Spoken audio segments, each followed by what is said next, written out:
welcome to Tales in the Dark. I know many of you enjoy relaxing with these videos, so I recommend turning down the volume until my voice is barely audible.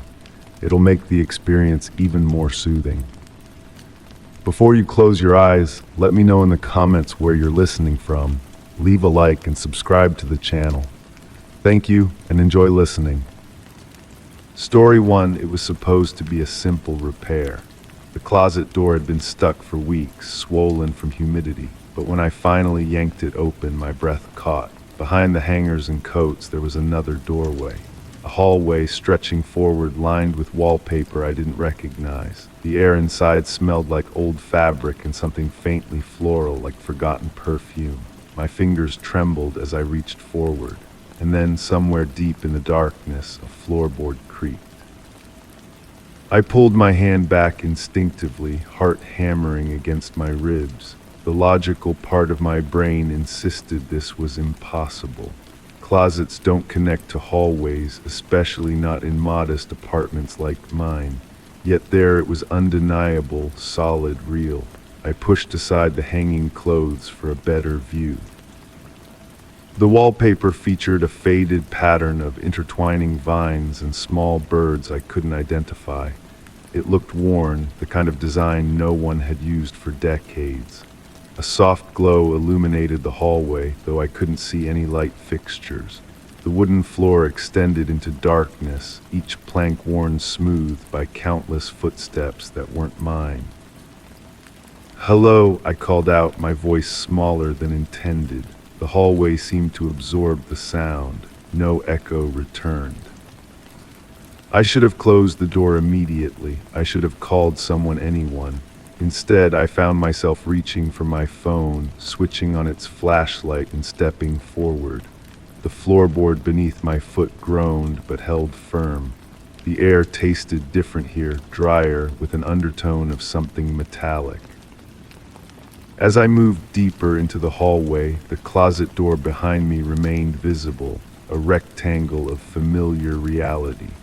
The walls on either side were lined with framed photographs, their surfaces reflecting my flashlight beam. I approached the nearest one and felt a chill spread across my skin. The photograph showed a family mother, father, child posed stiffly in outdated clothing. Their faces were blurred, not from motion or poor photography, but as if someone had deliberately smudged their features. I moved to the next frame. Another family, different poses, same blur where facial features should be. My phone buzzed in my hand, startling me. The screen displayed no calls or messages, yet it vibrated again, a pattern like Morse code I couldn't decipher. When the flashlight flickered, I quickly turned back toward my closet. It was gone. Where the door had been, the hallway now curved gently, continuing onward. Panic surged through me as I rushed back, running my hands along the wallpaper where the exit should have been. Nothing but solid wall greeted my touch. The wallpaper felt wrong, slightly warm, almost like skin. "This isn't real," I whispered to myself. "This isn't happening." My phone buzzed again, more insistently. When I looked down, the screen displayed a message from an unknown number. No words, just a series of numbers, 7291. As I stared at them, my phone died, plunging me into semi-darkness. The hallway wasn't completely dark, though. That same ambient glow remained, enough to see the path ahead. With no way back, I continued forward, keeping one hand on the wall for guidance. The wallpaper texture changed subtly under my fingertips, sometimes smooth, sometimes rough, occasionally pulsing with what felt like a gentle heartbeat. I began documenting everything aloud, hoping my voice would ground me in reality. Hallway continues, temperature dropping, smell changing to something like wet earth. Floor feels different, harder, like stone now. Speaking made the experience more tangible, less dreamlike. The corridor widened into what appeared to be a sitting room. vintage furniture arranged around a cold fireplace. A gramophone sat on a side table, its brass horn gleaming in the dim light. On the mantelpiece, more photographs with blurred faces watched me. A notebook lay open on an armchair, a fountain pen resting across its pages. I approached cautiously and peered at the handwriting. The script was elegant but erratic, growing more frenzied down the page. It's getting closer each night, moving things when I sleep, taking small objects at first, a button, a spoon, my wedding band. Now bigger things vanish. The bathroom mirror, the telephone, my memories. I found Alice's doll in the wall. I never had a daughter named Alice. I stepped back from the notebook, bumping into a small table. Something clattered to the floor, a key, old and brass, with intricate engravings along its shaft. As I bent to retrieve it, a sound froze me in place. Footsteps, soft but deliberate, moving somewhere above my head.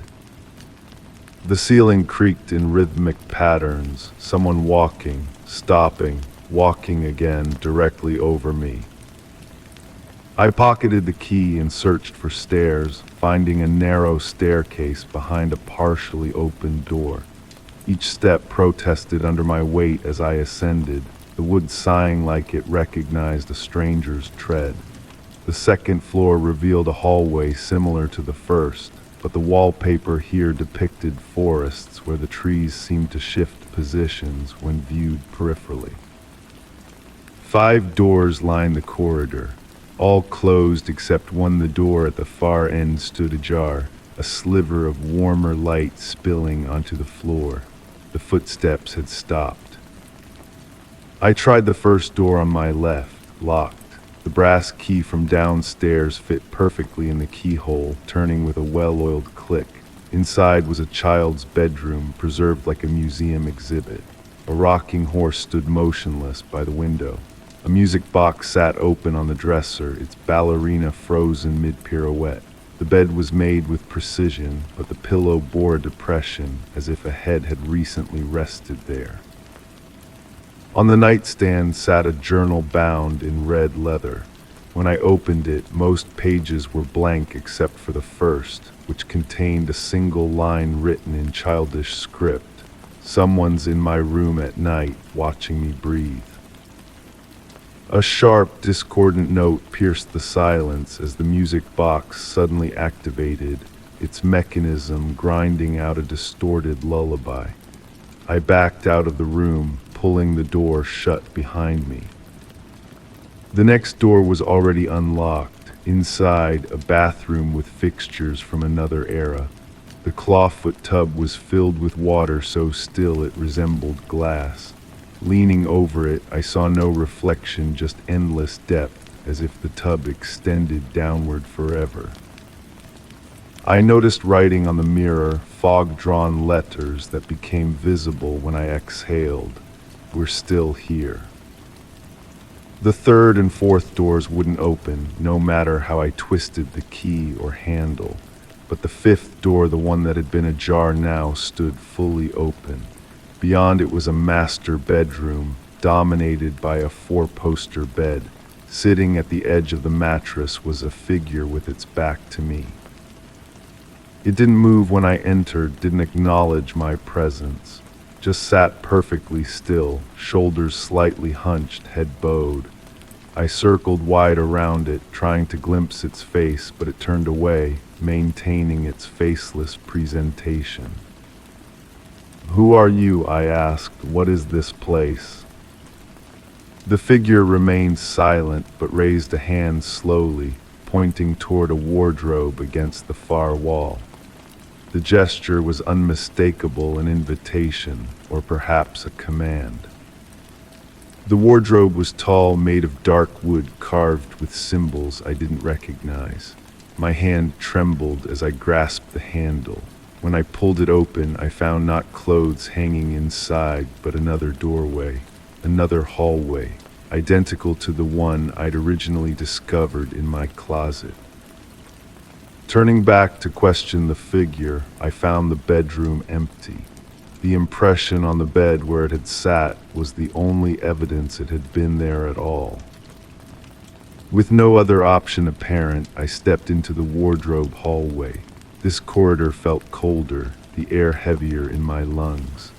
The photographs lining these walls showed people I recognized, my parents, friends, colleagues, all with the same facial blurring. The hallway ended at a door I instantly recognized, my closet door, viewed from the inside.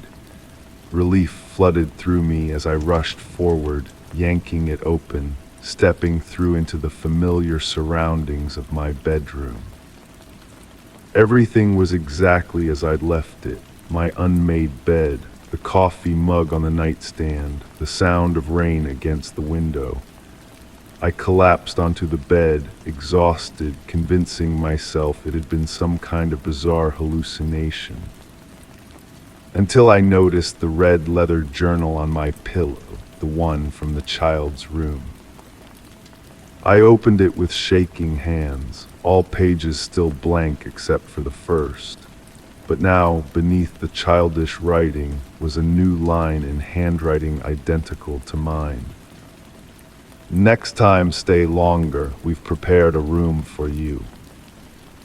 That night, I pushed a heavy dresser in front of my closet door. I took sleeping pills to quiet my racing mind. But in my dreams, I heard it, the sound of wood scraping against wood as the dresser moved inch by inch across the floor, the distinct creak of a closet door swinging open. And somewhere in the darkness beyond my eyelids, footsteps approaching my bed. In the morning, the dresser was back in its original position. The closet door stood wide open. Inside, past the hanging clothes, there was only the expected solid wall. But now, whenever I enter a room in my apartment, the layout seems subtly wrong. Doorways aren't quite where they should be. Hallways stretch longer than I remember. And sometimes, when I'm alone, I catch a whiff of something faintly floral, like forgotten perfume. I've started taking photographs of everything, documenting the changes. In each image, the background remains clear, but only my face appears blurred. I wonder whose home I'm living in now, and I wonder if, somewhere beyond that closet door, someone else is living in mine. Story 2, I had just finished grocery shopping, the trunk full of bags, when I noticed them. Handprints, small, smeared against the inside of my back window. My stomach twisted. I had locked the doors. The scent of stale air and something metallic filled my nose as I hesitated before opening the door. The back seat was empty, but on the leather, perfectly pressed into the seat, was the impression of someone sitting there. I ran my fingers over the indentation. The leather was still warm. My heart raced as I looked around the parking lot, rows of cars, shoppers pushing carts, normal life continuing while mine had just tilted sideways.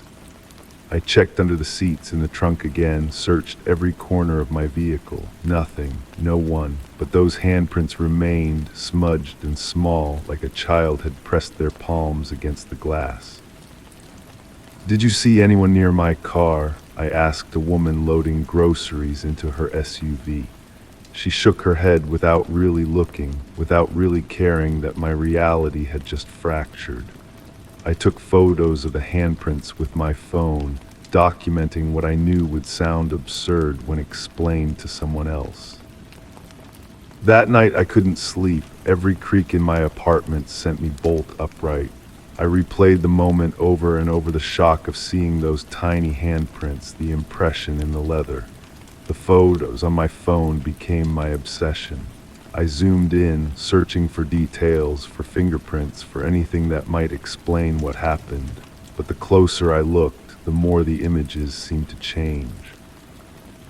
The handprints grew less distinct with each viewing, as if they were fading from digital memory, just as they had from my car window after I'd wiped them away.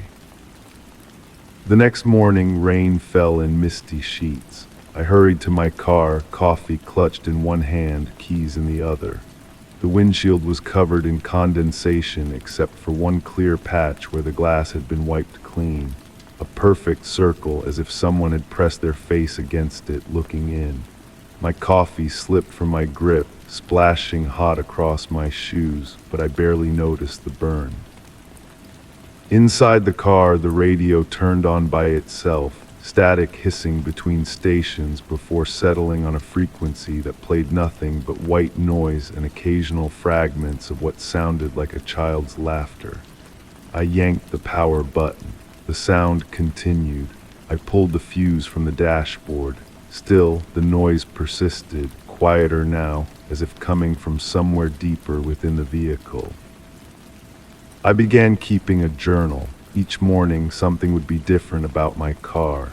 The seats adjusted slightly, the mirrors repositioned, the scent of bubblegum lingering when I knew I hadn't eaten any. Once I found a small toy soldier wedged between the seats, plastic green, the kind I had played with as a child. I added it to a box where I was collecting evidence, alongside printouts of the fading handprint photos and recordings of the strange radio noises. Friends started avoiding me. "You look terrible," one said before declining my invitation to lunch. "Maybe you should talk to someone professional." But how could I explain this to a therapist, that my car had become haunted by what seemed to be a child who wasn't there? That my sleep had become so fractured I could no longer distinguish between dreams and waking reality. The woman appeared on a rainy evening as I sat in my parked car, watching the windshield wipers push water back and forth, hypnotized by their rhythm. She knocked on my window, her face partially obscured by a hood. When I rolled down the window, her eyes widened. "You see them too, don't you?" she whispered. "The children who aren't there." My throat closed up. I nodded. "They choose people," she continued, rain dripping from her hood. "People who can help them cross over. My son visited me for weeks before I understood what he needed." "What did he need?" I asked, my voice barely audible over the rain drumming on the roof. "A witness," she said simply. "Someone to acknowledge what happened." She slipped a folded newspaper article through my window before walking away.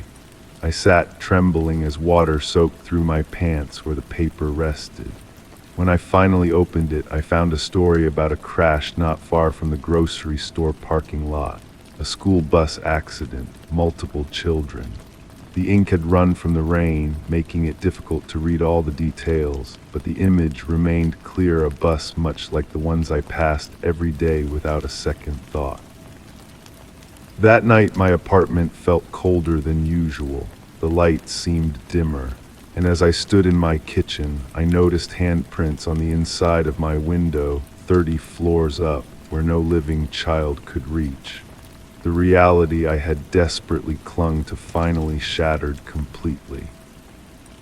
I returned to the site mentioned in the article, an ordinary stretch of road with a sharp curve. No memorial marked the spot, no flowers or teddy bears acknowledged the tragedy that had occurred.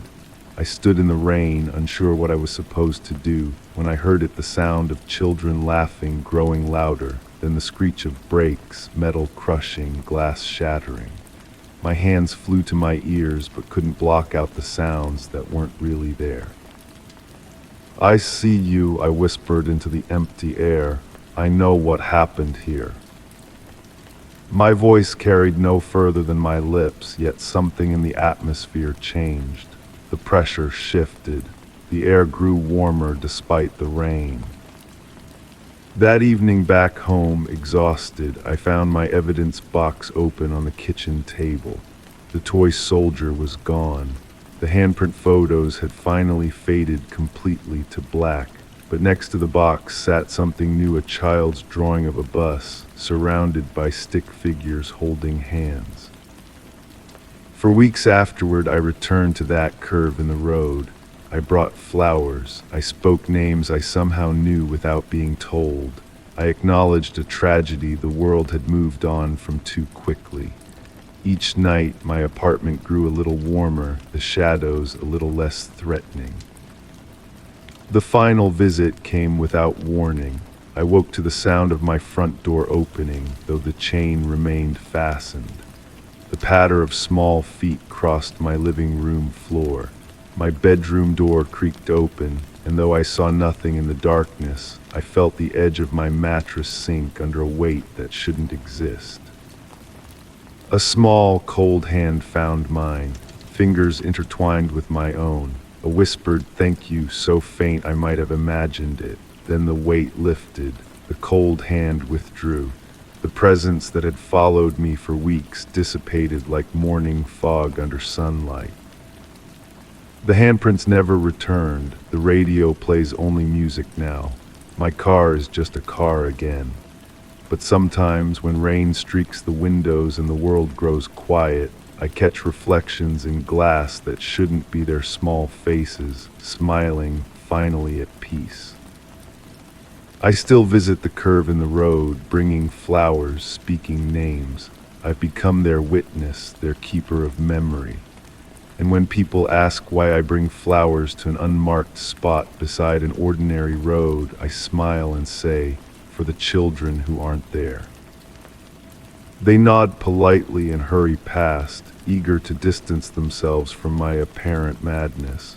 But occasionally, someone will pause. Their eyes will widen in recognition, and I know they've seen the handprints too. Story 3, I had just gotten home, shaking off the cold and setting my keys on the counter when I heard it, the soft shuffle of movement. My heart pounded as I turned the corner, expecting, hoping to see nothing. But there he was, a man sitting in my living room chair staring at the blank TV screen. The scent of old wood and damp fabric filled the air. He didn't move, he didn't blink, he just sat there as if he had been waiting for me to notice him. My first instinct was to run, to scream, to call for help, but something kept me rooted to the spot. The stranger wore a dark gray suit, immaculately pressed, with a crimson tie that seemed to pulse against the monochrome fabric. His hair was slicked back, his skin pale, almost translucent in the dying light filtering through my curtains.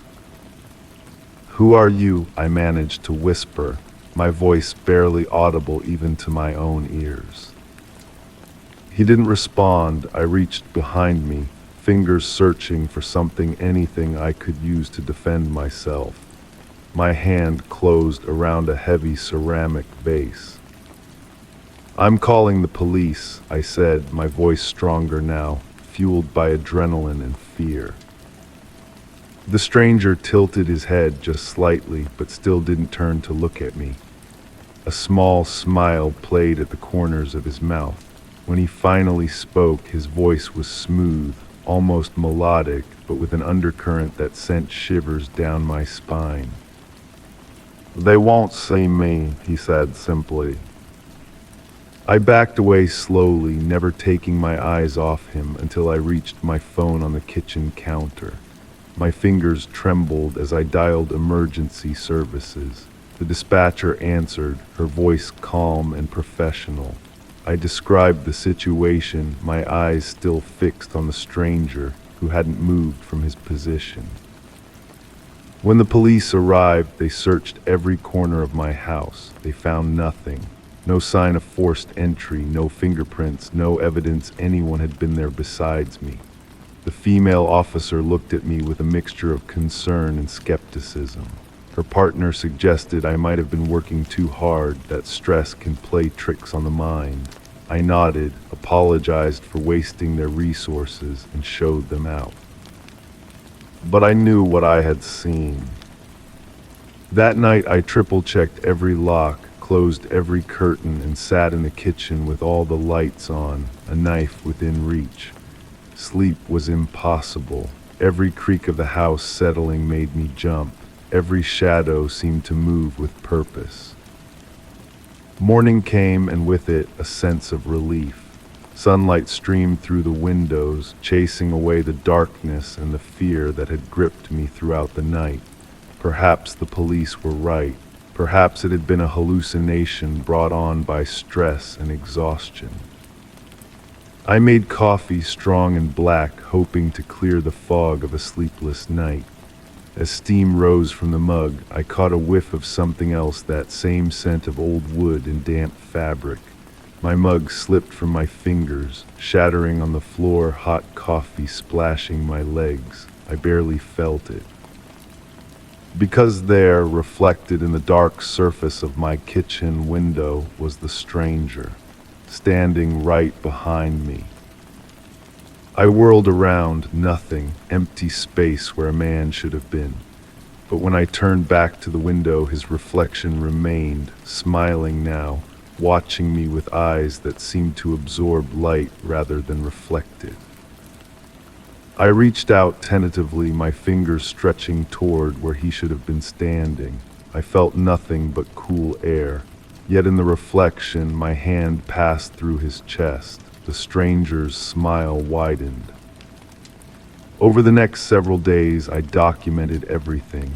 I set up cameras, motion sensors, even spread flour on the floor one night to catch footprints. The cameras showed nothing. The sensors never triggered. The flour remained undisturbed, but I kept seeing him in reflections, in shadows, always just at the edge of perception. And he began to change, subtly at first. His suit darkened until it seemed to swallow light. His skin grew paler, his eyes darker. The crimson tie remained vibrant, a shock of color in an increasingly monochrome form.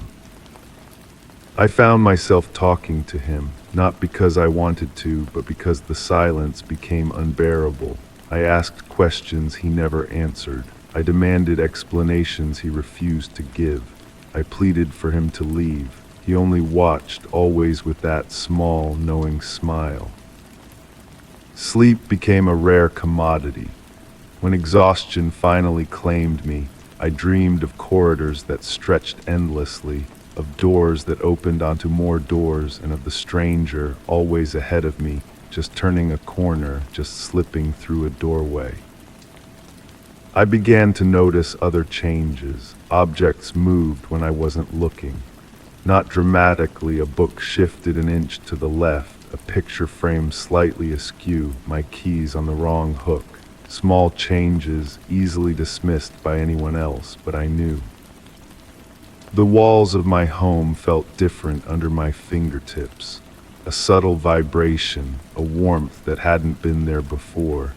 The air grew thick, heavy with the scent that now permeated everything I owned.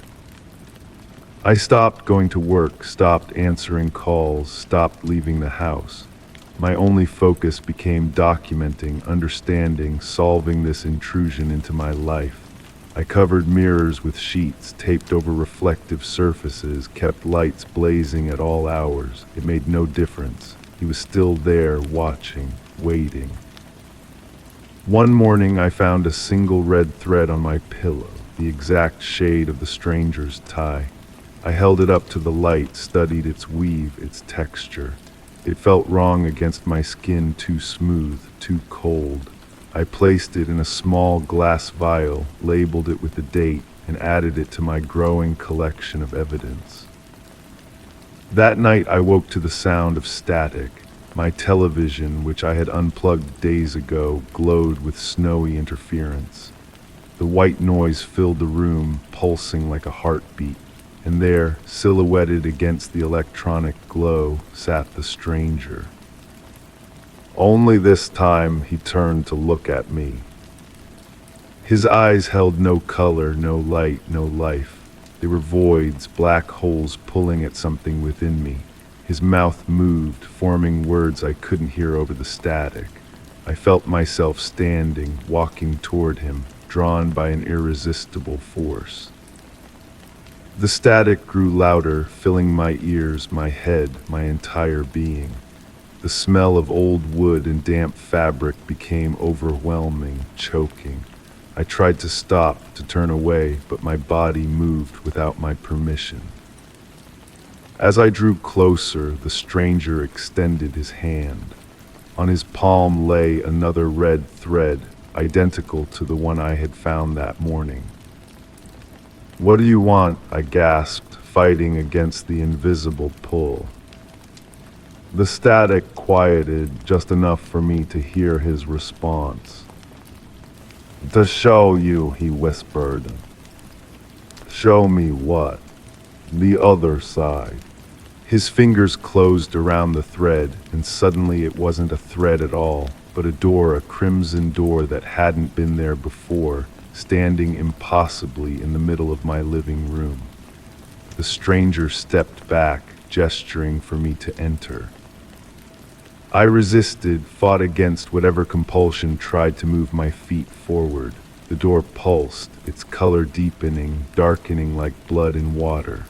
From beyond it came sounds, whispers, murmurs, a cacophony of voices speaking words I almost recognized.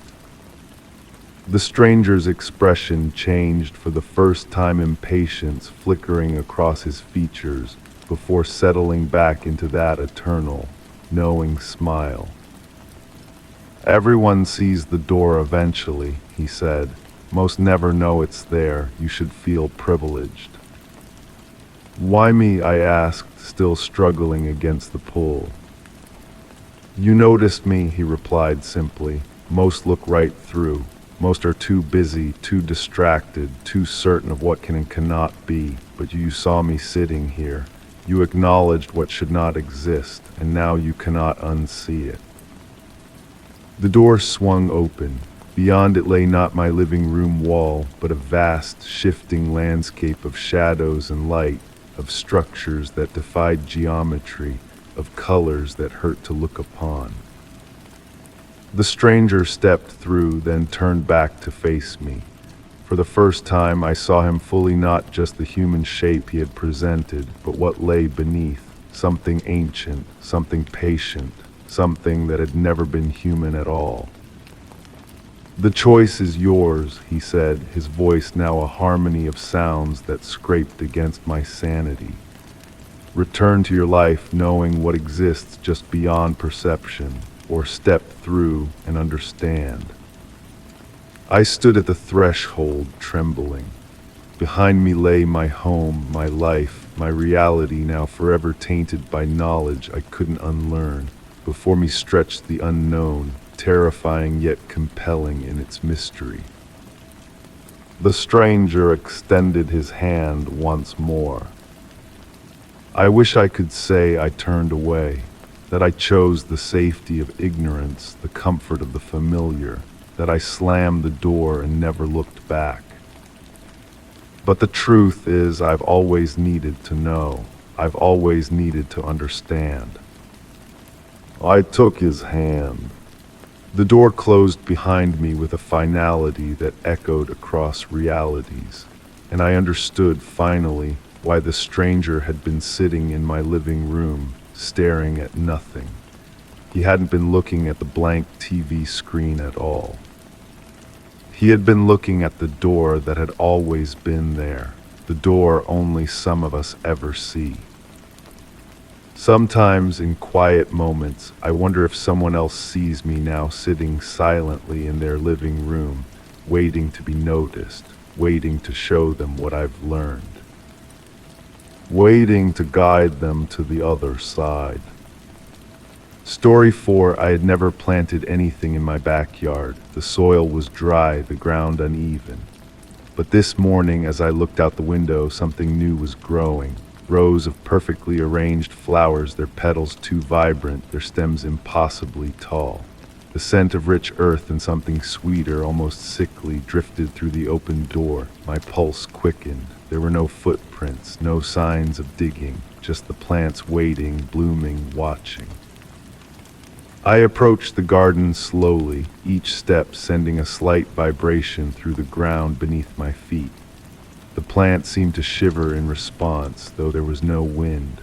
As I drew closer, I noticed the flowers were varieties I'd never seen before: crimson petals with black veins, blue stems with thorns that seemed to rotate slightly, following my movement. "Hello," I called out, feeling foolish immediately. Who was I expecting to answer? The neighbors were too far away to have done this overnight, and besides, why would they? I knelt to touch one of the flowers, my finger hesitating just above a petal that looked almost like velvet.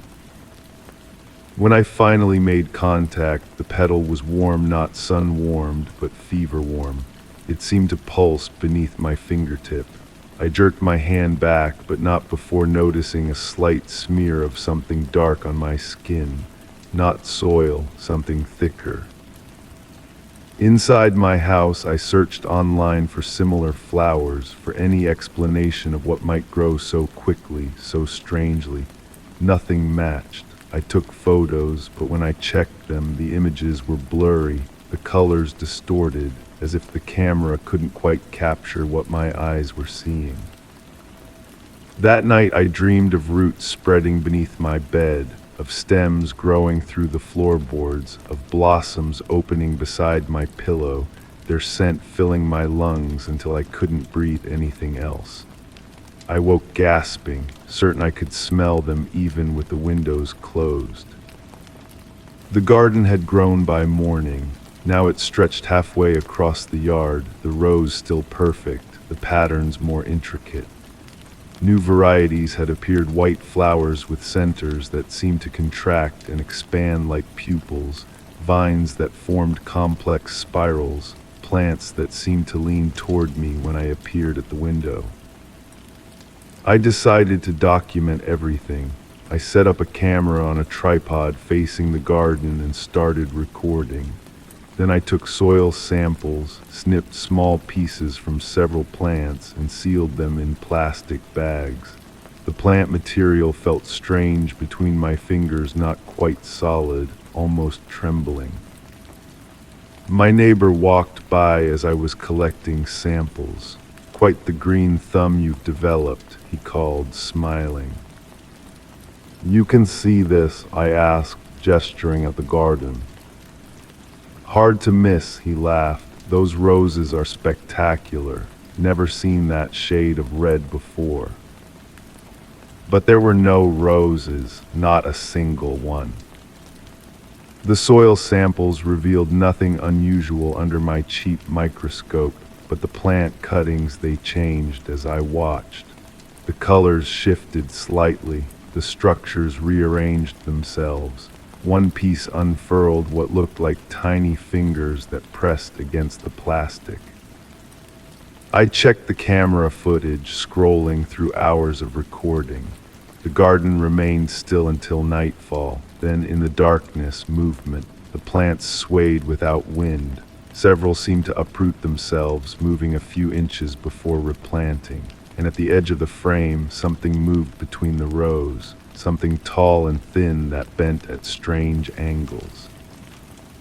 I deleted the footage. My hands shook so badly I dropped the camera. That night I closed all the curtains and double-locked the doors. I placed a chair against my bedroom door and tried to sleep with earplugs in. Still, I heard a soft scratching at the windows, a gentle tapping that moved from glass to glass around the house. The sound of something trying to find a way in. Morning brought rain, heavy drops that pounded against the roof.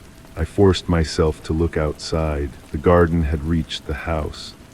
Vines covered the back wall, flowers pressed against the windows. The blossoms were open despite the rain, and they all faced inward toward me.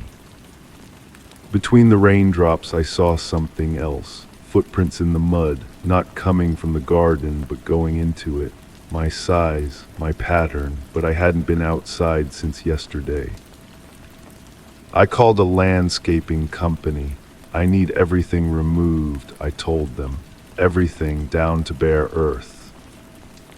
"We can't come until next week," they said. "I'll pay triple." They arrived that afternoon, 3 men with equipment for clearing land. I watched from inside as they approached the garden. All 3 stopped at the edge, looking down at the plants. One knelt to touch a flower. Then they talked among themselves, gesturing. Finally, one man returned to the truck while the others began taking photographs. The man knocked on my front door. "Sir, we can't remove these plants." "Why not? I'll pay whatever it costs." "It's not about money. These are protected species. Very rare. Where did you get them?" "I didn't," I insisted. "They just appeared." He gave me a look of disbelief. "Right. Well, removing them would be illegal without proper permits. And honestly, why would you want to? Do you know how much collectors would pay for samples?" After they left, I decided to take matters into my own hands. I put on thick gardening gloves, grabbed a shovel from the garage, and stepped into the yard. The flowers turned toward me, following my approach. I pushed the shovel into the earth beside the first plant. The soil fought back, not just resistant, active. It clung to the metal, pulling downward. I strained against it, my arms burning with effort. When the blade finally cut through something, a sound emerged from the ground, not quite a scream, but a high, thin whistle that made my teeth ache. The cut plant leaked a clear fluid that smelled of copper and something sweeter. I continued digging, hacking at the garden with increasing desperation. Each cut produced that same whistle, and the fluid began to pool around my shoes, soaking through to my skin. It burned slightly, leaving my feet feeling numb. By sunset, I'd cleared only a small patch, and the skin of my hands was red and blistered despite the gloves. I retreated inside, exhausted, leaving the shovel embedded in the ground. Through the window, I watched as the remaining plants seemed to bend toward the damaged section, their stems extending, their blooms opening and closing rhythmically. In the bathroom, I scrubbed at my hands and feet, but the redness wouldn't fade. When I looked closer, I noticed tiny green specks under my skin, like freckles but bright emerald. They hadn't been there before. I slept fitfully, waking to strange sounds, rustling, creaking, the gentle snap of something breaking through wood. When morning came, I understood why. Thin green shoots had pushed through the floorboards in the kitchen. Tiny buds, still closed, waited at their tips. The garden was inside now. I ran, I threw some clothes in a bag and drove away, not knowing where I was going, only that I needed distance. I found a motel room and sat on the bed, my hands shaking as I tried to decide what to do next. When I finally looked in the mirror, I saw the green specks had spread, moving up my arms in delicate patterns that resembled vines. My skin felt tight, especially around the joints. When I bent my fingers, I heard a sound like stems being folded. Something was taking root inside me. I returned home days later, not sure what drew me back except a strange, growing hunger for sunlight and open air. The house was barely visible beneath the growth vines covered the walls, flowers pushed through broken windows, giant leaves spread across the roof.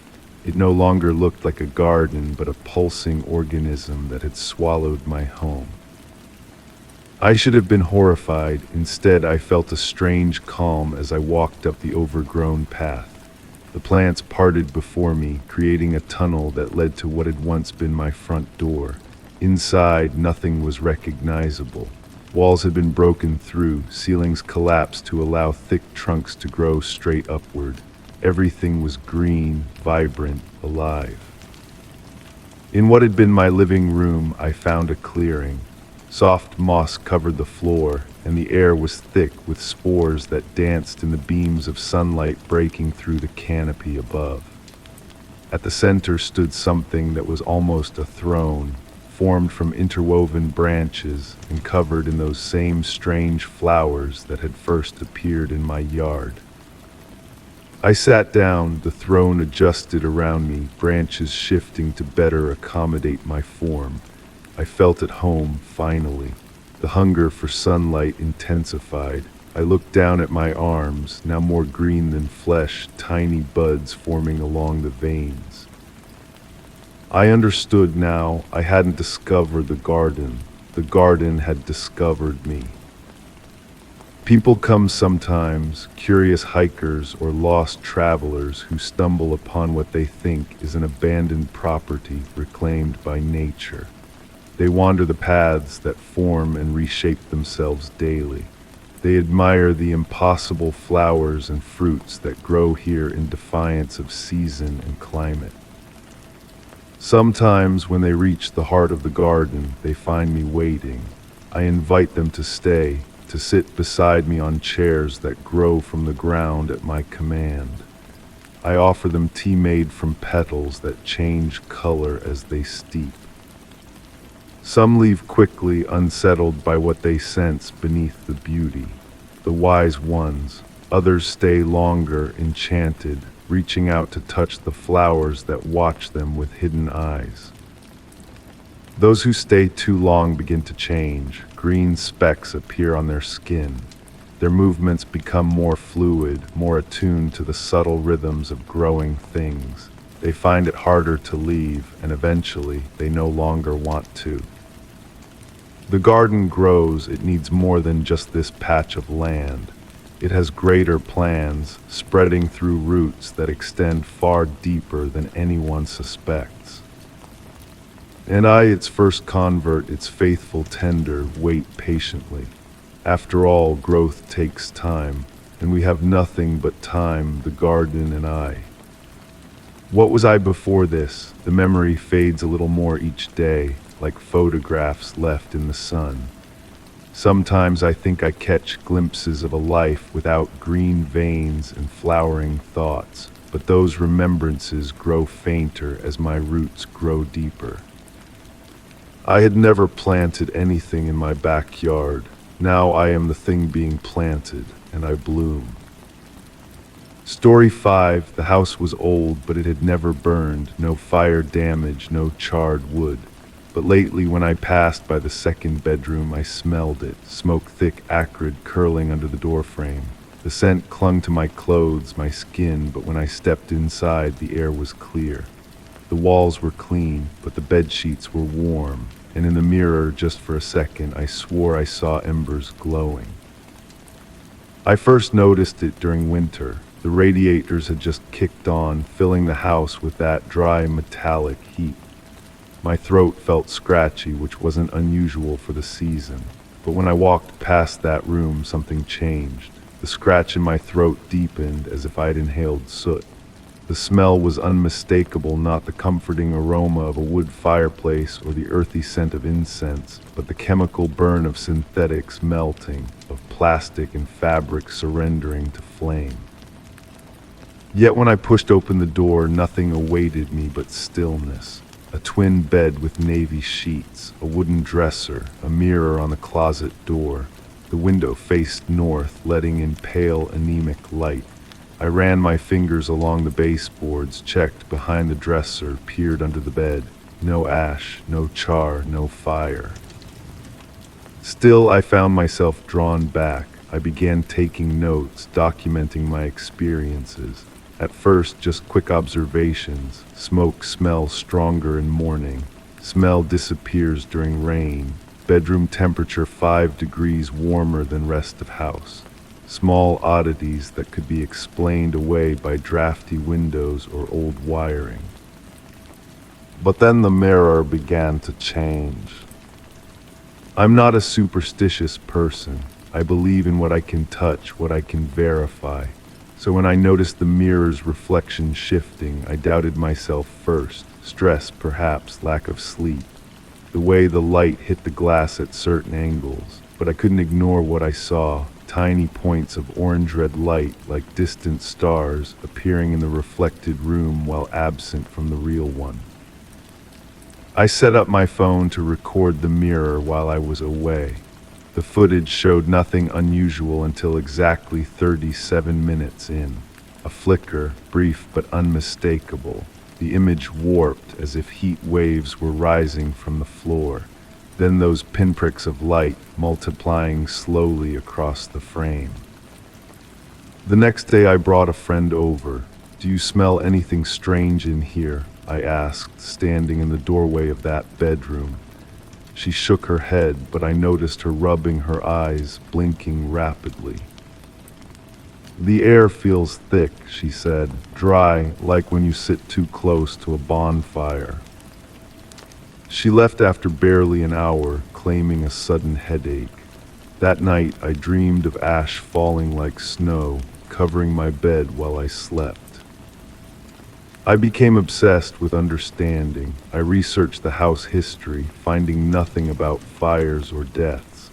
I installed a smoke detector in the room. It remained stubbornly silent.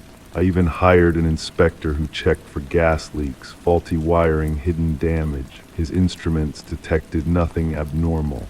"Old houses have personalities," he told me with a shrug. "Sometimes they just feel wrong." But I knew it was more than that when the whispering started. It came through my radio first, breaking through whatever station I had playing. Static, then what sounded like hushed, urgent words buried in white noise. I recorded it, cleaned up the audio on my computer, listened at half speed.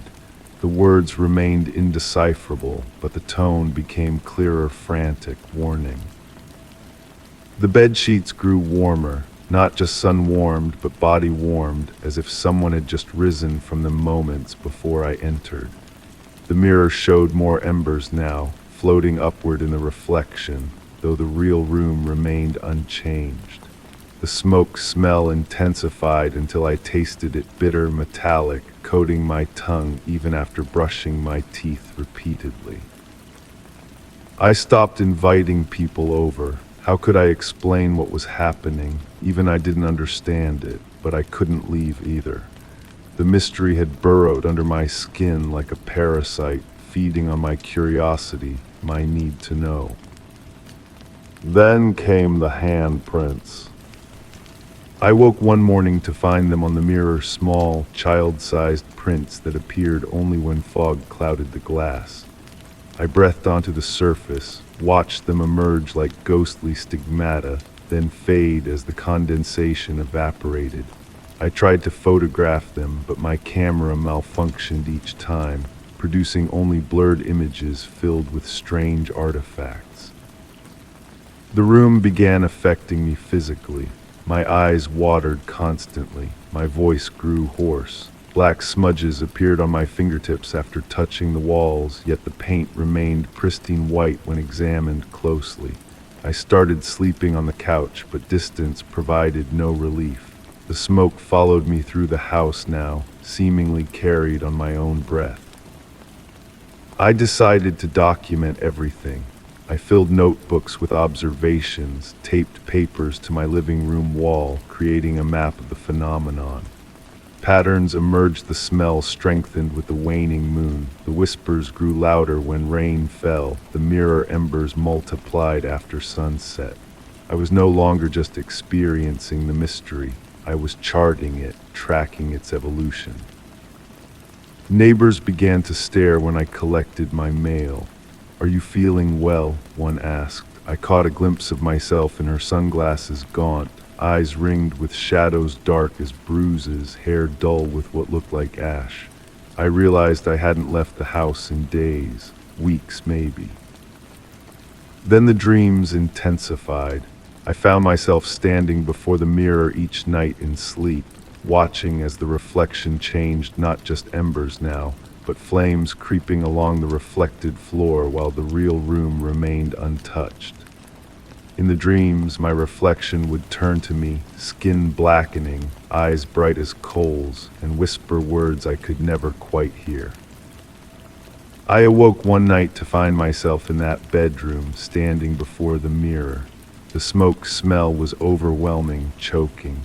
My reflection gazed back at me, but something was wrong. It moved a fraction slower than I did, as if struggling through thicker air. Behind it, the reflected room smoldered. Wallpaper bubbled. Flames licked up the bedposts. I reached out, my fingertips meeting the cold glass. My reflection did the same, but when our fingers should have aligned, a gap remained between them. I pressed harder. The glass felt soft, yielding like membrane. Warm air gusted through, carrying the unmistakable sound of crackling flames. That night changed everything. I understood this was no haunting, no psychological break, no gas leak. It was something far stranger, a tear between realities, perhaps. A window into what might have been, or what was happening in some parallel existence where this house, this room, this life had taken a different path. I moved my bed into that room, positioned it facing the mirror. I needed to watch, to witness whatever was unfolding. Sleep became secondary to observation. I documented everything in fevered writing, how the reflected flames grew higher each night, how whispers became screams buried in static, how the smoke smell had solidified into something I could almost touch. My skin grew hot to the touch. Food tasted of ash. When I showered, the water ran dark for several seconds before clearing, but I couldn't stop now. I was close to understanding, to seeing the full picture. Last night, something new happened. As I sat cross-legged on the bed facing the mirror, my reflection suddenly stood. I remained seated, frozen in shock, as my doppelganger pressed both palms against its side of the glass. Behind it, the room was fully engulfed now, a raging inferno that should have generated unbearable heat, yet I felt only a comfortable warmth against my face. My reflection's lips moved, forming words I could finally understand. Let me out, I'm burning. We switched places. I scrambled backward on the bed, heart hammering. My reflection remained standing, palms pressed against the glass, eyes wide and pleading. For the first time, I noticed the soot streaks on its face matched exactly the shower water patterns I'd been seeing. The mirror bulged outward slightly, glass soft as wax. I'm writing this now from the living room, watching the smoke curl under the bedroom door. I've pushed furniture against it, though I know that's futile. Whatever barrier separated our realities is thinning. The smoke detector finally sounded an hour ago, though there are no visible flames in my world, not yet. I should leave, I know this, but something keeps me here, the certainty that I'm witnessing something profound, something impossible. And another, darker thought, what if I'm not the original? What if I'm the reflection that somehow escaped before, and now the true version wants to reclaim its place? The mirror in the bathroom just fogged over by itself. Small handprints are appearing, one by one, on every reflective surface in the house. I smell smoke getting stronger, and somewhere beneath the crackle of spreading flames, I hear footsteps approaching my own footsteps, walking with purpose toward every exit. Story 6, I never went down there unless I had to. The air was always too damp, the single light bulb too dim. But last night, as I grabbed a box from the shelf, I saw it. An indentation in the dust-covered floor, like someone had been sitting there for hours. The air smelled stale, thick with the scent of old wood and damp concrete. And just as I turned to leave, I felt a shift in the air behind me, like someone had just stood up. My heart skipped, I froze, fingers still clutching the cardboard box. The basement remained silent, yet something had changed. I turned slowly, expecting to see a figure in the shadows, but found only shelves of forgotten belongings and the familiar concrete walls. The indentation in the dust remained, a perfect oval where the concrete floor should have been undisturbed. I approached it cautiously, setting the box down beside me. Kneeling, I traced my finger along the edge of the depression. The dust inside felt colder than the surrounding floor, much colder. My rational mind suggested a leak in the foundation, perhaps moisture collecting in that spot. But that didn't explain why it looked like someone had been sitting there, knees drawn to chest, waiting. Hello, my voice sounded flat, absorbed by the dense air. No echo, no response. I pulled my phone from my pocket and took several photos of the indentation.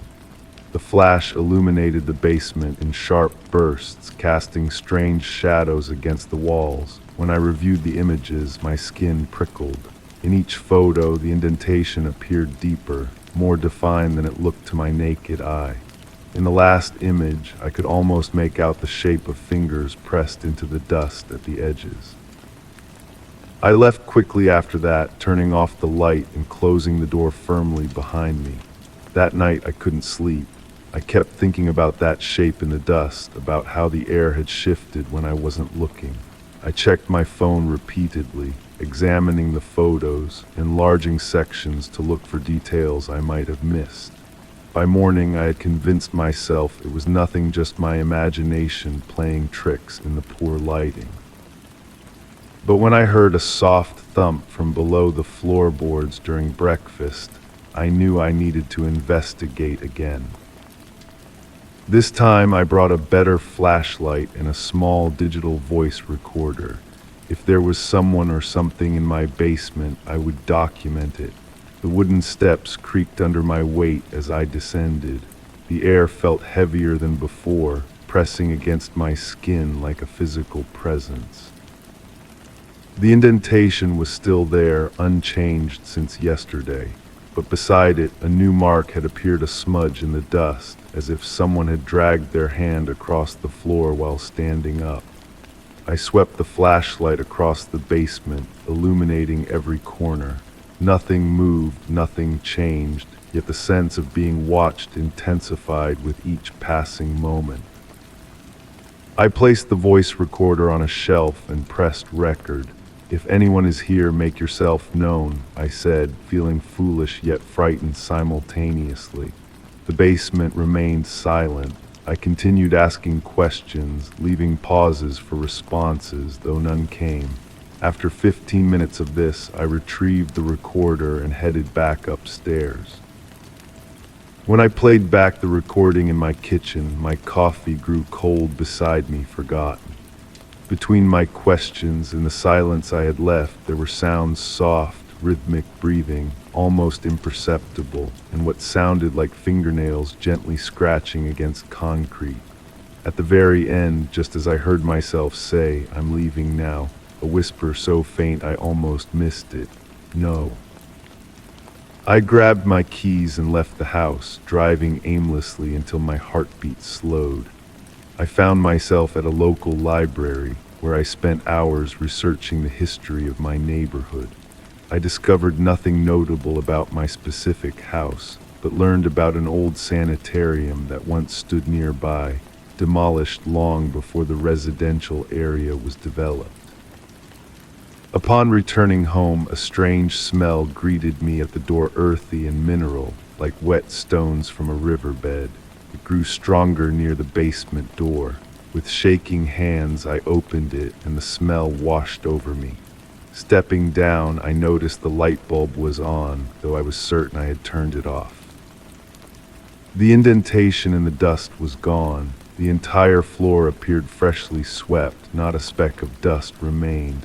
My flashlight and voice recorder, which I had left on the kitchen counter, now sat neatly arranged in the center of the floor. Beside them lay a small yellowed piece of paper. I approached cautiously and picked it up. Written in faded ink was a single sentence: "We were never alone here." My hands trembled as I picked up the recorder. I pressed play and heard my own voice from earlier that day, asking questions to an empty room. But now, each of my questions was followed by a clear response, a deep voice answering each inquiry with disturbing precision. The final exchange chilled me to the bone. My recorded voice: "What do you want from me?" The response: "Recognition. We've been watching you since you arrived." I dropped the recorder, backing away. It clattered against the concrete but continued playing, voices now overlapping, dozens of them, whispering words I couldn't understand. The temperature plummeted, my breath visible in front of me. The single light bulb flickered, casting erratic shadows across the walls. That's when I noticed the walls themselves had changed. What I had always taken for ordinary concrete now displayed subtle patterns, whorls, and curves that seemed to form faces when viewed from the corner of my eye. I approached one wall, drawn by a peculiar darkness that hadn't been there before. Up close, I could see it was a small recess, roughly the size of a shoebox. Something glinted within. I reached inside, my fingers closing around a small, cold object. Withdrawing my hand, I found myself holding an antique key made of tarnished brass. Intricate patterns were etched into its surface, and despite the chill of the basement, it grew warm in my palm. The recorder suddenly went silent, the light bulb stabilized, the faces in the walls receded, becoming once again ordinary concrete, but the key remained solid and undeniable in my hand. For days I carried that key with me, unable to part with it yet fearful of its purpose. I avoided the basement, sleeping fitfully, often waking to the sound of soft footsteps moving across the floor below.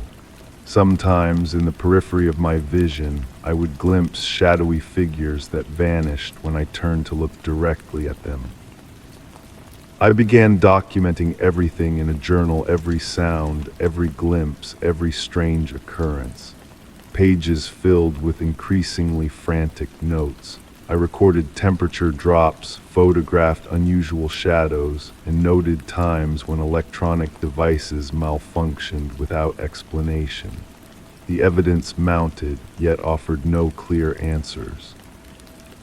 One night, after a week of this self-imposed investigation, I woke to find my journal open beside me, though I distinctly remembered closing it. A new entry had been added, written in my handwriting but not by my conscious mind. The key opens the way. We need you to open it. The basement called to me that night. I found myself standing at the top of the stairs without remembering how I got there, the key clutched tightly in my fist. As I descended, the familiar apprehension was replaced by an unsettling sense of anticipation. The basement had transformed again. The concrete floor was now bare earth, dark and rich. The walls pulsed subtly, as if breathing. And directly ahead, where only solid concrete had existed before, stood a door, ancient wood bound with iron, its surface carved with symbols similar to those on the key. I approached slowly, drawn forward by a compulsion I couldn't resist. The key grew hot in my hand, nearly burning my skin, yet I couldn't release it. When I stood before the door, all other sounds faded. No house creaks, no distant traffic, only my heartbeat and something else, another heart, beating in perfect counterpoint to my own. The keyhole waited, darkness deeper than any physical shadow. I raised the key, my hand moving with dual purpose, part my own will, part something else guiding me. As the key slid into the lock, resistance gave way to a perfect fit. I turned it. The click that followed wasn't just audible, I felt it resonate through my bones, my teeth, behind my eyes. The door swung inward, revealing not another room but a vast emptiness, a void that somehow contained swirling colors and distant shapes that defied description. A whisper emerged from the doorway, carried on air that didn't belong to our world. "Thank you for letting us back in." I tried to step away, to remove the key, to close the door, but my body no longer responded to my commands. I watched, prisoner in my own skin, as my hand reached toward the void. Fingers extended, I felt something cold brush against them, a touch from the other side. The sensation jolted through me, breaking whatever hold had taken me. I stumbled backward, wrenching the key from the lock.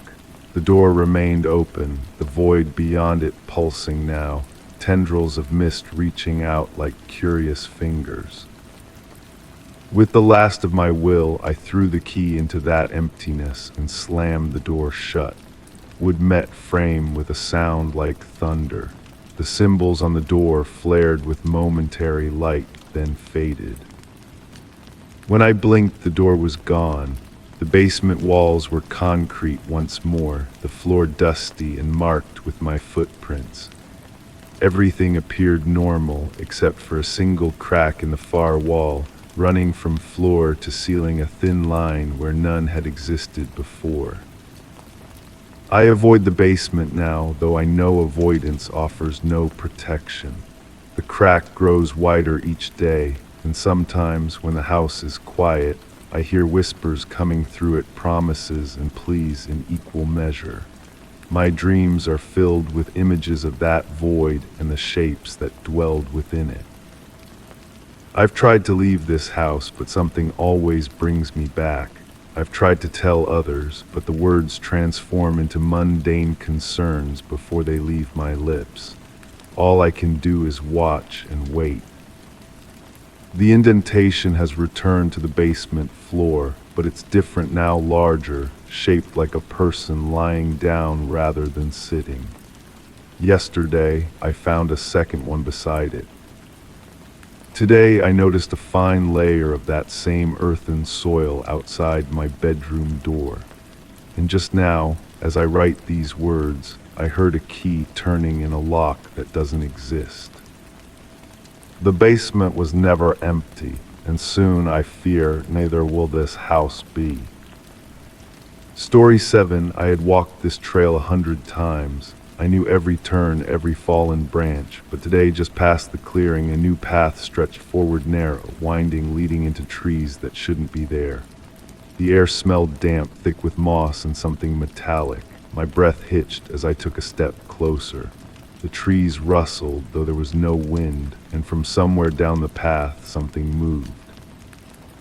My first instinct was to rationalize. Perhaps I had simply overlooked this section of the woods during my previous walks.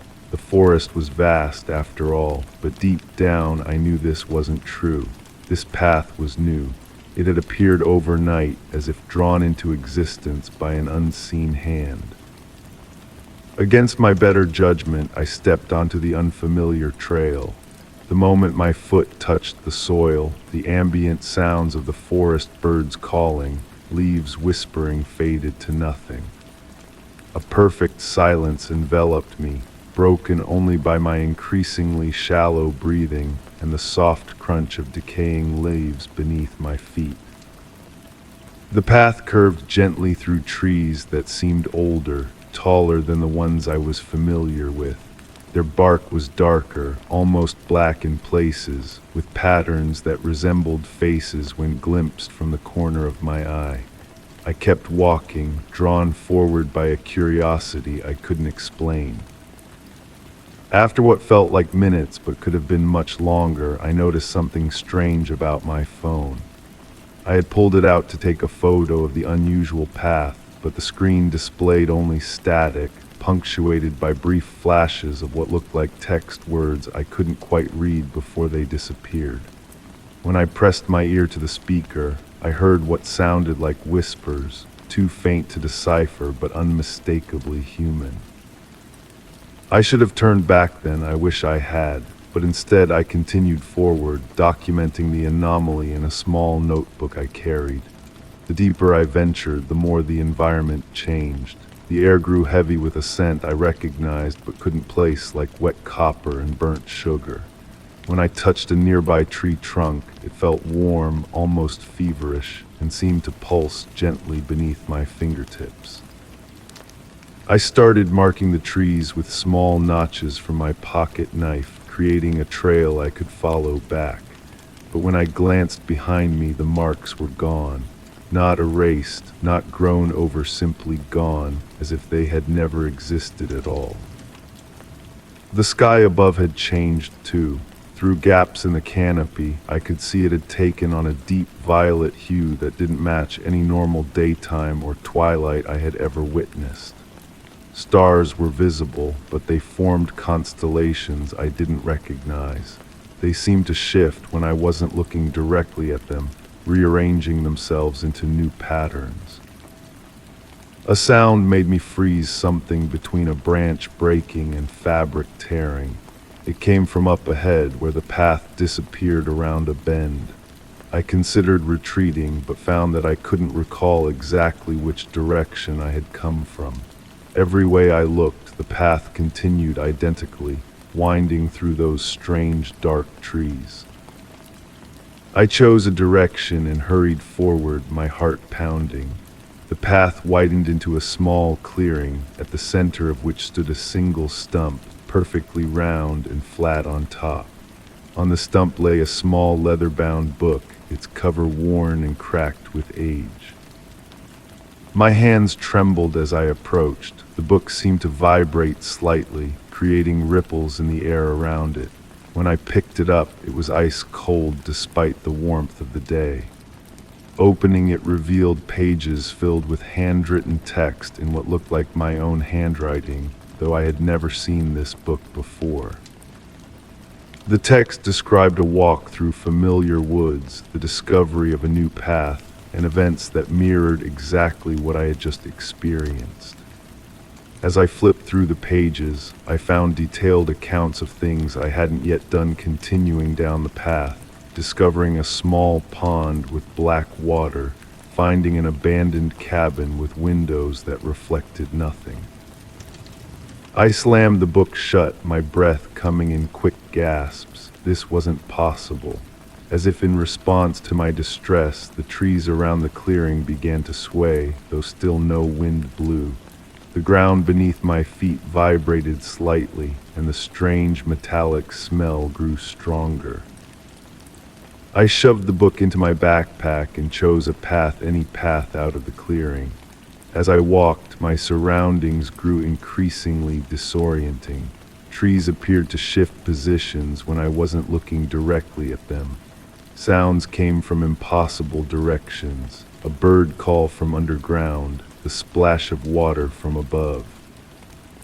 Soon I discovered the pond described in the book, a perfect circle of still, black water that reflected nothing, not even the sky above.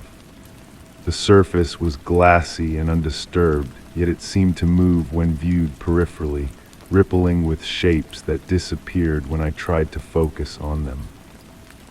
I knelt and tentatively touched the water. It felt wrong, neither wet nor dry, neither warm nor cold, but something else entirely. When I withdrew my finger, it was stained with what looked like black ink that refused to wipe off. The stain spread slowly up my finger, then my hand, painless but persistent. I watched in horror as delicate black lines traced themselves across my skin, forming patterns similar to the strange bark of the trees. Panic finally overcame curiosity. I ran, crashing through underbrush, no longer following any path.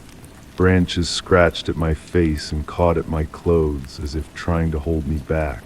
The forest seemed to close in around me, thickening with each step I took. I ran until my lungs burned, until sweat soaked through my clothes. And then, without warning, I burst through a line of trees and found myself back on my familiar trail, the one I had walked 100 times before. Relief flooded through me until I looked down at my hand. The black stain remained, though it had stopped spreading. It now covered my right hand entirely, a perfect glove of intricate, swirling patterns. I hurried home, desperate to wash away the stain, to convince myself it had all been some strange hallucination. But no amount of scrubbing would remove it. Soap, alcohol, even bleach, nothing affected the dark patterns on my skin. That night I examined the book again. Beyond my own experience, it contained accounts of others who had found the path, each ending abruptly mid-sentence. My entry was the newest, and it too cut off just as I had fled the black pond. I spent the next few days researching, seeking any information about similar experiences. My search yielded nothing concrete, but I found scattered references to paths that weren't there before in obscure folklore forums and archived personal blogs, most of which had been abandoned years ago. The black patterns on my hand began to change, shifting slightly each morning. Sometimes they resembled writing in a language I couldn't understand. Other times they formed images, trees, water, a stump with a book. When I dreamed, I returned to that path, venturing further each night, discovering new impossibilities. A week after my encounter, I noticed something in my bathroom mirror, a thin black line extending from my collar, creeping up my neck. The stain was spreading again, advancing slowly but steadily, and with it came knowledge, fragments of understanding about the path and what waited at its end. I find myself drawn back to the woods daily now. I stand at the spot where the path appeared, hoping and fearing it might return. Sometimes I think I see it, a flicker of that narrow trail through trees that shouldn't exist. Sometimes I hear whispers calling from beyond the normal forest. The black patterns now cover most of my right arm and a portion of my chest. In certain light, they seem to move on their own, pulsing with a life independent of mine. The book continues to fill with my experiences, pages appearing as needed, though I never write in it. Yesterday, I found a note pushed under my door, handwritten in script identical to mine. It contained just 3 words: "We're waiting you." I know I'll return to the woods tomorrow. I know the path will be there, and this time I'll follow it to its end, wherever that may be. Not because I want to, but because I must. Because whatever lies at the end of that path is now part of me, and I am part of it. My name is in the book now, alongside the others who found the path, but unlike them, my story isn't finished. It's still being written, one black line at a time, spreading across my skin like roots seeking soil. If you're reading this, it means my journal was found. Perhaps you're standing in these same woods, curious about the stories you've heard. My advice is simple: leave this place, but I know you won't. I know because I've seen your name in the book too, on a page not yet filled. The path is waiting, and once you see it, once you take that first step, you're already claimed, just as I was, just as you will be. Story 8, the sink had always been slow to drain, a plumbing issue I thought, but one night as I leaned over to wash my hands, I heard it, a voice, distant and muffled, rising from the pipes. The words were garbled, just on the edge of understanding. The scent of damp metal filled the air. I turned off the water, listening. And then, just as I leaned closer, the whispering stopped, replaced by the sound of something breathing. I pulled back immediately, heart thumping against my ribs. Water droplets clung to the porcelain, reflecting my wide eyes in their curved surfaces. Rational explanations formed in my mind, air pockets in the pipes, the house settling, my imagination working overtime after too many late nights. I forced a laugh that sounded hollow even to my ears and wiped my hands on a towel. That night, sleep evaded me. My bedroom felt unnaturally quiet, as if the silence itself was listening. The darkness behind my eyelids shifted and swirled like ink in water. When I finally drifted off, I dreamed of narrow, twisting pipes that led deeper and deeper into blackness. Morning brought clarity and embarrassment. How childish to be frightened by plumbing noises. I made coffee, answered emails, and almost forgot about the incident until I needed to brush my teeth. Standing before the sink, I hesitated. The drain looked ordinary, a small, dark opening, nothing sinister about it. I turned the tap with determined force. The water swirled down normally, no unusual sounds. Relief washed over me, but as I reached to turn off the faucet, the metal handle felt ice cold despite the warm water running through it. My fingertips tingled unpleasantly where they touched the chrome. I began documenting these anomalies in a notebook.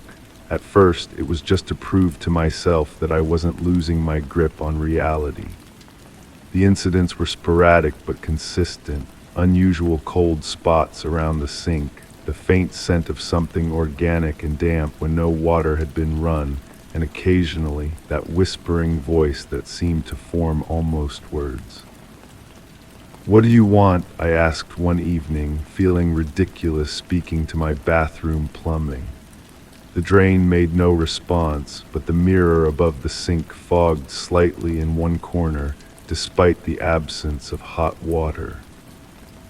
I purchased a small digital recorder and left it running by the sink when I went to work. The first two recordings captured nothing but the occasional drip and the subtle creaking of the house. The third recording changed everything. It began normally silence, a drip, more silence. Then at the 37-minute mark, a sound emerged that made my skin crawl. Something was moving through the pipes, not water, but something that scraped against the metal walls. Then came the voice, clearer than I had ever heard it before. "Fired me." The words were followed by a wet, gasping sound, like someone drowning but still trying to speak. I played the recording 5 times, my hands trembling more with each repetition. There was no mistaking it. I called a plumber.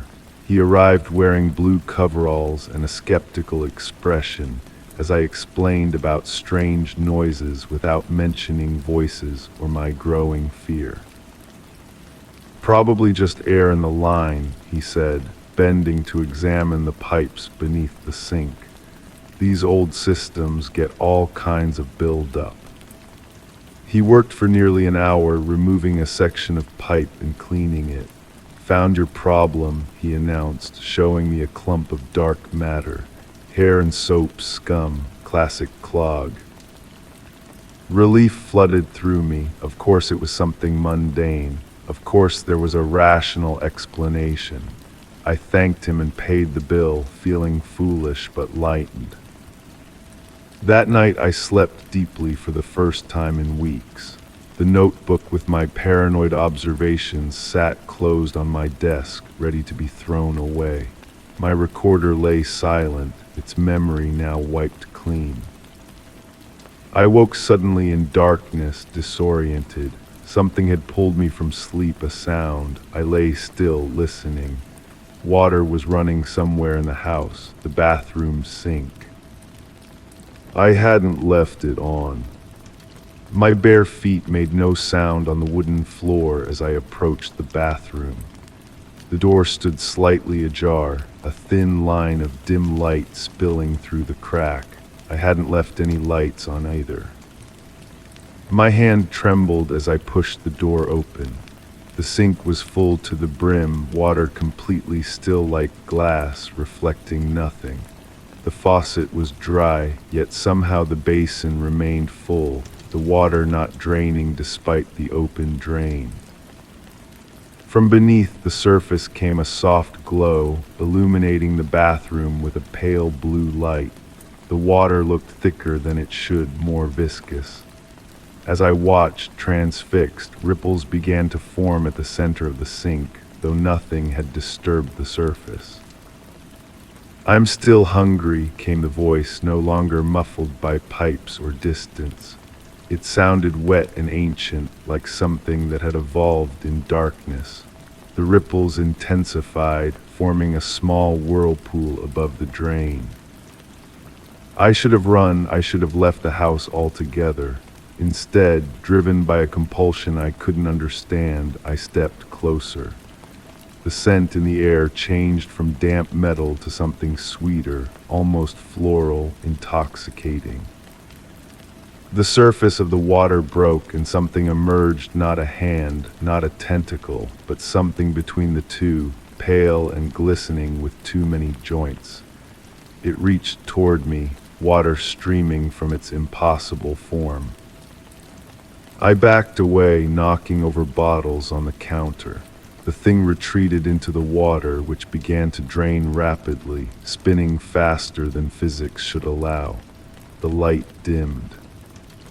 "You'll come back," said the voice, fading as the water level dropped. "They always come back." The sink drained completely, leaving only a few droplets clinging to the porcelain. The bathroom returned to darkness. I fumbled for the light switch, my hands shaking violently. Under the harsh fluorescent light, everything looked normal. The sink was empty, dry as bone. No evidence remained of what I had witnessed or hallucinated. I splashed cold water on my face from the bathtub faucet, unwilling to use the sink. The next day, I bought every chemical drain cleaner I could find. I poured them all down the sink, one after another, ignoring the warnings about mixing products. The chemicals bubbled and hissed, emitting noxious fumes that made my eyes water. I left the house while they worked, spending the day in a coffee shop, researching alternative accommodations. When I returned, the apartment smelled of chemicals and something burnt and organic. The sink appeared clean, its surface slightly etched by the harsh cleaners. I ran the water. It drained perfectly. For 3 days, everything seemed normal. I used the sink cautiously at first, then with growing confidence. The recorder picked up nothing unusual. No voices, no strange sounds. My nights were dreamless and peaceful. Then I found the first marking. It appeared on my wrist one morning, a small, circular pattern, like a tiny whirlpool etched into my skin. It wasn't painful, barely visible unless caught in the right light. I assumed it was an allergic reaction to the cleaning chemicals and applied some cream.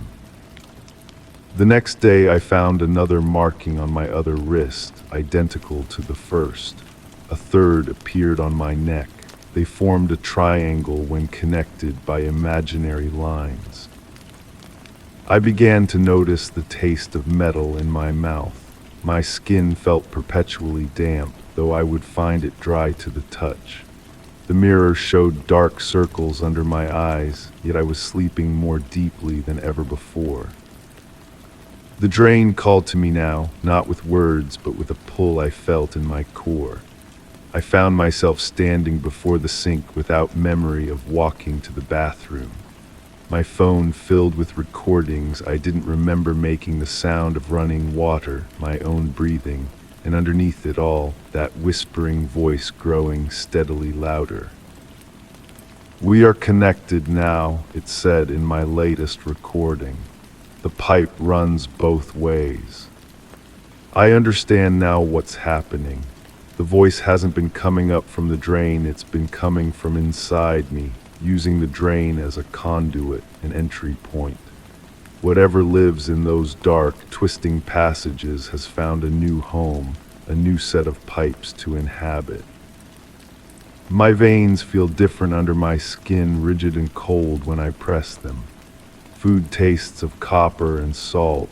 When I speak, my voice echoes slightly, as if traveling through something other than air.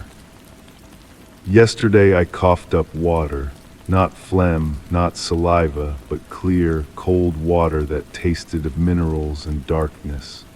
It ran between my fingers and down the sink before I could capture it for testing. The markings have spread across my body, connecting in intricate patterns that resemble plumbing diagrams. They pulse with my heartbeat, glowing faintly blue in darkness. When I press my ear against the wall, I hear water rushing inside, matching the rhythm of my pulse. I no longer use the sink, but it doesn't matter. The connection has been established. Sometimes at night, I feel movement inside my chest, something swimming through channels that shouldn't exist. I write this as warning, though I know no one will see it. My thoughts grow less coherent as my internal architecture changes. I feel myself becoming a conduit, a pathway for something ancient to reach new places. Water seeps from my eyes now instead of tears. My throat makes gurgling sounds when I swallow. Soon I will be nothing but a complex system of pipes and chambers, a living drain leading to forgotten depths. And still under everything that voice whispers, patient, hungry, waiting for someone else to lean over a sink to listen too closely to the voice in the drain. Story 9, it was an old picture, one I had seen 1,000 times, my grandparents, young and smiling, standing on their porch. But tonight, as I dusted off the frame, my stomach dropped. A man stood in the background now. Tall, thin, dressed in black, his face slightly blurred. The air smelled of aged paper and something bitter. My hands trembled as I turned the photo over. There in faint handwriting was a note I had never seen before. Do you see him now? I placed the photo on my desk and took a step back. The lamplight cast a yellow glow across the image, making the stranger's silhouette more pronounced against the worn sepia background. My grandparents' smiles seemed different, somehow strained, almost forced, as if they knew someone was watching them. Had he always been there? I'd looked at this photo countless times since inheriting my grandmother's belongings. I knew every detail, the chipped paint on the railing, my grandfather's crooked tie, the way my grandmother clutched her purse. But never had I noticed anyone standing in the shadows beneath the maple tree. That night, sleep eluded me. My bedroom felt colder than usual, the darkness thicker, more substantial. I found myself staring at the ceiling, ears straining to identify the subtle creaking sounds that seemed to follow a pattern almost like footsteps moving deliberately across old floorboards. Morning brought no relief. The photo sat where I'd left it, but something was different. The stranger had moved, not dramatically, just slightly now, standing 2 steps closer to my grandparents, his posture more rigid, more attentive. I picked up my phone and took a picture of the photograph, needing proof that I wasn't imagining things. When I compared my digital capture to the original, they matched perfectly. The stranger stood in the same position in both images, but when I scrolled through my photo gallery, I found older pictures I'd taken of this same photograph months ago. In those, the background was empty. No man, no shadow. Nothing but the tree and the clear summer sky behind my grandparents. I started documenting everything. I placed the photograph on my desk and set up my laptop camera to record it throughout the day while I was at work. Each night I reviewed the footage frame by frame. For the first few days, nothing changed. Then on the 4th night, I noticed a glitch in the recording, a single frame where the screen went black.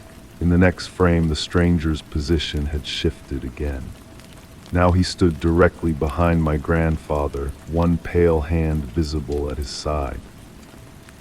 I began keeping a journal, noting any strange occurrences in my apartment. The cold spots that formed in random corners, the persistent smell of something burning that would appear and vanish without warning.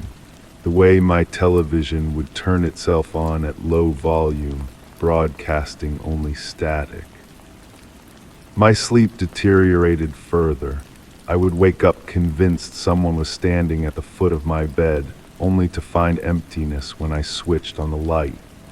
My dreams became invaded by a tall figure who never spoke, never moved, just watched from increasingly shorter distances. Friends noticed my decline. "You look exhausted," they would say, concern etching their faces. I showed the photograph to my closest friend, asking if she noticed anything strange. "Just your grandparents on their porch," she replied, her eyebrows knitting together. "Why, what should I be seeing?" The stranger was invisible to her. I said nothing, but panic bloomed in my chest. Was I losing my mind? I contacted my uncle, my grandmother's only surviving child. The photo of Mom and Dad on the porch, was there ever anyone else in it? His response chilled me. Funny you should ask. Mom always said there was a man who watched their house that summer. Dad thought she was imagining things. Why do you ask? I couldn't bring myself to tell him the truth. Instead, I asked if my grandmother had ever mentioned the man's appearance. Tall, she said, always wore dark clothes, wouldn't come into focus even when she stared right at him. That night, I placed the photograph face down in my desk drawer, unable to bear the sight of it. Sleep came surprisingly easily, deep and dreamless. I woke refreshed, convinced I'd been working myself up over nothing more than an oddity of light and shadow, combined with my grandmother's old stories that must have nestled in my subconscious. Until I opened my closet to dress for work. The photograph hung on the inside of the door, not in its frame but pinned there, edges curling.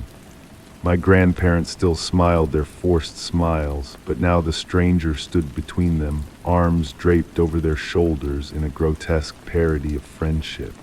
His face remained blurred, but I could make out the suggestion of a wide, unnatural smile.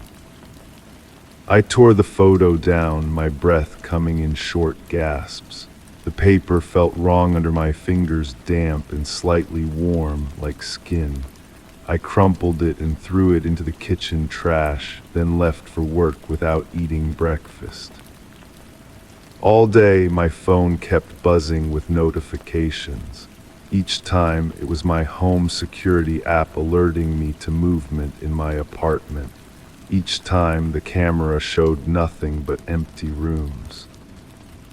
When I returned home, the trash can was overturned, its contents scattered across the kitchen floor. No sign of the crumpled photograph. My search became frantic, tearing through rooms, looking under furniture, inside cabinets. I found it eventually, flattened and placed carefully under my pillow. In this iteration, my grandparents were gone. Only the porch remained, empty and abandoned. The stranger now stood in the foreground, his back to the camera, facing what appeared to be a figure sitting on my bed, a figure with my outline, my posture. I backed away, bumping into my dresser. The mirror reflected my terrified face, but also for the briefest moment, something tall standing behind me. I whirled around to empty space, but the air smelled bitter and burnt. Sleep became impossible. I stayed awake 3 straight nights, documenting everything in my journal with increasingly unsteady handwriting. The photograph changed hourly now. Sometimes my grandparents returned, sometimes the stranger wore their clothes, sometimes the image showed nothing but an empty field where the house should have been. On the 4th night, exhaustion won. I fell asleep at my desk, head resting on my journal. I dreamed of a man who whispered in my ear with a voice like rustling paper, "I've been waiting for you to notice me." I woke to find my apartment transformed. Every surface, walls, ceiling, furniture covered in photographs. Thousands of them all identical. My grandparents on their porch, the stranger now fully in focus, his face clearly visible at last. He had my face. No, not quite my face. Older, harder, with eyes that reflected nothing, but unmistakably my features, my bone structure. With shaking hands, I turned over the nearest photo. The handwriting on the back matched the original note, but the message had changed. "Now I see you." My phone rang. The caller ID showed my own number. I answered without thinking. "Hello," my voice sounded distant, foreign. Nothing but static responded, then a whisper, "Look at your reflection." I raised my eyes to the mirror across the room. The figure staring back wore my clothes, had my height, my build, but its face blurred and shifted, refusing to come into focus. I reached up to touch my cheek. The reflection remained still. Now I document everything, hoping someone will find this journal. The stranger walks through my life wearing my face, while I fade from photographs, from reflections, from memories. Friends look through me when I speak. My voice leaves no impression on recording devices. The original photograph sits on my desk, restored to its frame. My grandparents smile their strained smiles. The stranger with my face stands beside them, one hand raised in greeting. And in the background, barely visible beneath the maple tree, stands a blurred figure that grows fainter each day. I know now why my grandmother insisted someone watched their house that summer. I know why she kept that photograph despite her fear. She saw what would happen, what had already happened, what will always happen. The cycle continues. I watch and wait for someone new to dust off an old frame and ask the question I once asked. Do you see him now? Story 10. In the midst of sifting through dusty relics of bygone eras in the attic, a hidden canvas revealed itself to me, nestled behind a weathered trunk.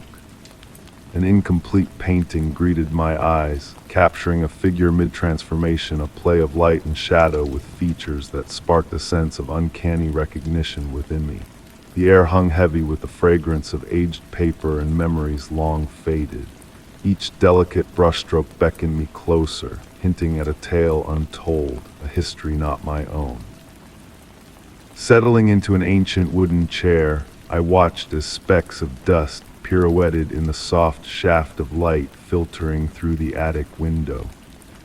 The portrait seemed to shimmer in the dim glow, its unfinished edges merging seamlessly with the raw canvas like whispers of watercolors on parchment. The face in the painting existed in a state of ethereal limbo, certain details sharp and defined, while others dissolved into ambiguity, as if the artist's hand had paused in mid-stroke. The gentle groans of the old house provided a lulling rhythm as I lost myself in contemplation.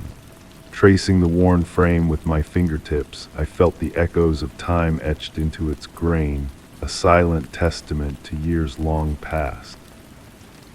The eyes of the portrait held me captive, painted with a depth that transcended the boundaries of the canvas itself. As evening descended, a golden hue bathed the attic in a warm glow, casting elongated shadows across the floorboards. The air grew cooler, carrying the crisp scent of impending autumn through a crack in the window. In the fading light, I found myself whispering to the portrait, sharing secrets and musings as though confiding in an old friend. And as darkness crept in, a curious phenomenon unfolded before my eyes. Certain brushstrokes shifted and morphed, offering glimpses of alternate expressions, a faint smile here, a touch of sorrow there. Time flowed differently within that attic sanctuary. Hours slipped by unnoticed as I delved into the intricacies of the portrait. Behind it, a faded inscription emerged. Remember, the light changes everything. The elegant yet wavering script seemed to beckon from a dreamlike realm, weaving a connection between myself and the enigmatic artist who had birthed this unfinished masterpiece.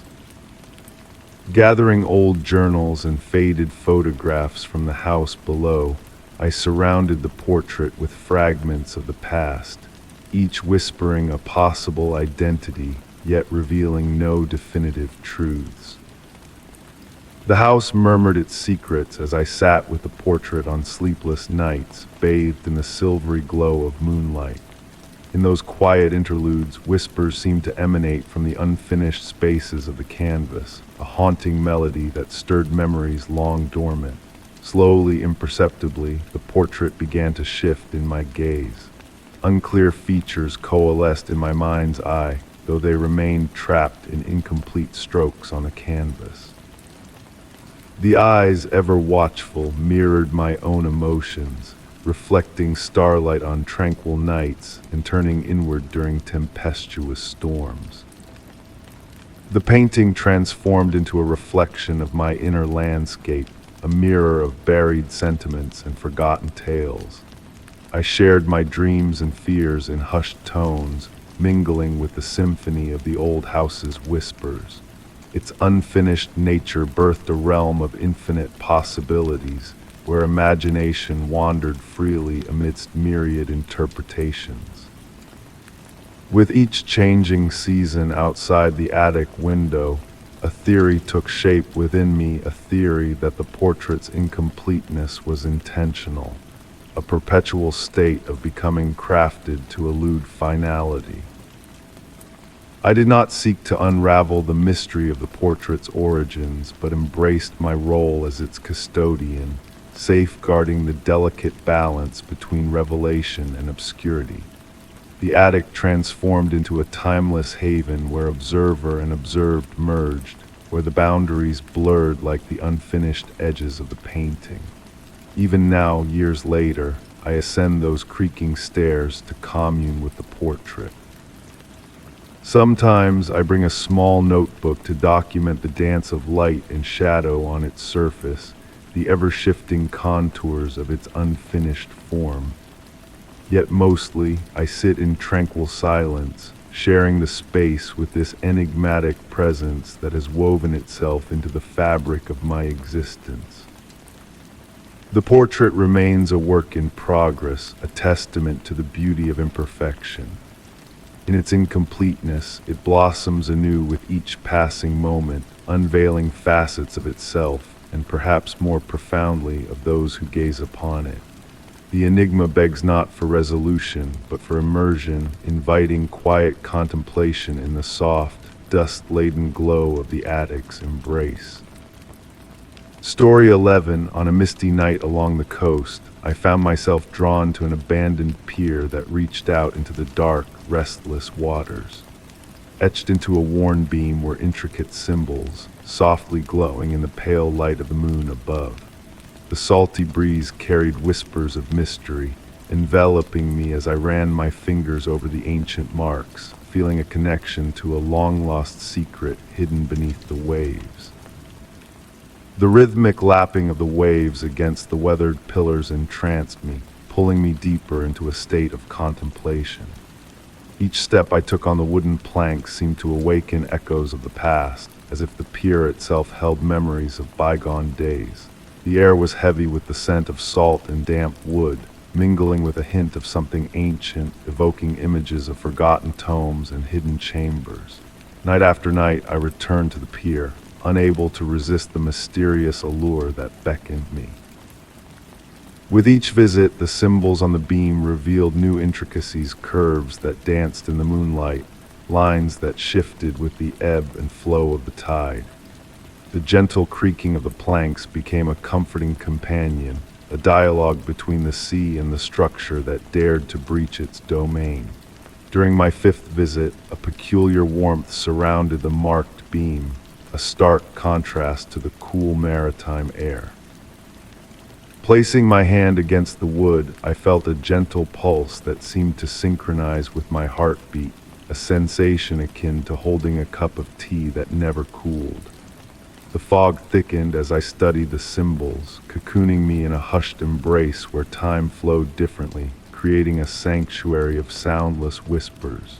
At times, a soft humming seemed to rise from beneath the pier, blending harmoniously with the rhythm of the waves. One serene night, as I sat beside the beam, the water below stilled to a mirror-like surface, reflecting the moon with eerie precision. Shadows moved beneath the surface, graceful and enigmatic, defying identification with their fluid motions. The symbols began to infiltrate my dreams, transforming into maps of uncharted lands or shifting beneath my touch like living script. I started documenting them in a journal, observing how they evolved with the moon's phases, each night bringing subtle changes to their form. To my bewilderment, other visitors to the pier remained oblivious to the markings, their eyes gliding past the beam as if it were merely ordinary wood. Even my attempts to draw attention to the symbols were met with polite disinterest, their gazes sliding away like water off glass. The turning point arrived with the new moon. In the absence of lunar light, the symbols emitted a faint phosphorescence, casting a gentle glow of blue-green light that undulated like hidden currents. The warm pulse within the wood intensified, the humming beneath the pier growing clearer, its melodic tones resembling ancient language that lingered on the edge of memory. Curious artifacts began appearing near the beam's smooth stones adorned with spiral patterns, shards of iridescent shells radiating an inner luminescence, strands of silvery seaweed forming intricate filigree. Each item felt like a message, though its meaning remained veiled in mystery. As I pen these words, I realize that I have become intertwined with the enigma that enshrouds this place. The symbols now manifest in unexpected places, in the mist on my bathroom mirror, in the rain patterns on my windows, in the swirls of cream in my morning coffee. They transcend mere symbols, evolving into a language that I am slowly deciphering, a dialogue with the ancient unknown.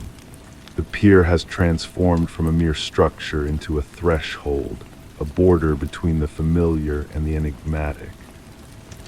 The gentle enigma of the markings unfolds before me, never fully revealing its secrets, but offering tantalizing glimpses that beckon me back, night after night, to the intersection where the ordinary world meets something deeper, older, and infinitely more patient than human comprehension.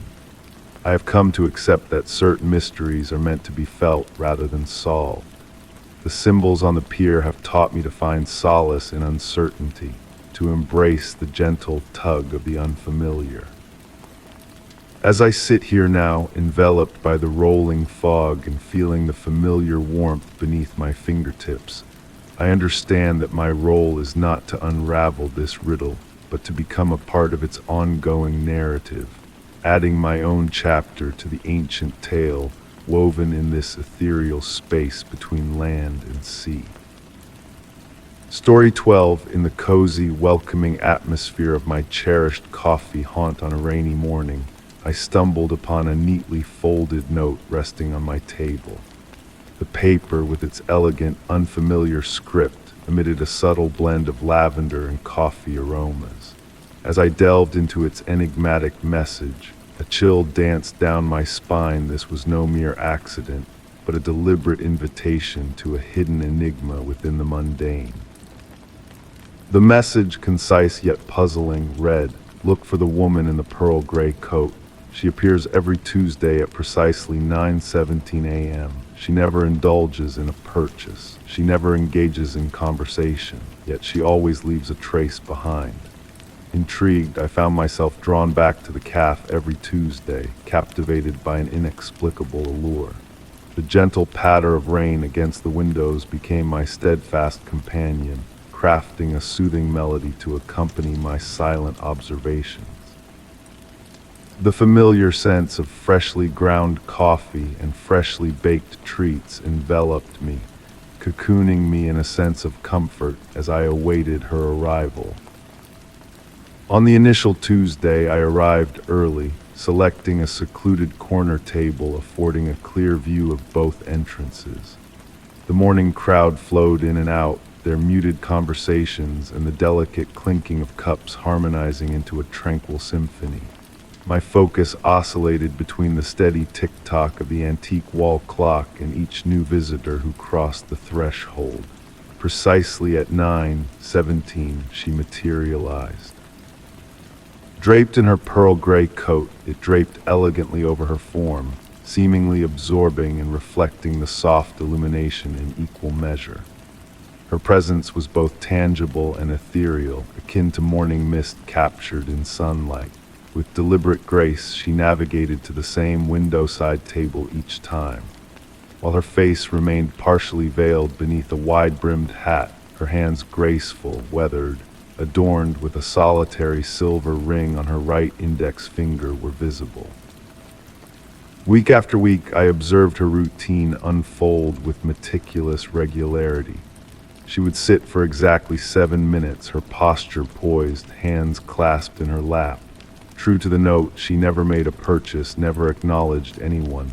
Yet I began to discern the small tokens she left behind: a vintage button, a pressed bloom, an ancient compass with a cracked visage, but a needle that spun with uncanny vigor. The CAF staff seemed oblivious to these items. Inquiring about the woman elicited glazed expressions and swift subject changes, as if she dwelled in a blind spot of their perception. Each object she left exuded a subtle energy, narrating fragments of a tale I struggled to assemble. One rainy Tuesday, I arrived to find her seated at my customary spot. Her visage turned towards me, and though her features remained indistinct, I sensed her acknowledgement of my presence. Before her lay an aged leather-bound journal, its pages tinged with the passage of time. With a slight nod, she indicated the chair opposite her. As I settled into the seat, the ambient CAF sounds faded into a distant hum. The space between us crackled with potential, akin to the pregnant pause preceding a lightning strike. Her voice, reminiscent of autumn leaves rustling in a gentle breeze, broke the silence. "You've been observing," she stated, not inquiring but affirming. Few recognize the patterns anymore. Even fewer take the time to watch, to ponder, to question the gaps between moments. Flipping open the journal, she unveiled pages adorned with the same elegant script from the initial note. "Time is not as straightforward as they believe," she continued, her fingers tracing the lines of text. "It bends and flexes like origami, creating folds where secrets gather. Some of us traverse these folds, collecting what lodges in the crevices." The journal contained depictions of the objects she had been leaving behind, accompanied by coordinates, dates, and enigmatic annotations that seemed to shift and transform when viewed from different angles. "Why me?" I murmured, barely audible. She smiled, her features still veiled. "You possess the patience for patterns, the capacity to dwell in uncertainty sands demanding answers. Most importantly, you grasp that certain enigmas are meant to be felt rather than deciphered." With that, she rose, leaving the journal on the table. "Your turn now," she whispered softly. "Observe those who notice the patterns. Leave them traces leading back to wonder." When I glanced up from the journal, she had vanished. The CAF's ambient sounds flowed back in like a gentle tide. The rain persisted in its rhythmic dance against the windows, and the aroma of coffee lingered in the air. The journal remained, tangible and substantial, beneath my touch, its pages now blank, devoid of the once present writing. Every Tuesday at 9:17 a.m., I continue my CAF visits. Occasionally, I glimpse others like myself, quietly seated, observing.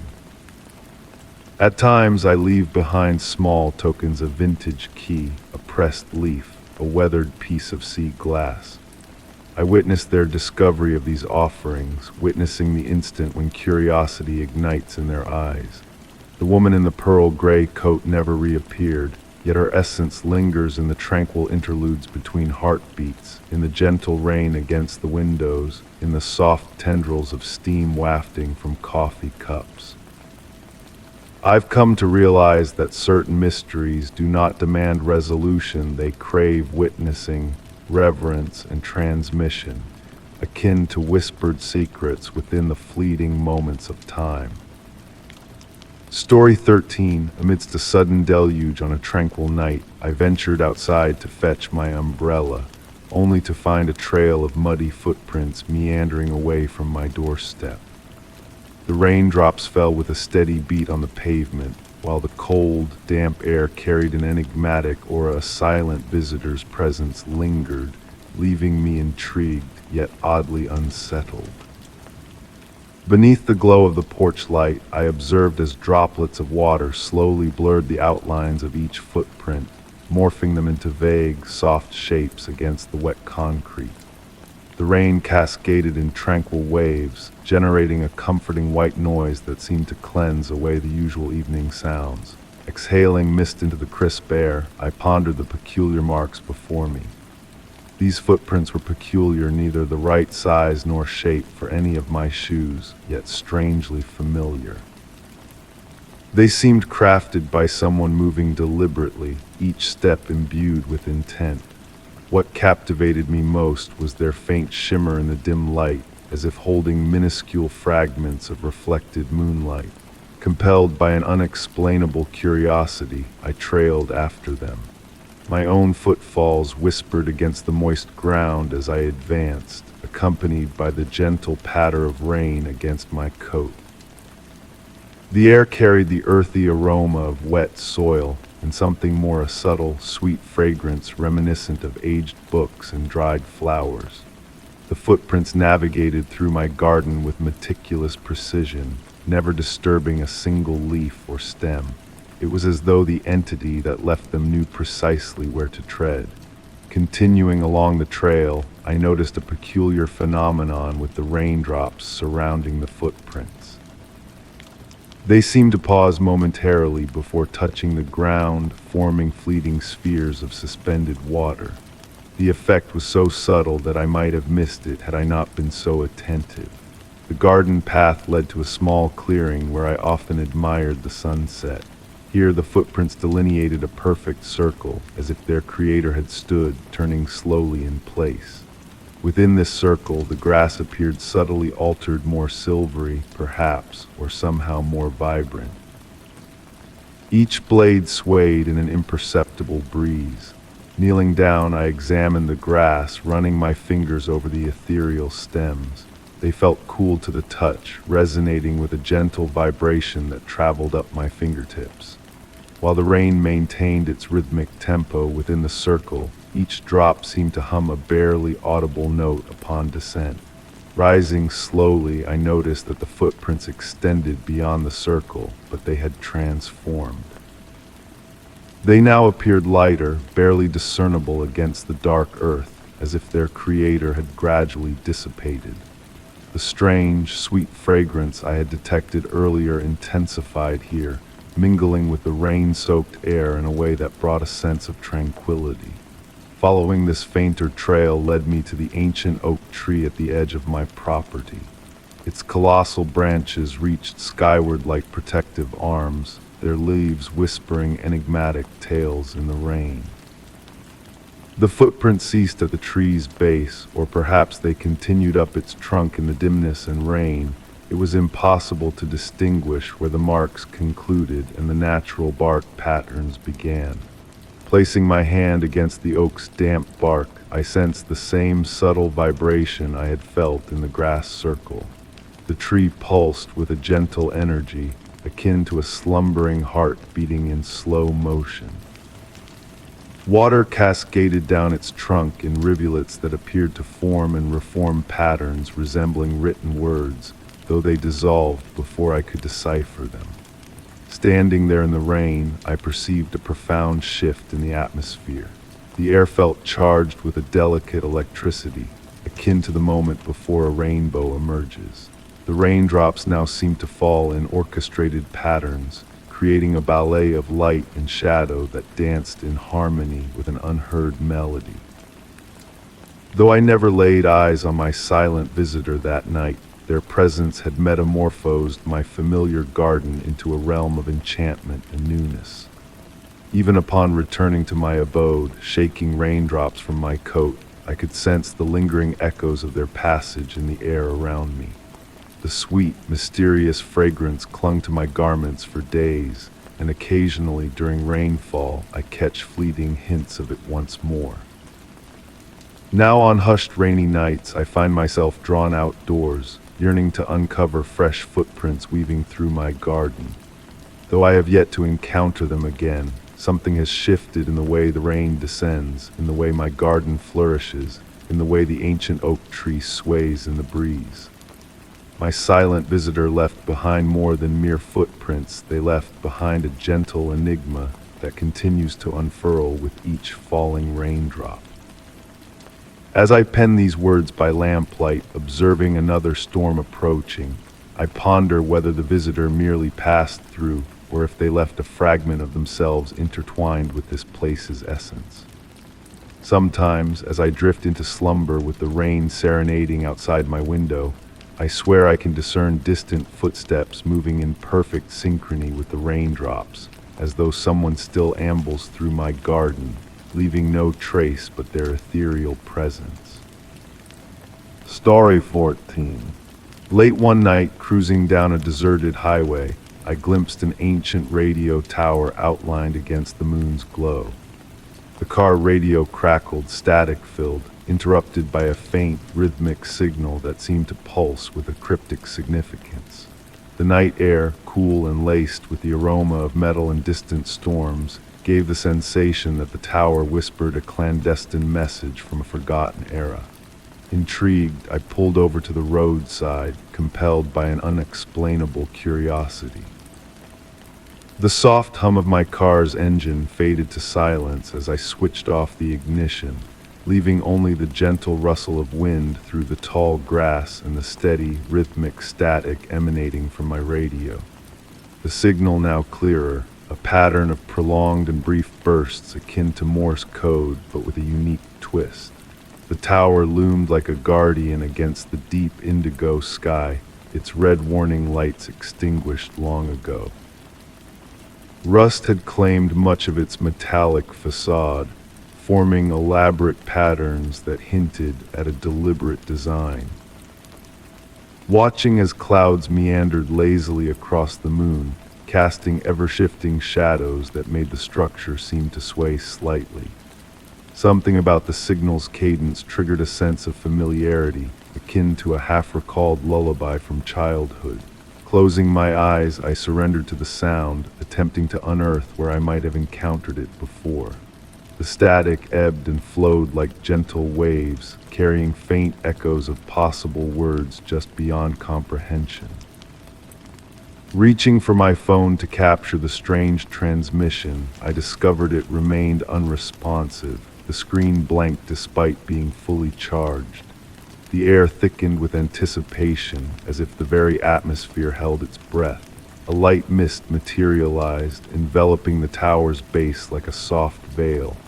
Mesmerized by the rhythm of the signal, memories surfaced, memories that felt foreign yet oddly intimate.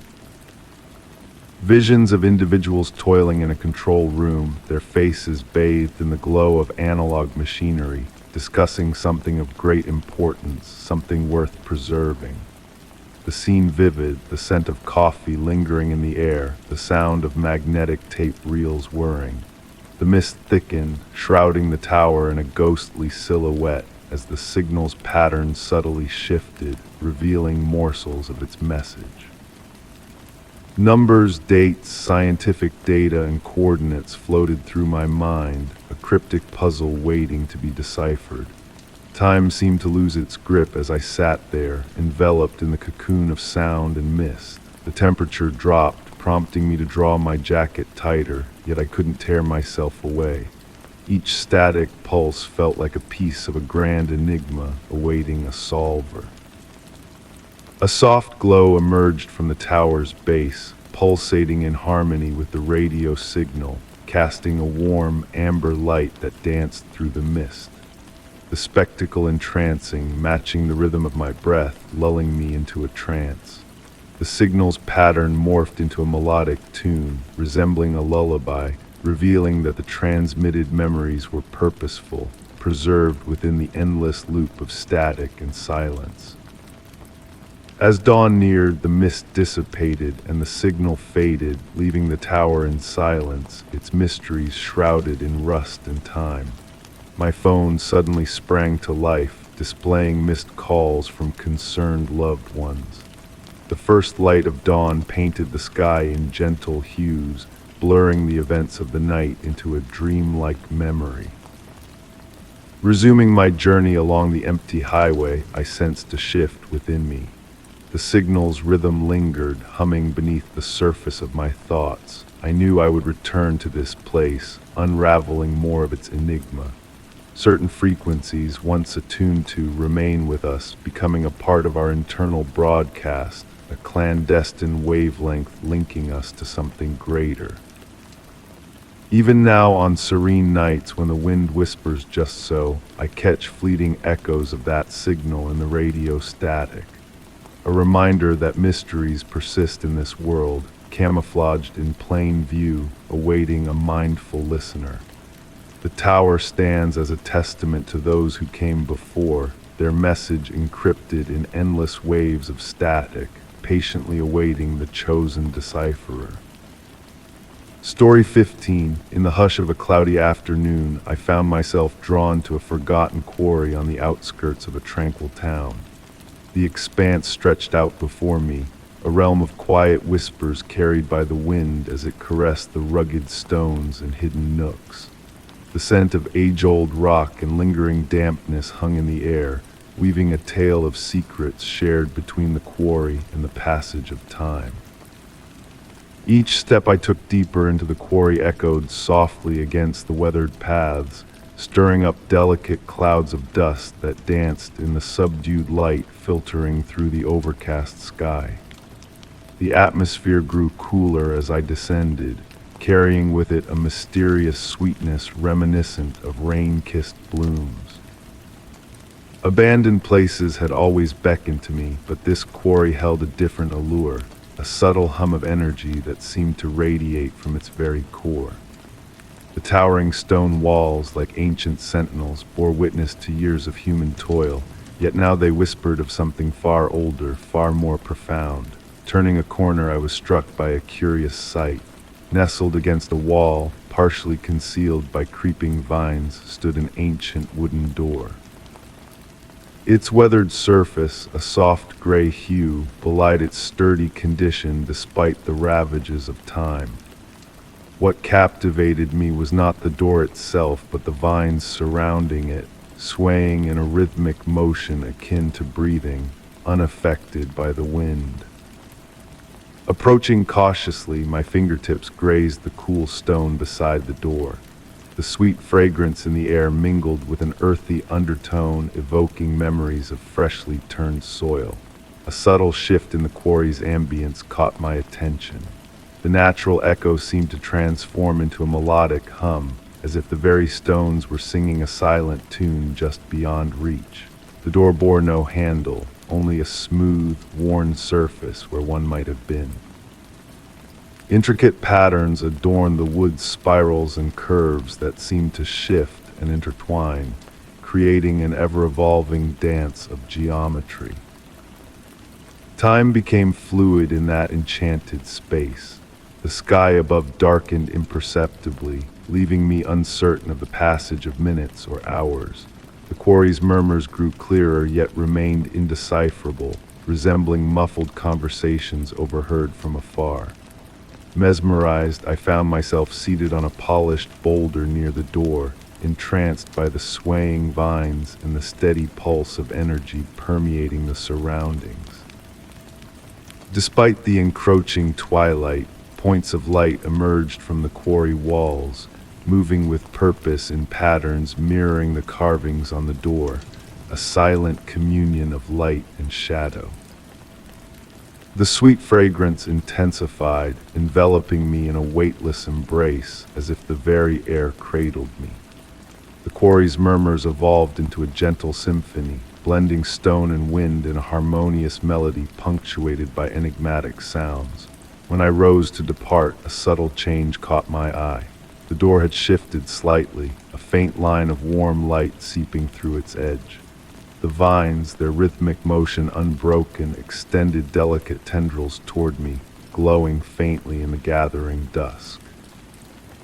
That day I refrained from touching the door, yet I returned to the quarry countless times thereafter. Hours slipped by as I observed the dance of light and shadow, listening to the whispered confidences of the stones. The door remained a constant, neither yielding nor closing, its subtle transformations a mystery beyond grasp. The question of what lay behind it lingered in my thoughts, a tantalizing enigma that defied resolution. The quarry held its secrets close, divulging them through whispers and hints, through the gentle sway of vines and the soft gleam of hidden lights. The true magic, I realized, lay not in unlocking the door's mysteries, but in embracing its enigmatic presence. In dreams, I revisited that sacred space, feeling the warmth of the stone beneath me and the cool caress of the breeze. The quarry's murmurs wove a lullaby, a timeless tale of stone and time that transcended the boundaries of waking reality. The door stood sentinel amidst the breathing vines, an invitation to contemplation rather than revelation. The quarry's ancient dialogue with time persisted, speaking in murmurs and lights, in shadows and scents, imparting stories to those willing to listen with an open heart and a tranquil mind. Story 16. In the quiet of a late evening, I found myself drawn to an abandoned cinema, its marquee fading yet still whispering of forgotten grandeur. Inside the dim, empty auditorium, a solitary projector flickered to life, casting ethereal images upon the weathered screen. The air held a poignant blend of popcorn and dust, carrying with it a silent tale of dreams and heartaches long lost to time. Settling into a worn velvet seat at the back, I felt an unexplainable pull to uncover the story this neglected theater held within its walls. The gentle whir of the projector wove a hypnotic melody, like a distant lullaby echoing through the years. Dust particles danced in the soft light, forming intricate patterns that hinted at hidden meanings just beyond reach. As my eyes adjusted to the darkness, I glimpsed subtle movements at the edge of sight, shadows that ebbed and flowed like silk in a gentle breeze. The flickering screen revealed scenes from an old black and white film, yet there was a personal intimacy to the images, as if peering into someone's private memories rather than a scripted narrative. A mysterious woman in vintage attire appeared repeatedly, her face always averted from the camera, moving through various settings: a garden, a restaurant, a rainy street, her purpose elusive yet urgent, her grace unwavering. A soft murmur brushed against my ear, carrying indistinct words that lingered in the air. The room's temperature shifted, creating subtle currents of warmth and coolness that enveloped me in a ghostly embrace. The leather armrests felt strangely warm under my touch, as if someone had just vacated the seat beside me. The film unfolded, revealing subtle anomalies: a changing dress color, looping scenes with subtle alterations. Instead of expected dialogue, the sound system emitted the soft rhythm of breathing, punctuated by quiet sighs. Mesmerized, I noticed the woman's movements mirroring my own, a surreal synchronicity that sent shivers down my spine. Her hidden face added to the enigma, perpetually veiled from view. A fragrance of jasmine mingled with the mustiness of the theater, infusing the air with a melancholy that tugged at forgotten heartstrings. The scent carried a melody of longing, both unfamiliar and yet strangely known. The projection shifted to depict the theater's past, revealing a full audience except for one conspicuously empty seat, occupied by the elusive woman in different locations, perpetually seeking an unseen goal. A diary, yellowed with age, emerged from the seat cushions, its pages chronicling visits to the cinema, each entry ending with a haunting phrase: "Still searching for the perfect ending." The final pages bore a familiar handwriting, the last entry abruptly halted as if fate had intervened. As the film neared its conclusion, the woman turned towards the camera, only for the screen to dissolve into static, plunging the room into darkness as the projector fell silent. Retrieving the diary, I sensed a presence beside me, a fleeting touch, a warm breath, then nothing but the fading scent of jasmine. In the lobby, a figure in a vintage gown briefly materialized against the dark screen, a silent gesture of farewell or greeting before vanishing into the shadows. Years later, the faint scent of jasmine still lingers during old movie viewings, a reminder of unseen eyes watching, waiting for a kindred soul to share in the poignant allure of unfinished stories. Story 17, as I delved into the treasures hidden in my attic, a sense of nostalgia enveloped me. Among the dusty relics, my fingers brushed against an antique radio, its once polished dial now weathered, its speakers silent. It sat there, a silent sentinel of bygone days, until one serene night when the stillness was shattered by crackling static that breathed life into the dormant device. From the chaos of white noise emerged faint, fragmented voices and distant melodies, carrying with them the bittersweet essence of aged metal and forgotten dreams. Each sound that escaped the radio felt like a whisper from a past eager to be remembered, pulling at the strings of my curiosity. Intrigued, I found myself irresistibly drawn to spend more time in the attic, the space imbued with a peculiar charm. Dust motes pirouetted in the slender moonlight that filtered through the small window, casting a magical glow over the forgotten relics. The wooden floorboards, weathered by time, murmured softly beneath my footsteps as I navigated my way to the corner where the radio perched on an ancient oak table, its mahogany surface dulled by the weight of years gone by. Every evening, as the sky painted itself in gentle watercolors, I settled into the worn leather armchair beside the radio. The ritual became my sanctuary, as natural as the ebb and flow of breath tuning the brass dial, watching the soft amber radiance of the vacuum tubes flicker to life, and then waiting. Sometimes the radio remained silent, offering only the soothing hiss of static akin to a gentle rain falling on a tin roof. But on those special nights, pregnant with promise, the extraordinary unfolded before me. The music did not burst forth abruptly, but unfurled gradually from the veil of static, like a delicate photograph developing in the dim red light of a darkroom. The melodies that graced my ears were unlike any I had ever heard, ethereal waltzes that seemed to drift on unseen currents, jazz tunes that whispered of smoky speakeasies lost to time, and voices singing in languages foreign yet achingly familiar. One autumn evening, as the wind danced through the trees outside, a shift occurred in the radio's transmissions. Amidst the musical tapestries, distinct words emerged, soft and clear. Remember the garden, remember the dance, remember the promise. The voice bore no discernible traits of age or gender, yet it carried a warmth that resonated deep within me, igniting a spark of recognition. I embarked on a journey to record these enigmatic messages, filling the pages of a journal with observations of lunar phases, weather patterns, and elusive patterns. The cryptic songs seemed to respond to the whispers of my thoughts, while the voices spoke of memories foreign to my own, yet rooted in my soul. Winter descended, cloaking the attic in frost and shadow, but I remained ensconced in the cocoon of sound spun by the radio.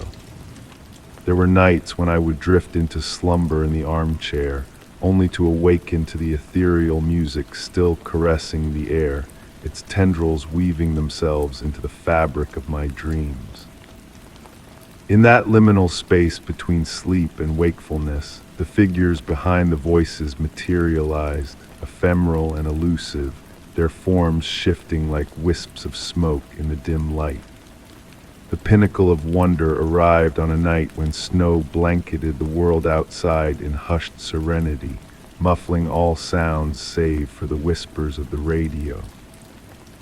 It was then that the radio, with a voice as intimate as a cherished memory, recounted details of my childhood, long buried beneath the sands of time, the hue of my first bicycle, the name of a beloved pet, the melody my grandmother hummed while baking. Instead of fear, a profound tranquility enveloped me, as if I were being gently guided back to the essence of my being. With the passage of time, subtle transformations seeped into my existence. Colors took on a vibrant hue, memories shimmered with newfound clarity, and dreams unfurled with profound significance. The radio's influence transcended beyond its melodic whispers, stirring dormant embers within me, awakening a symphony of melodies that reverberated in harmony with my heartbeat. On quiet nights when the radio fell silent, I pondered the enigma of existence itself. How many layers of reality enveloped us, veiled from sight yet palpably present? How many frequencies of life harmonized in the symphony of the universe, just beyond the scope of our perception? The radio ceased to be a mere machine, transforming into a mystical portal that offered glimpses into realms parallel to our own. I refrained from dissecting its inner workings, for I sensed that its magic, if indeed it was magic, resided not in its tangible components, but in the intangible space between reality and imagination. Perhaps the true marvel lay not in the radio itself, but in its ability to attune me to frequencies that resonated deep within my soul, frequencies that had always lingered, waiting to be heard. As I pen down these chronicles, the radio continues its nocturnal serenades, shrouded in a veil of mystery that eludes comprehension. Yet in the soft crackle of its speakers and the gentle hum of its tubes, I have unearthed a different kind of truth, a truth that speaks not to the mind, but to the heart, whispering of memories unclaimed, yet intimately known. The amber glow of the vacuum tubes has become my beacon in the night, casting a warm luminescence that guides me through the realms of slumber. And in those fleeting moments before sleep claims me, I wonder if somewhere in the vast expanse of existence, another soul is attuned to their own enigmatic radio, where the echoes of my life intertwine with theirs, all connected by ethereal waves of sound and memory, dancing through the tapestry of the night in eternal harmony. Story 18. One hazy evening, amidst the labyrinth of city streets, my wandering gaze caught sight of a peculiar rhyme etched upon a weathered brick wall. The verses, worn yet melodic, carried a mysterious tune that seemed to echo through the cool, rain-scented air. It felt as though the very soul of the city whispered an ancient secret, reserved only for those willing to listen. Intrigued, I drew closer to the wall, my fingertips tracing the grooves of time on the aged brick surface. The words pulsated under my touch, their ink existing in a realm between past and present, neither fully fresh nor completely faded. A gentle breeze swept through the narrow alleyway, rustling fallen leaves and carrying murmurs of distant life. It was then that I noticed the enigmatic detail. Each line of the rhyme bore a unique handwriting style, as if penned by different souls across time. Some letters flowed with graceful cursive curves, while others stood rigid and precise, yet all harmonized in an eerie unity. The street lamps flickered to life, casting a warm glow that danced with shadows on the wall as night descended. When I tried to illuminate the text with my phone, a strange phenomenon unfolded. The words seemed to shift and rearrange themselves under the artificial light, playing tricks on my perception. Blinking in disbelief, I focused on committing the verses to memory. They settled effortlessly in my mind, as if they had always resided there, waiting to be unearthed rather than learned. The rhyme spoke of shadowy companions walking beside us, of memories dwelling in the gaps between moments, and of a silent melody only the walls could hear. Night after night, I found myself drawn back to that mysterious wall. Whether in dreams or waking hours, the verses surfaced in my thoughts, beckoning me with an otherworldly allure. I observed passers-by, their fingers trailing the brick surface just as mine had done, their expressions distant as if attuned to a melody beyond my grasp. With time, similar rhymes appeared on various walls across the city, each linking to the last like verses in an infinite poem. The handwriting styles remained consistent, a blend of authors weaving a cryptic message across the urban landscape.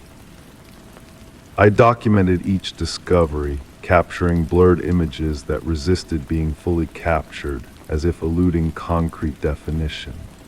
Delving deeper into this enigma, my perception subtly shifted. Street noises took on rhythmic patterns, traffic hums transforming into distant harmonies, and even raindrops falling in a coded cadence that teased at understanding. On quiet nights, I stood before the original wall where it all began. The words hovered in that liminal space between reality and imagination, unchanged by time. Occasionally, strangers joined me, drawn by an inexplicable force, their silent contemplation mirroring my own. The rhyme hinted at a bygone era when cities breathed with life, walls retained memories, and streets echoed with the footfalls of countless souls. It whispered of a hidden realm intertwined with our own, visible solely to those who paused to listen. Some nights a soft hum seemed to emanate from the bricks themselves, a soothing lullaby woven of urban echoes and forgotten dreams. Seasons passed, and I observed the words adapting to their surroundings, shimmering in summer's heat, flowing like liquid in autumn rains, and crystallizing under winter frost. Presently I visit the wall routinely, having memorized every verse long ago. Occasional additions appear, new lines blending seamlessly with the old, the family of handwriting styles expanding with each passing day. The mystery endures, captivating each reader in a unique way, some departing with tranquil smiles, others carrying a pensive gaze that lingers. We return, drawn by an unspoken pact of perpetual discovery within those ancient words.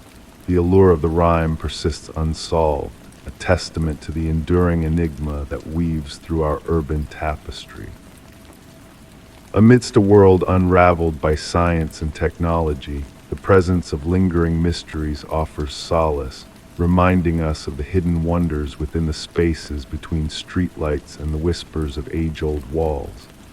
As night descends and the city's nocturnal melody unfolds, I ponder the unknown authors whose hands have contributed to this endless poem.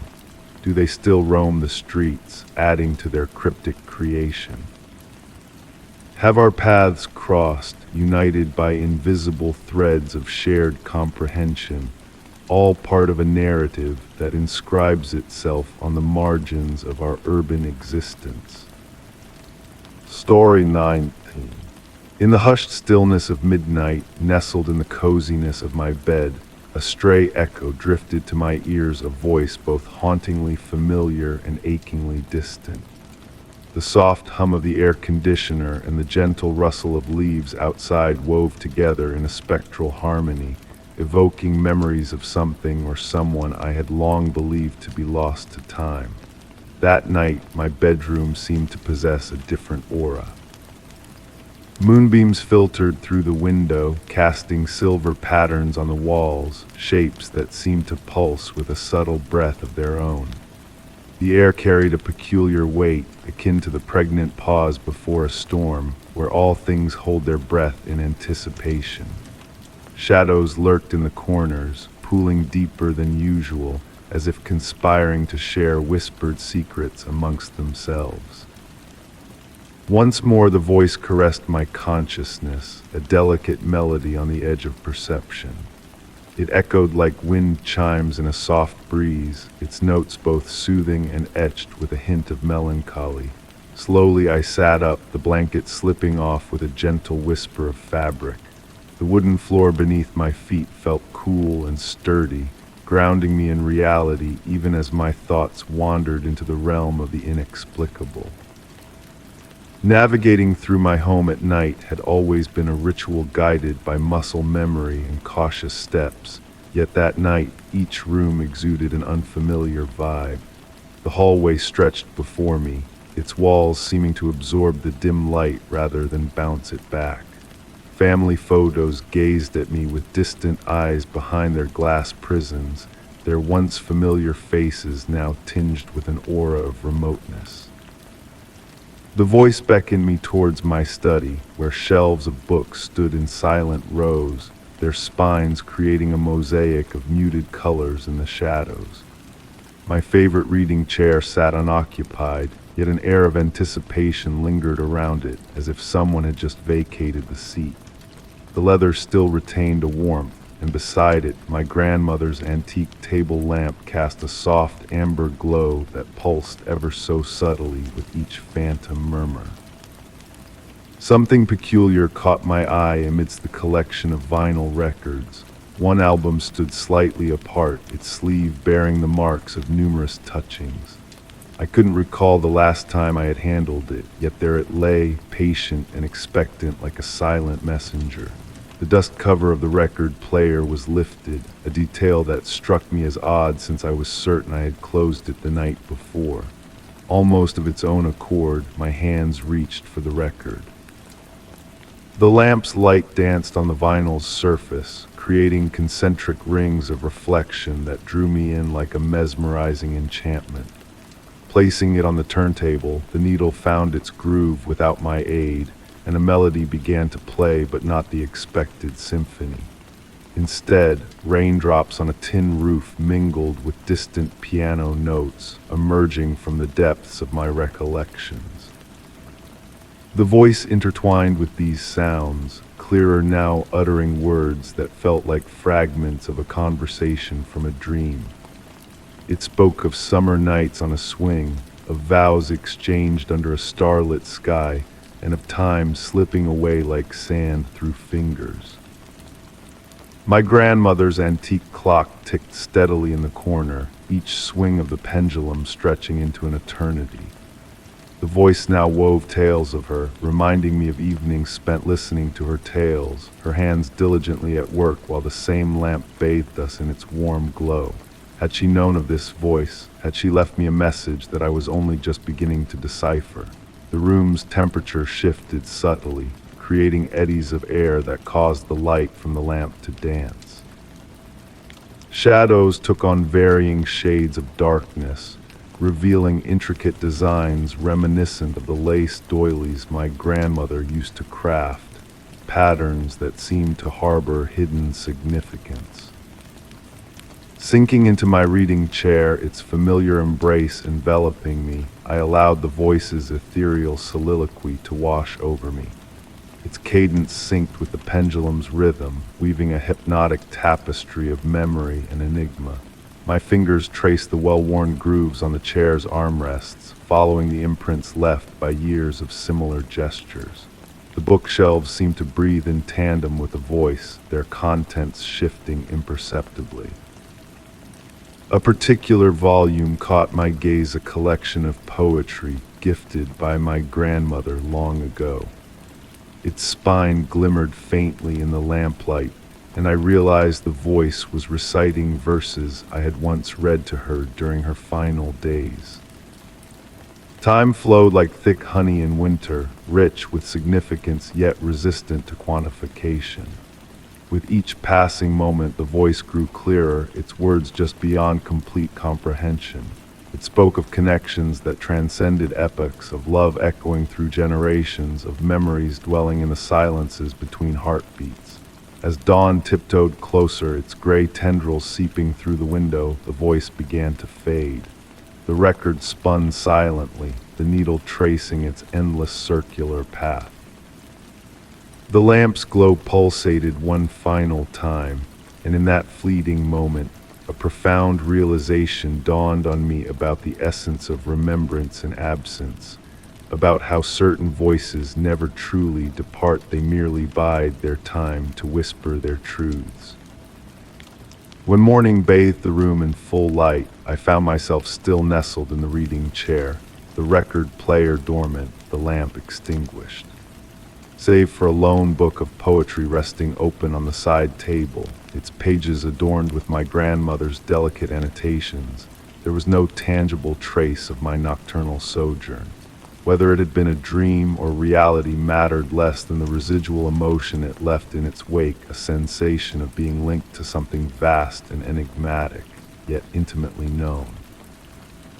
Though the voice had faded with the night, its echo lingered, a gentle assurance that some enigmas are meant to be felt rather than unraveled, experienced rather than elucidated. And in the tranquil moments that ensued, I found solace in the ambiguity, in the space between comprehension and wonderment, where the most exquisite mysteries found their dwelling place. Story 20. In the hush of a moonlit night, I embarked on a solitary journey to an ancient observatory nestled on the outskirts of a quiet town. Amongst the silent sentinels of telescopes and faded star charts, a hidden treasure awaited my discovery, a mural of intricately carved eyes adorning a weathered wall. The celestial expanse outside intertwined with a mysterious luminosity within, as a gentle zephyr, tinged with the scent of ozone and aged parchment, whispered secrets of the cosmos, hinting that the structure itself was a sentinel, safeguarding enigmatic knowledge from a time long past.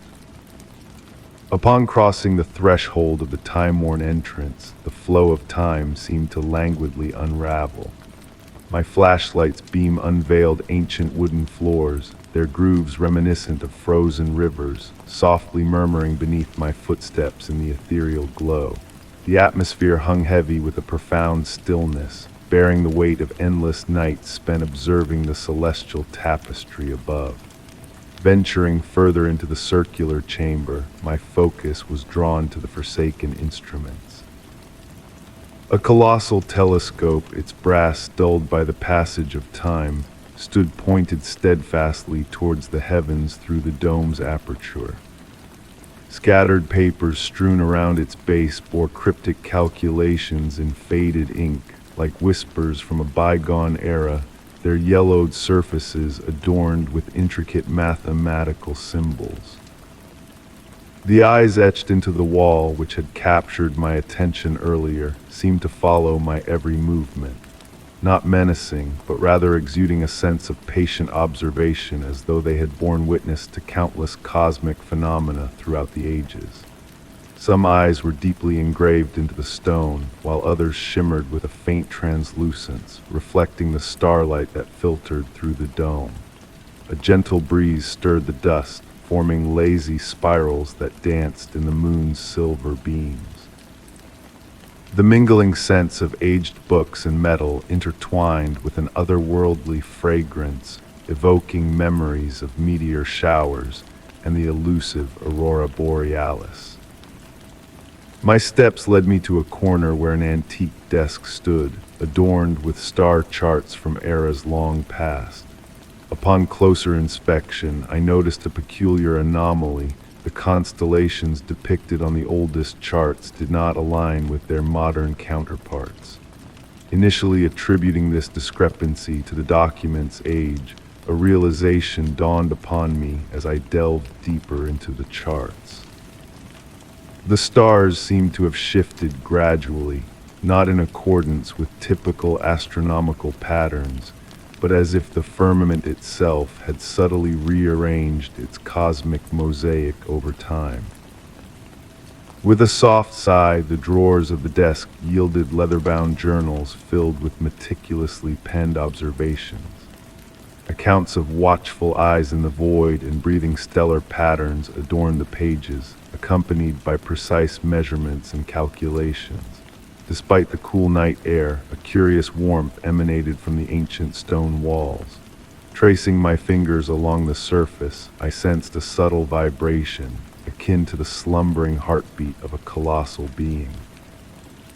The carved eyes appeared to pulsate in sync with this rhythm, though the shifting shadows cast a veil of uncertainty over their motion. Time ebbed and flowed within that celestial sanctuary, minutes stretching into languorous hours as I unraveled its mysteries. Yet when I glanced at my watch, mere moments had slipped away. The dome above groaned and shifted intermittently, as though tracking an unseen celestial phenomenon without any visible mechanism. In a journal entry penned decades ago, an intrepid astronomer chronicled the discovery of a celestial entity unlike any other a being that transcended conventional classification. This enigmatic presence seemed to gaze upon Earth with the same intensity as Earth beheld it. The writer's hand, typically steady, quivered towards the entry's conclusion, not out of fear, but due to a profound sense of mutual recognition.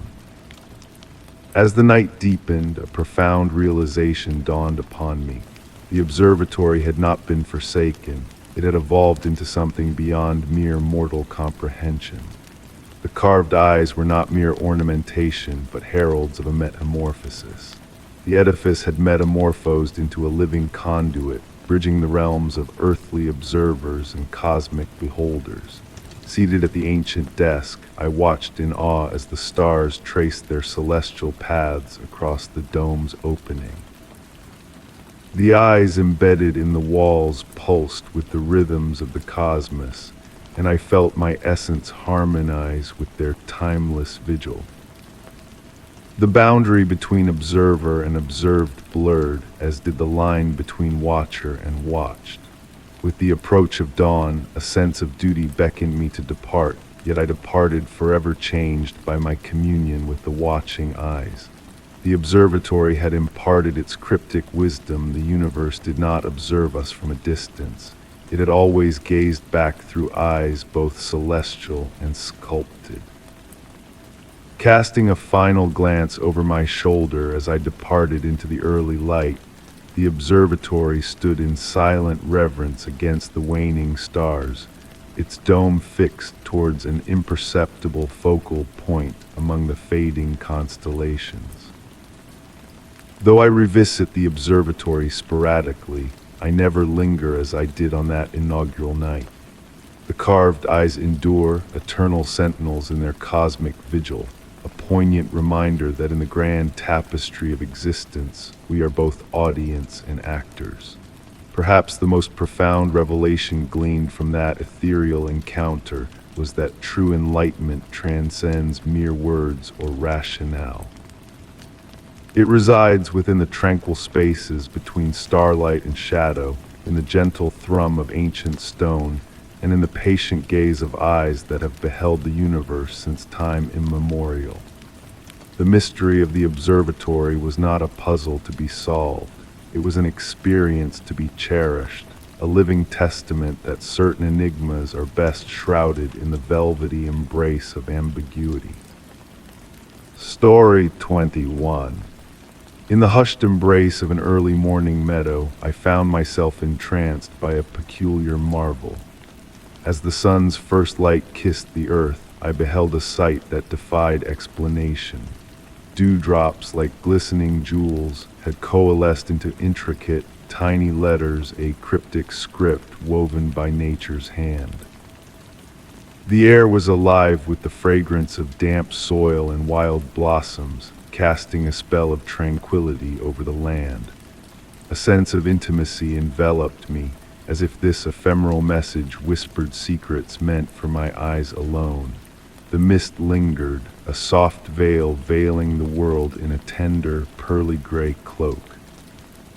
Kneeling down, I drew closer to the dew-kissed grass, my breath stirring delicate ripples in the moist air. The letters gleamed and cavorted, their forms teasingly just beyond grasp. Each stroke and curve resembled intricate calligraphy etched in liquid crystal, a dance of elegance and mystery.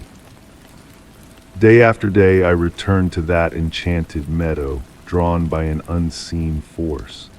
New messages unfurled with the dawn, their significance tantalizingly elusive. The dew script metamorphosed under the sun's caress, shifting from clarity to abstract patterns that melded into the verdant carpet. At times, foreign words emerged, foreign tongues whispered in the intricate designs, both familiar and foreign. The gentle murmur of the wind through the grass and the early birds' serenade became my companions, accompanying my daily reverie. With a leather-bound journal as my witness, I chronicled these ethereal communications, my fingers tracing the faint dampness of the pages. The paper bore a slight ripple, a memory of the dew's touch from which the letters sprung forth. On a misty morn, a change stirred in the script, spiraling outward in a mesmerizing mandala. An aura of silent energy enveloped the meadow, muffling familiar sounds as if nature held its breath. My skin tingled with anticipation as I followed the intricate spiral, seeking to decipher its enigmatic code. The messages transcended the meadow, manifesting in unexpected places. They materialized in the window condensation, aligned with precision, and danced in the steam of my morning tea. Even frost-kissed leaves bore traces of this enigmatic language. In dreams, the script wove surreal tales, liquid silver flowing through shadowy realms of whispers and echoes. Secrets unfurled in voices of rustling leaves and distant chimes, tantalizingly close yet just beyond grasp. Each sunrise brought a fleeting glimpse of understanding, slipping away like water through cupped hands. The journal burgeoned with sketches and notations, a testament to this gentle mystery that captivated my soul. Hours turned to days as I delved deeper into the interplay of patterns, sensing a cosmic dialogue between earth and sky. Winter's chill brought sparse messages, treasured moments on crystal-clear mornings when the frost etched delicate scripts that shimmered like diamonds. Years have passed, yet the meadow's allure endures, its messages dwindling but not forgotten. Perhaps their purpose was to guide me to this state of serene contemplation, where the art of observation reveals morning's subtle enchantment. The dew still adorns grass and leaf in perfect droplets, though the letters have faded. Yet in their absence, I discern a new narrative and ode to the beauty of mystery unsolved. The journal, a repository of dawn's revelations, now reveals shifting patterns that mirror the ever-changing world. Understanding, it seems, was never the ultimate goal. The true gift lies in moments of wonder, in embracing life's enigmatic marvels with patient, grateful eyes. The meadow remains my sanctuary, where the ordinary and extraordinary converge in the soft glow of daybreak. Though the crystalline messages remain a mystery, their essence has imprinted upon my spirit, teaching me that life's profundity lies not in answers, but in the unfolding questions. Story 22. Driving down a rugged stretch of coastline, my gaze fixated on an abandoned lighthouse standing resolute against the crashing waves. Its weathered facade, adorned with faded red paint and crumbling stones, emitted a quiet sorrow, as if it held within its walls the lament of lost sailors and forgotten dreams.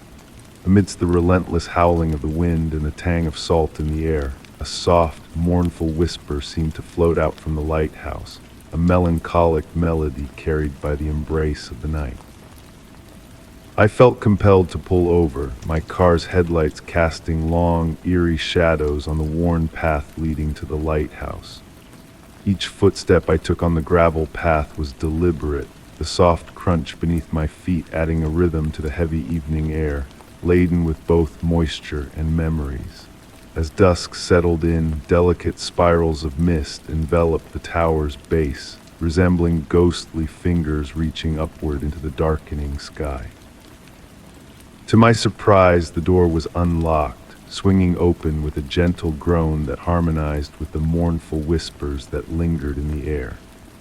Stepping inside, I was engulfed by the aroma of aged wood and sea salt, intermingled with a sweeter scent, perhaps remnants of lamp oil from days long past. Ascending the spiral staircase, my hand trailing along the cool metal railing, each step reverberated with a hollow echo, as if the lighthouse itself was acknowledging my presence. The wooden steps, smoothed by the passage of countless feet before mine, creaked softly under my weight, as if welcoming me into the heart of the lighthouse.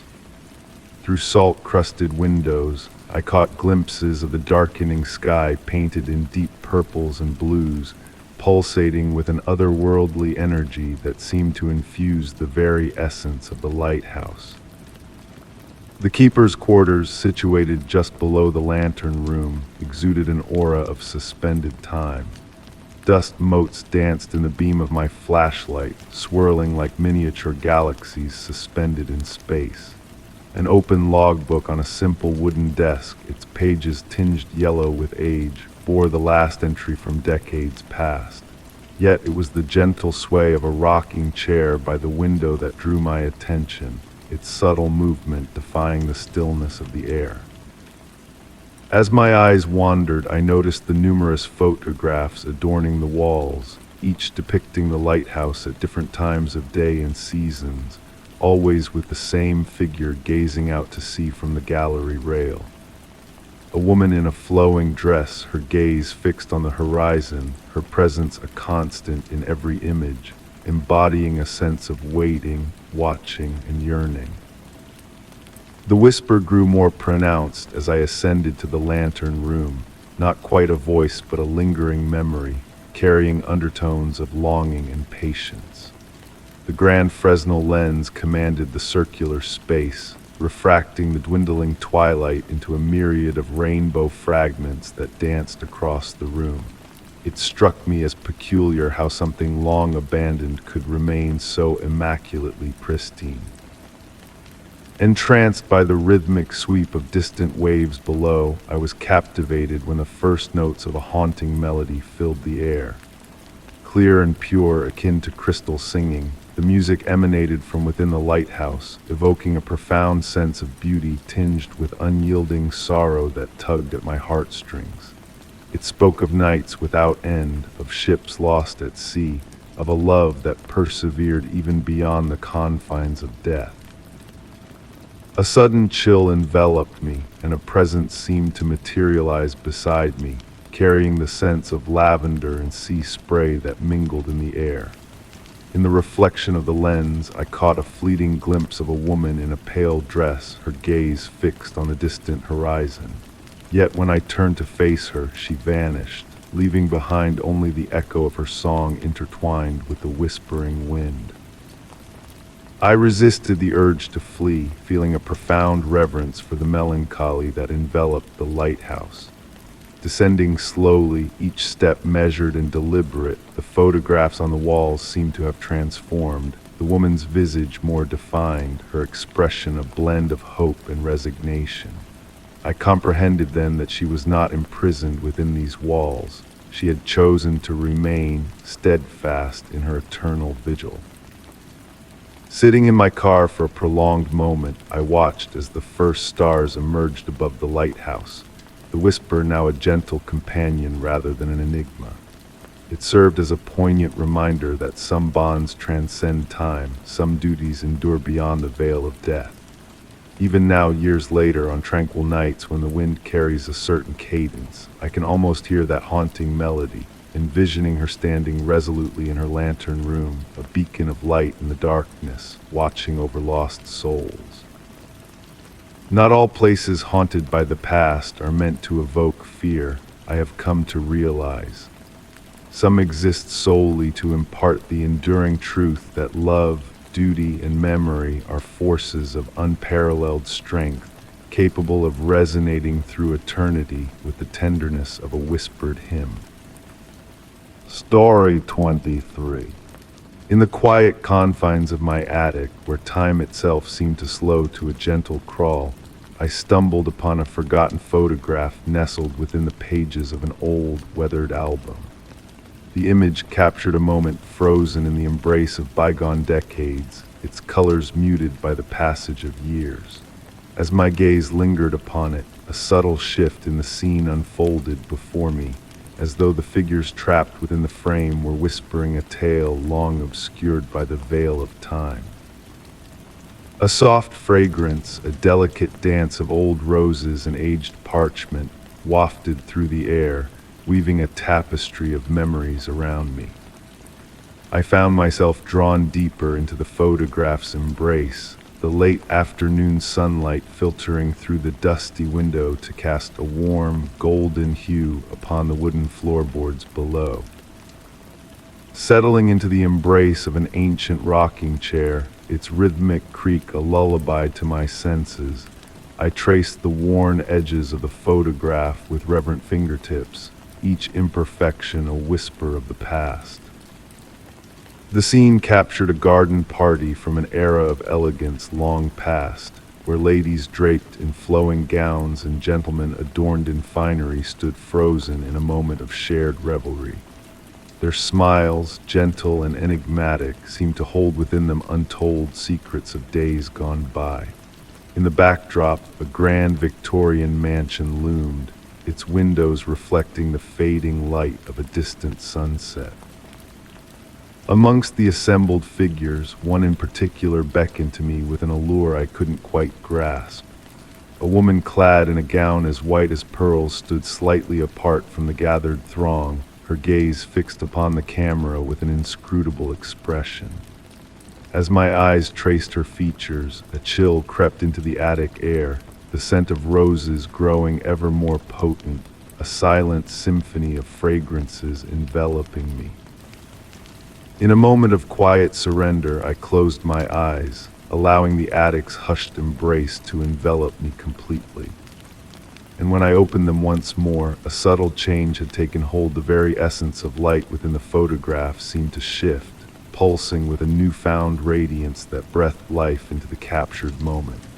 The woman in white, her form ethereal and enigmatic, appeared to move within the frame, her hand outstretched towards a hidden realm just beyond reach.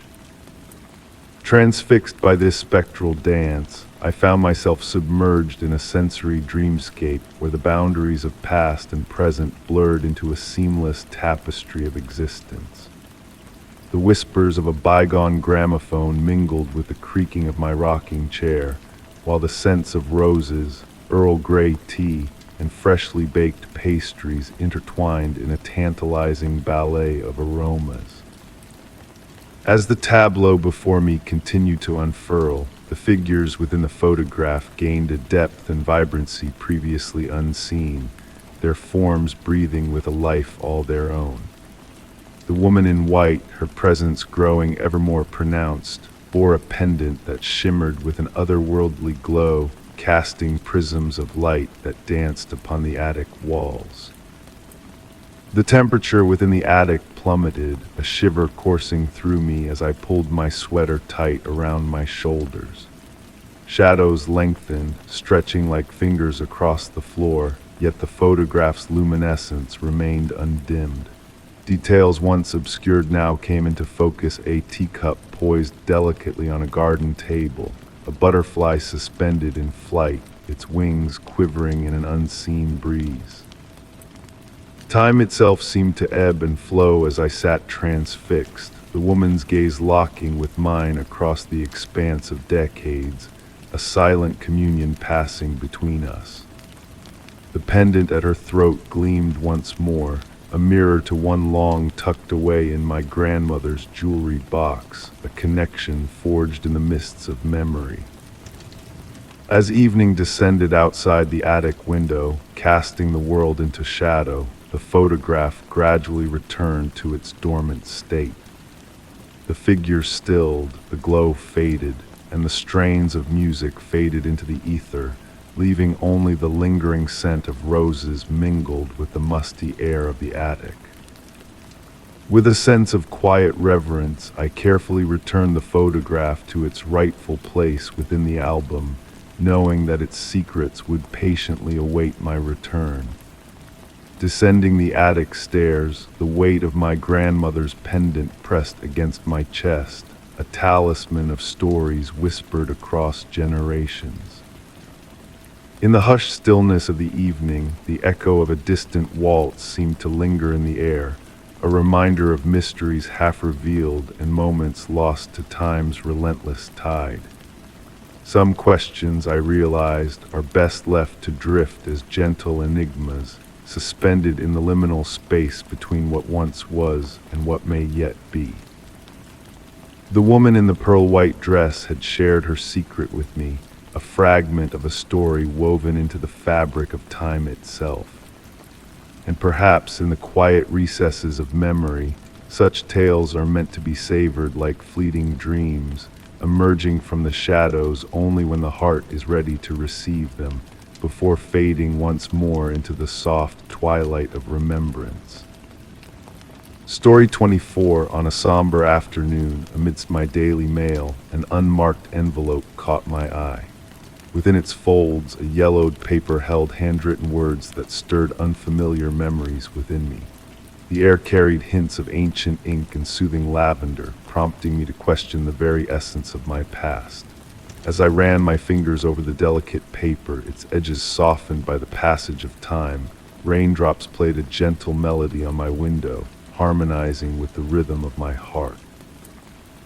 A warm aura from my reading lamp enveloped the room, casting an amber glow that made the elegant script on the letter dance before my eyes. "My dearest friend," the letter whispered, "I write to remind you of the summer house where we shared precious days."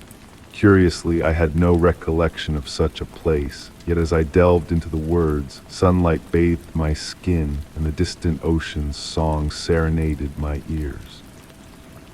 Beside me, the fireplace crackled softly, a comforting presence as I journeyed deeper into the narrative. Each sentence seemed to unlock a hidden chamber of memories distant yet intimately known. The scent of sea breeze and freshly mown grass, the sensation of smooth floorboards underfoot, the whisper of cotton curtains in a gentle breeze, all painted vivid images in my mind. The letter recounted afternoon teas in delicate china adorned with blue flowers, hushed conversations in a perennial garden, and a mysterious locked room on the third floor. With every description, the memories swelled, becoming more tangible, though I was certain they were not mine to claim. My cat nestled in my lap, her purrs a lullaby as I turned to the next page, grounding me in the present while my mind wandered through these ethereal recollections. The script remained steady, detailing events that felt as real as the chair I sat in. Strolls through misty gardens, flickering shadows in candlelit rooms, phantom piano melodies in empty spaces. The familiar creak of my home's floorboards seemed to echo those of the summer house, as if the two places shared an unseen connection. The scent of lavender enveloped me, pervading the room with memories not my own, yet somehow belonging, or did they? Secrets shared, unspoken understandings, promises woven in whispers. The letter spoke of a locket always worn, bearing a photograph of two unknown women in front of a grand estate. My hand sought the locket on my bare neck, yet its phantom weight lingered, a ghostly reminder of a life unlived.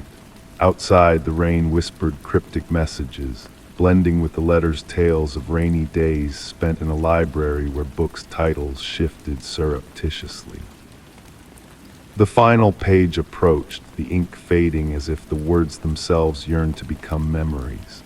A shared decision altering reality, a midnight ritual in the garden under a disorienting moon. The letter's conclusion hinted at both closure and commencement.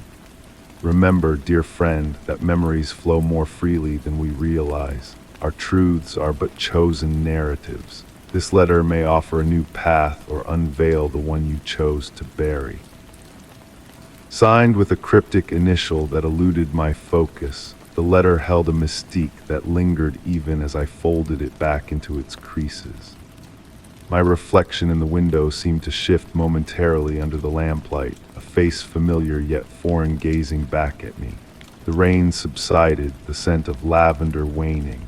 With a gentle reverence, I returned the letter to its envelope, knowing that the memories, whether borrowed or born of my own mind, had forever altered my perception.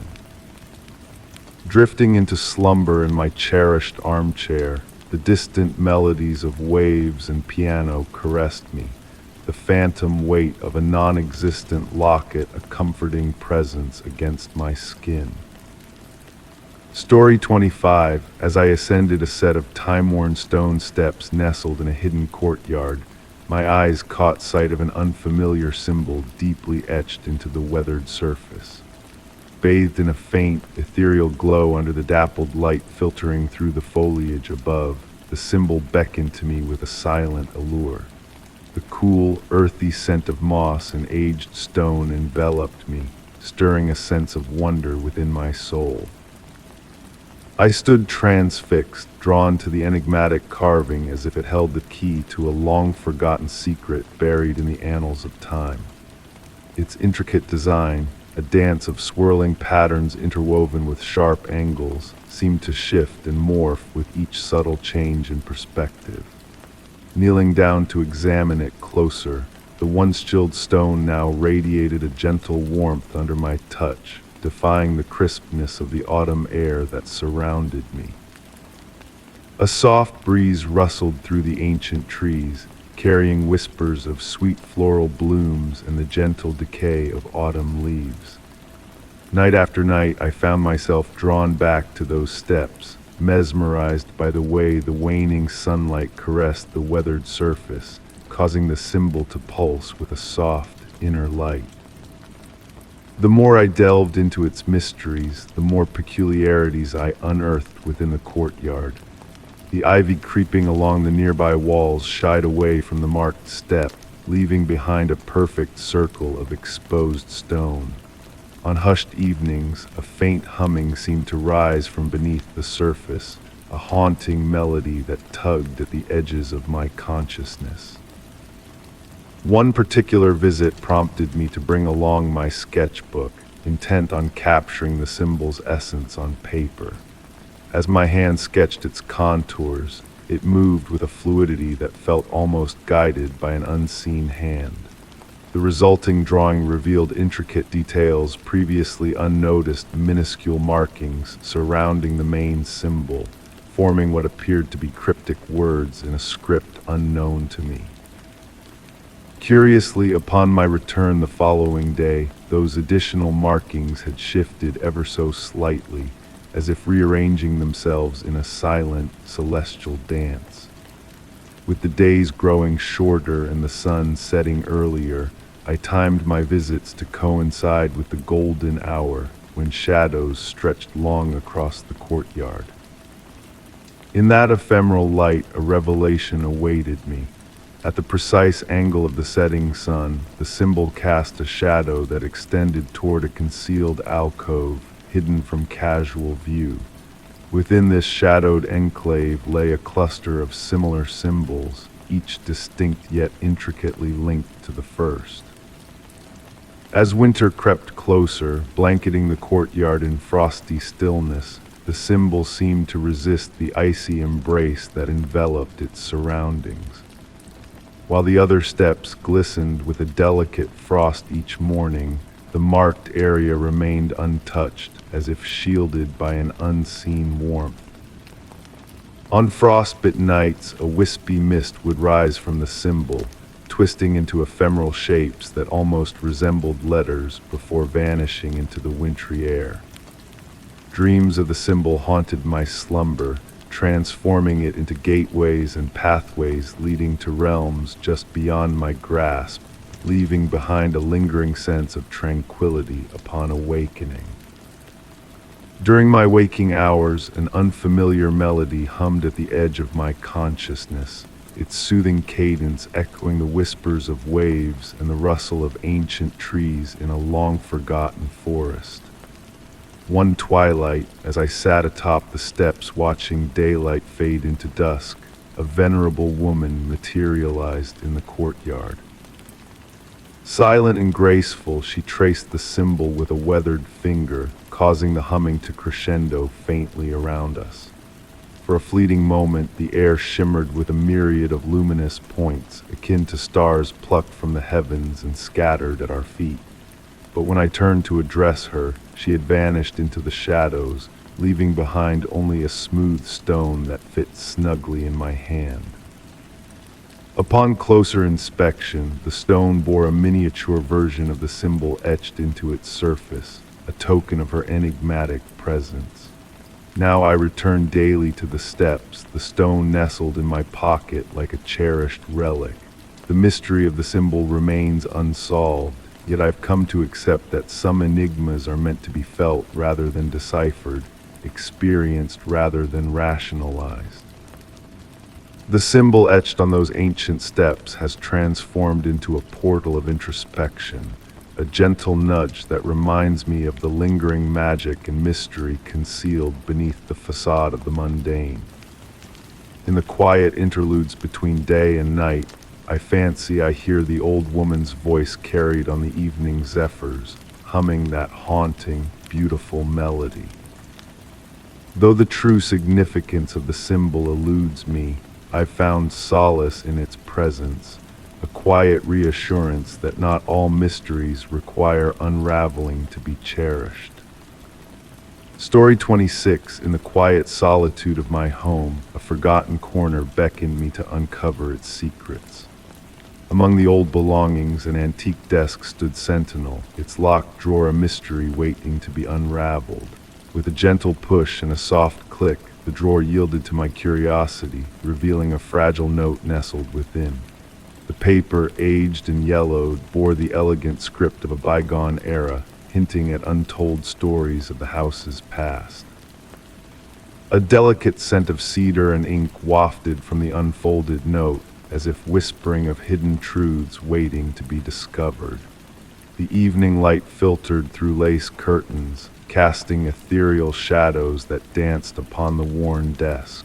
The room embraced me in a hushed anticipation, a tranquility akin to the calm before a gentle rain. The note bore witness to a distant time, beginning with words penned in a flowing script of yesteryears. "My dearest friend," it read, drawing me deeper into its enigmatic tale. Each sentence unfurled a tapestry of peculiar events that had unfolded within the very walls around me, echoes of unseen footsteps, objects shifting in silence, and the enigmatic appearance of fresh blooms in a timeless vase under the full moon's gaze. Lost in the narrative, I sank into the embrace of my chair, spellbound by the revelations within the note. The writer spoke of a hidden chamber veiled within the house's structure, a sanctuary of memories cloaked in mystery.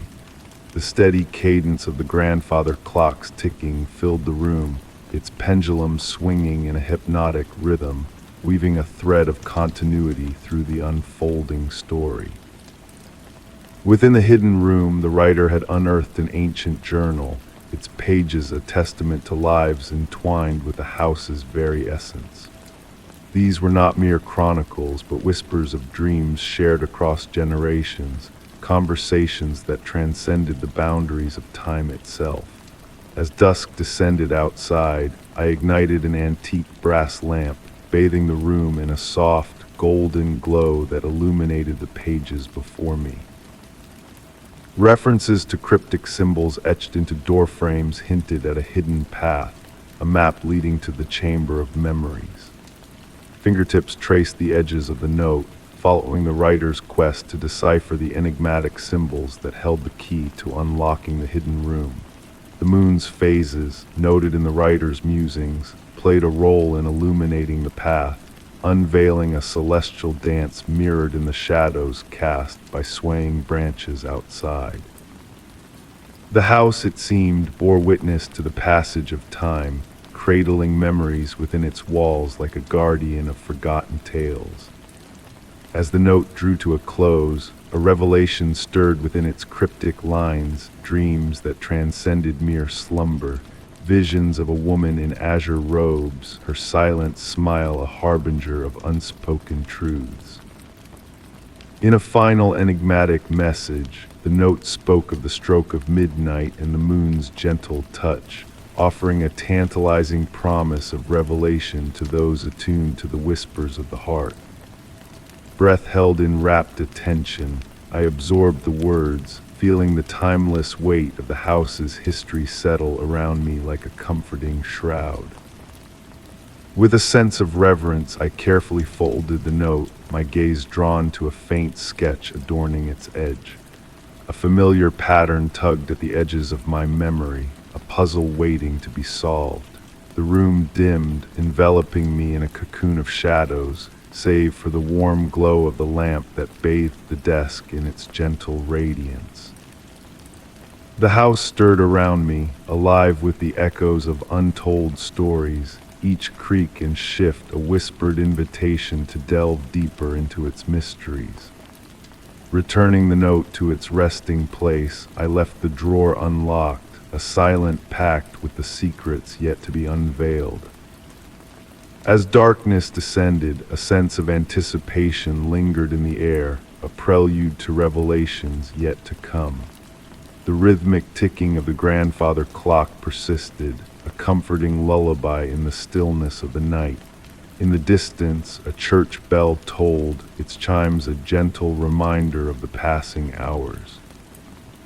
Lost in contemplation, I listened to the fading echoes, my thoughts consumed by the enigma of the note and the mysteries it held. And in that quiet moment, as the last reverberation melted into silence, a whisper brushed against my senses, the rustle of fabric, the ghostly trail of a blue dress passing through the veil of night. Story 27. Drawn by an unexplainable yearning for exploration, I ventured into an ancient theater on the outskirts of town. Once grand and majestic, it now stood in a state of gentle decay. The ornate balconies and plush velvet seats whispered tales of a time long past, filled with applause and dramatic performances. Stepping onto the weathered stage, a soft, echoing voice reached my ears, weaving lines infused with both sorrow and a deep sense of longing. The sound lingered, bouncing off the aged walls, mingling with the musty aroma of neglected dreams and ancient curtains, leaving me to ponder if the theater was truly devoid of presence. A gentle autumn breeze whispered through unseen crevices, orchestrating a quiet symphony of rustling papers and faint murmurs that seemed to echo from distant corners. Each step I took on the creaking stage was met with a soft sigh from the wooden boards beneath my feet. The air hung heavy with a peculiar thickness, as if I were walking through layers of memories suspended in time. Above me, the grand chandelier hung in silence, its dusty crystals occasionally catching glimmers of light filtering through high windows, painting delicate patterns that danced along the walls. My curiosity led me to the wing of the stage, where forgotten props lay shrouded in sheets resembling gentle waves under the dim light. The voice I had heard earlier seemed to emanate from this direction, though now it faded to a mere whisper. Among the relics of performances past, I stumbled upon an ancient dressing room mirror, its surface clouded with age yet retaining an otherworldly gleam. As I drew closer, the temperature dropped subtly, creating a cool but not unwelcoming atmosphere. The mirror seemed to pulse with a mysterious energy that defied explanation. In its reflection, I caught glimpses of movements that did not align with my own, like ethereal shadows of performers from a bygone era still perfecting their art. The voice grew slightly clearer, a woman, perhaps, reciting lines from what sounded like a tragic love story. Her words possessed a melodic quality that felt both comforting and melancholic. Time seemed to warp within this space, minutes stretching into hours as I delved deeper, uncovering crumbling playbills and costume pieces carrying faint traces of long-forgotten perfumes. The voice continued its gentle soliloquy, guiding me through the forgotten nooks of the theater. In the orchestra pit, ancient sheet music lay scattered across weathered stands, the notes faded but still visible, as if anticipating the return of musicians to breathe life back into them. As evening descended, the shifting light filtering through the windows cast elongated shadows that appeared to move with purpose across the empty seats. The voice grew stronger, yet never rising above a soft murmur. I found myself settled in one of the better preserved velvet chairs, watching as dust particles danced in the waning sunlight. The theater seemed to pulsate around me, its walls expanding and contracting as if bearing the weight of countless tales. In this moment of tranquility, I came to realize that the voice was not directed at any individual, it was the theater itself, reminiscing. Each uttered word carried shards of performances past, of standing ovations and tearful goodbyes, of premiere nights and final curtain calls. The soothing rhythm of the voice wove these memories into a delicate tapestry, enveloping me in a cocoon of nostalgia. As night descended, a new dimension unfolded within the darkness. The voice seemed to emanate from all directions and none simultaneously, filling the space with a warm resonance that caused the very air to vibrate with a gentle energy. The words grew clearer, yet their true meaning eluded my grasp, akin to recalling a fleeting dream upon waking. The moonlight now caught the chandelier above, casting subtle rainbow refractions that danced across the ceiling like northern lights. I drifted between wakefulness and slumber, the voice serving as a gentle lullaby, the boundary between reality and reverie blurred further. In these twilight moments of awareness, I could almost discern the phantom audience, their forms suggested by the interplay of moonlight and shadow. They sat in reverent silence, as captivated by the voice as I was. As the night deepened, a profound sense of serenity settled over the theater. The voice began to fade, not abruptly but gradually, like the tide retreating from the shore. Its diminishing presence left behind an aura of gratitude, as if my mere presence had acknowledged and validated the myriad stories enshrined within these walls. The theater settled into a hushed stillness, groaning and sighing like an old friend preparing for slumber. When I finally rose to depart, the voice had transformed into a mere memory, a faint echo lingering in my mind. Yet the theater felt altered, more vibrant somehow, despite its abandonment. With each step towards the exit, the aged floorboards protested softly underfoot, and I realized that certain places never truly empty themselves. They merely await, holding their narratives close, until someone arrives willing to lend an ear. Even now, months later, I find myself inevitably drawn back to that theater in the transitional hours between dusk and dawn. The voice remains ever present, though sometimes no more than a whisper, a gentle reminder that within every fold of curtain and beneath each layer of dust, stories stand ready to be heard by those who choose to listen. The theater endures as a haven of sorts, where the boundary between yesteryear and the present blurs, and where memories pirouette like dust motes in the moonlit embrace, forever enshrined in the gentle echoes of that enigmatic voice. Story 28. On a chilly, misty evening, I sought refuge at a long-forgotten bus stop nestled on a quiet street. Beneath the feeble glow of a solitary streetlight, a soft, rhythmic murmur began to seep from the surrounding shadows. The mingled scents of rain-soaked pavement and damp foliage gave the sound an eerie closeness, hinting at a hidden lament of the night. The gentle patter of rain on the metal roof provided a soothing accompaniment to my solitude. Nestling onto the weathered wooden bench, worn smooth by years of patient waiting, I let the whispers of time envelop me. The ancient schedule board, barely readable under layers of neglect, murmured tales of long-forgotten routes.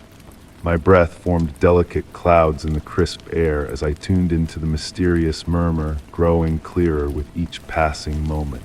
Initially, I mistook it for the wind playing through the rusted shelter frame or the distant hum of passing cars. Yet there was a deliberate quality to its rhythm, like a conversation just beyond comprehension. Fragments of words and incomplete phrases danced at the edge of understanding, carried by the enigmatic murmur. As the streetlight flickered above, casting fleeting shadows with a strange purpose, I noticed something peculiar about the bench beneath me. Intricate patterns etched into the wood with meticulous precision emerged when caught in the right light. Numbers or dates crafted by unknown hands adorned the bench's surface. Tracing these cryptic markings with my fingertips, the murmur seemed to shift its origin. No longer from the shadows, but from the very bench itself, resonating through the wood and into my being.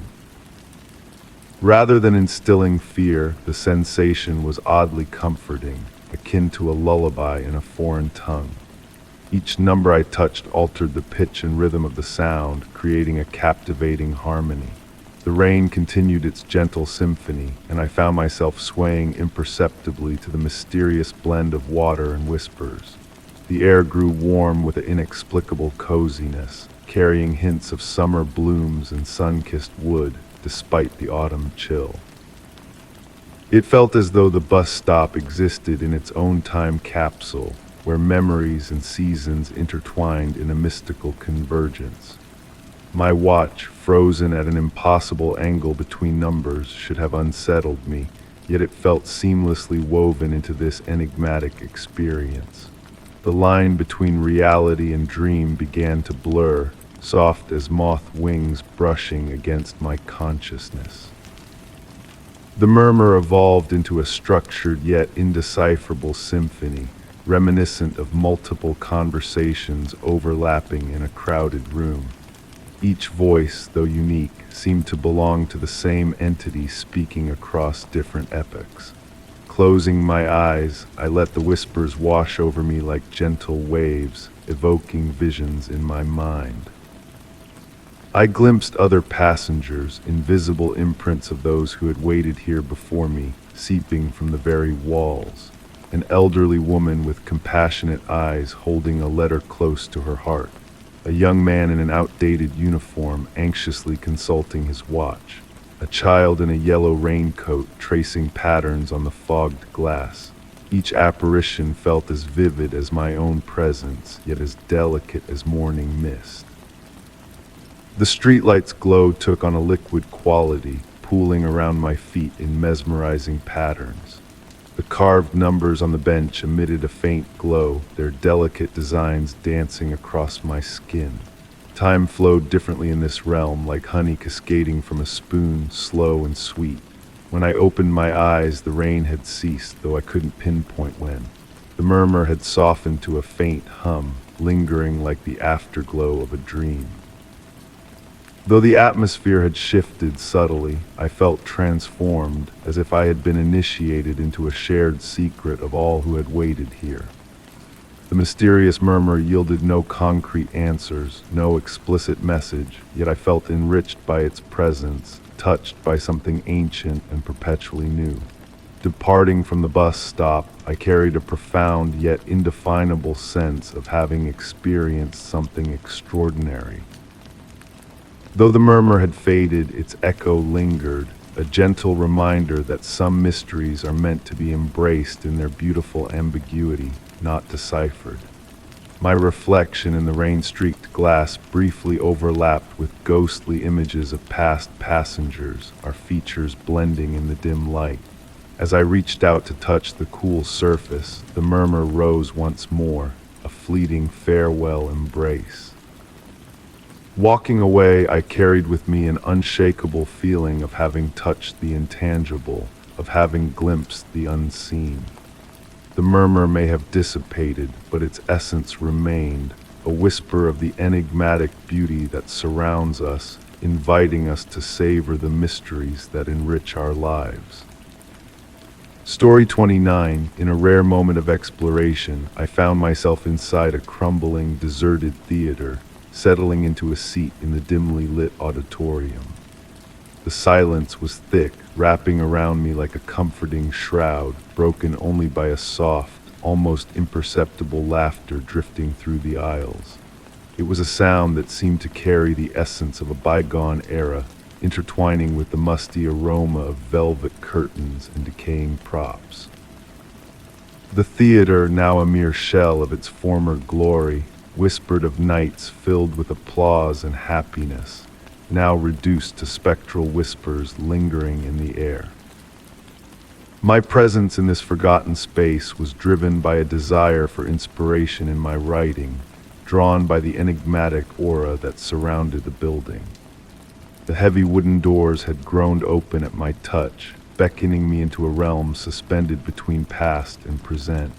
Dust motes danced in slender rays of light filtering through tall windows, casting ethereal patterns that swirled and shifted like ghostly dancers on an unseen stage.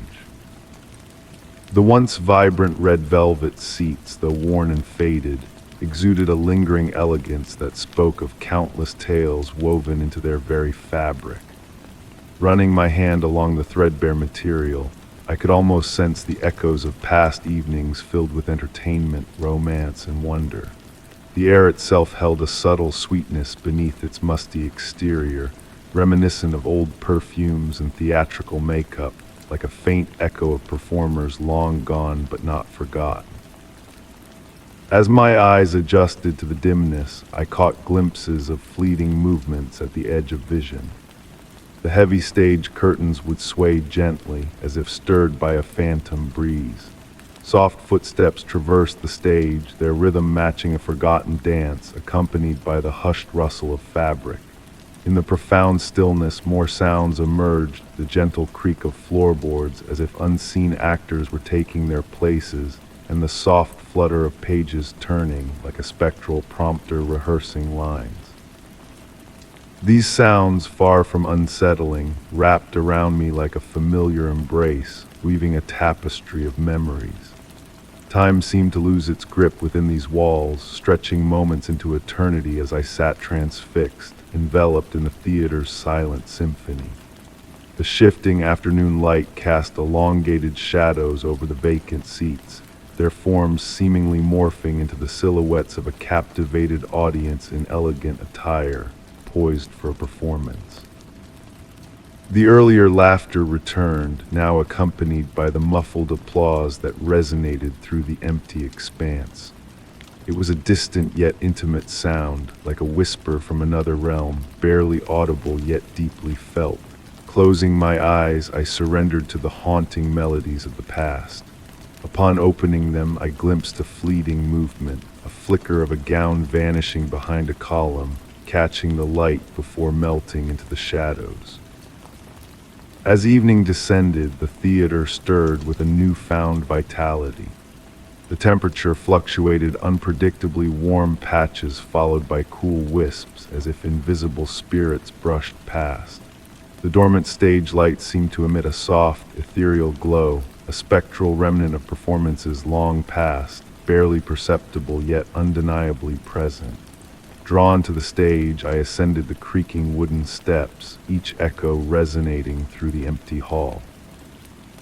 Standing at center stage, facing the empty sea of seats that felt inexplicably occupied, I sensed a palpable anticipation in the air, akin to an audience holding its collective breath before a theatrical unveiling. From this vantage point, overlooked details emerged, scattered remnants in the wings, a tarnished hand mirror, a lone glove, a weathered script with yellowed pages, arranged as if awaiting their owner's return. The mirror, though dulled by time, occasionally reflected fleeting images, a glimpse of movement, a burst of color, vanishing before my gaze could focus. In a barely audible whisper, I uttered, "Is anyone there?" The words lingered in the darkness, absorbed by the unseen depths beyond the stage. The response unfolded gradually, a symphony of subtle sounds blending together, the whisper of fabric, distant murmurs, the soft cadence of footsteps harmonizing into a spectral crescendo. In that moment of communion, I realized that the theater was not devoid of life, but brimming with echoes of moments, emotions, and experiences interwoven with the very fabric of its being. The laughter that had once seemed distant and ephemeral now resonated with a genuine joy, a celebration of the moments cherished within these walls. The theater had become a vessel of memories, where each performance, each tear shed had left an indelible imprint, creating layers of history that transcended time. As darkness descended, signaling my departure, I felt a gentle tug, a reluctance to leave this sanctuary of echoes. Navigating my way back through the aisles, I encountered a resistance, as if the theater itself sought to detain me a while longer. The exit appeared distant, the path obscured by shifting shadows that seemed to materialize out of the dusk. Pausing at the threshold, I cast a final glance backward, and for an ephemeral instant, the theater bloomed to life, shadows stirring, lights flickering, curtains quivering in anticipation, before reverting to their silent state. Stepping outside, I understood that the theater was not empty, but overflowing with stories, memories, and emotions suspended in a timeless dance. And in the quietude of the night, if one listened attentively, they could discern the whispers of joy that lingered in the shadows, a perpetual performance for the discerning observer. The laughter that had echoed through the theater now lingered within me, a reminder that some places, while seemingly deserted, are in truth repositories of happiness awaiting a listener attuned to their echoes. Story 30. On a moonlit night, deep within the heart of the woods, I chanced upon an ancient campsite, nearly swallowed by the embrace of nature. The towering pines swayed in a soothing rhythm, their needles whispering soft lullabies of forgotten tales. The air hung heavy with the fragrance of cedar and moist earth, carrying a hushed promise of long-buried secrets waiting to be unveiled. As I treaded softly through the carpet of fallen pine needles, the clearing revealed itself to me, a relic of gatherings long past. Weathered logs encircled an aged fire pit, now adorned with delicate mushrooms emitting a faint, ethereal glow under the moon's watchful eye. Their gentle luminescence pulsed like a tranquil heartbeat in the night, a mesmerizing dance of light and shadow. At the fringes of the clearing stood the remnants of a time-worn cabin, its once sturdy walls now weathered to a silvery sheen by countless seasons. Moonbeams filtered through the worn roof, casting intricate patterns upon the floor that seemed to shift and waver in the moon's tender embrace. The slightly ajar door swayed with a soft, rhythmic creak in the night breeze, harmonizing with the gentle whispers of the pines that surrounded the clearing. Inside the cabin, time had etched its own narrative. Dust motes pirouetted in the moon's beams, while the wooden floor creaked beneath my cautious steps, as if recounting ancient tales of yore. A stone fireplace loomed against one wall, its chimney standing sentinel to the night sky. In its cold hearth, dried leaves had gathered, forming cryptic patterns reminiscent of an unknown script. On a weathered table by the window, a weathered journal lay, its pages warped by humidity yet miraculously intact. The warm touch of the leather cover belied the cool night air as I gingerly opened it, the aged spine whispering secrets of bygone eras. The elegant script within recounted tales of strange lights flickering among the trees and melodies carried by elusive winds, fading from memory upon hearing. Each twilight, as the journal chronicled, the pines would engage in whispered conversations, speaking of travelers passing through, of shifts in the forest, and of entities flitting through the spaces between shadows. The author described how the mushrooms in the fire pit would radiate a brighter glow on certain nights, their light synchronized with distant, elusive melodies hovering just beyond reach. As I delved deeper into the journal's enigmatic passages, a subtle shift in the atmosphere enveloped me. The moonlight took on a silvery hue, casting deeper shadows that seemed to conceal untold mysteries. The whispers of the pines crescendoed into a symphony of secrets just beyond comprehension. I swayed involuntarily, as if swayed by an unseen current, my breath synchronizing with the hidden cadence of the night. The journal alluded to a peculiar occurrence. On nights of the fullest moon, like the present, the old fire pit would mirror the heavens above, transforming into a liquid pool of shadows despite its dry surface. Intrigued by this revelation, I stepped outside once more, the journal clutched reverently in my grasp. The clearing appeared altered, though the changes eluded my perception. The circular logs seemed to form cryptic patterns, while the mushroom's glow intensified imperceptibly. Drawing closer to the fire pit, I beheld the journal's claim come to life. The ashes shimmered with a liquid sheen, reflecting the celestial bodies with uncanny precision. Yet amidst the mirrored constellations, a phenomenon unfurled before my eyes.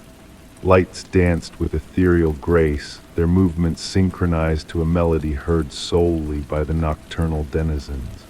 Entranced, I lingered, straining to decipher the ancient conversations of the pines, to grasp the elusive truths concealed within their murmurs. Seating myself upon a weathered log, the journal open upon my lap, I began transcribing my own observations. Time ebbed and flowed around me, blurring the line between observer and observed. Were the lights in the fire pit spectators to my presence, or were they an enigmatic audience to my own existence? Did the pines divulge their secrets willingly, or was I merely an unwitting eavesdropper to their eternal dialogue? As the first tendrils of dawn unfurled, veiling the tree trunks in a diaphanous mist akin to flowing silk, I penned a final entry in the journal. The mushroom's glow waned imperceptibly, the whispers of the night transitioning into the ordinary sounds of daybreak, and the fire pit's mirror surface relinquished its celestial reflections, returning to mundane ashes. Placing the journal reverently upon its table within the cabin, I acknowledged the impossibility of fully comprehending the mysteries I had encountered. The pines resumed their murmured conversations, now veering towards the mundane wind and weather, light and shadow. Yet in the quiet depths of night, when I closed my eyes, I still perceived the rhythmic pulse of that otherworldly evening, the gentle allure of enigma's content to linger at the edge of understanding, forever half revealed and never wholly grasped. Story 31. High above the vibrant city below, I stumbled upon a hidden rooftop oasis nestled atop an abandoned building. Amidst the soft glow of secret lanterns, a mesmerizing garden unfolded before me, teeming with lush plants and blooming flowers exuding an unearthly radiance. The mingling fragrances of fresh blooms and urban rain created a sense of awe, as if this garden served as a concealed refuge where the chaos of the city intertwined with a gentle enchantment. It was on a tranquil autumn evening when I first glimpsed the ethereal light from my apartment window. The sky had darkened to a velvety hue, carrying the crisp scent of autumn leaves in its breeze. The gentle pulsing glow, akin to a tranquil breath, captivated me, beckoning me with its enigmatic allure. Night after night, I found myself drawn to observe the garden from afar, entranced by its soft luminescence that seemed to dance amongst the shadows. After weeks of quiet observation, I unearthed a hidden stairwell that led me to the rooftop sanctuary. The metal door opened soundlessly, revealing a realm suspended between reality and dreams. Mist curled around my feet as I ventured onto the weathered wooden planks of the garden path. Each step released the faint aroma of rain-soaked cedar, evoking a sense of nostalgia and mystery. The garden itself defied conventional explanation. Flowers of unknown varieties swayed gently in an unfelt breeze, their petals emitting a subtle glow that painted the air in delicate pastels. Elaborate lanterns hung from ancient iron posts, emitting a light that was neither electric nor flame, but rather reminiscent of starlight captured in dew at dawn. Delving deeper into this enchanting space, I began to notice peculiar phenomena. The plants seemed to respond to my presence, their leaves subtly turning to follow my movements. The air grew heavy with the sweet perfume of nocturnal blooms, yet when I focused on a single flower, it eluded my gaze, shifting and morphing as if concealing its true form. Beside a small pond reflecting the mystical lights, I observed shapes moving within its depths, not fish, but patterns of light that ebbed and flowed like fleeting thoughts at the edge of consciousness. The water held a warmth that belied the cool evening air, while ethereal bubbles of light rose to the surface before dissolving into the mist. Time warped within the garden's confines. Minutes stretched into hours, yet hours slipped away like fleeting instants. Night after night I returned, drawn by a comforting presence that enveloped me like a soft embrace. Sometimes I brought a book or journal, though I often found myself simply surrendering to the tranquil atmosphere, allowing it to lull me into a peaceful reverie. One evening I stumbled upon a weathered stone bench obscured by shimmering vines. As I sat, I noticed intricate symbols etched into its surface, worn by time yet still faintly discernible. These symbols seemed to shift and transform when viewed from different angles, hinting at untold stories that tantalized my understanding. The most enigmatic aspect of the garden was its music, a faint melody that lingered at the edge of perception, like a whispered symphony echoing through the night. Sometimes it emanated from the flowers themselves, while at other times it seemed to drift from the spaces between the stars overhead. Its soothing tones defied description, akin to capturing the essence of wind or the touch of moonlight. During my visits, I chanced upon curious objects left behind by unseen visitors. A softly glowing pearl button, a warm brass key, a parchment adorned with shifting scripts that changed languages when I glanced away. These remnants hinted at the presence of others who shared knowledge of the garden, yet I traversed its ethereal expanse alone. As the seasons cycled, the garden underwent inexplicable transformations, defying the natural order. Flowers blossomed in hues unseen during winter nights, and autumnal leaves swirled in springtime breezes. The perpetual mist and gentle glow that initially captivated me remained unchanged, a constant in a realm of shifting mysteries. I continue to frequent the garden, relinquishing my quest for understanding in favor of embracing its enigmatic allure. Some mysteries I've come to realize are best left uncharted, allowing wonder to flourish in their wake. The rooftop sanctuary has become my refuge, where the boundaries between reality and dreams blur, time flows like honey, and the clamor of the world below fades into insignificance. Amidst the luminescent blooms, I occasionally catch glimpses of other gardens reflected in the lantern's akin spaces existing on the threshold of familiarity and enigma. I've come to believe that this rooftop sanctuary is but one of many hidden havens scattered across the world, awaiting discovery by those in need. The gentle pulse of light against the night sky continues to beckon, a rhythmic call that once drew me in. While the true source of the garden's magic eludes me, I've found solace in experiencing its mysteries rather than deciphering them, embracing the questions that linger, finding peace in their unanswered whispers. Story 32. On a strangely cool night, I ventured into an empty train yard at the outskirts of a sleepy town. Within the realm of corroded rails and silent, deteriorating locomotives, a solitary light flickered sporadically atop an ancient signal tower. The scent of metal rust mixing with the musty essence of moist concrete filled the air, while that faltering glow pulsed like a rhythmic heartbeat in the obscurity, suggesting hidden tales of interrupted voyages from days long past. The gravel whispered softly beneath my steps as I traversed the yard, accompanied by the gentle susurration of wind weaving through hollow train carriages. A peculiar tranquility hung in the air, the kind that settles in locations forsaken by the hands of time. Moths pirouetted around the scant operational streetlights, casting ethereal shadows that danced across weathered metal surfaces.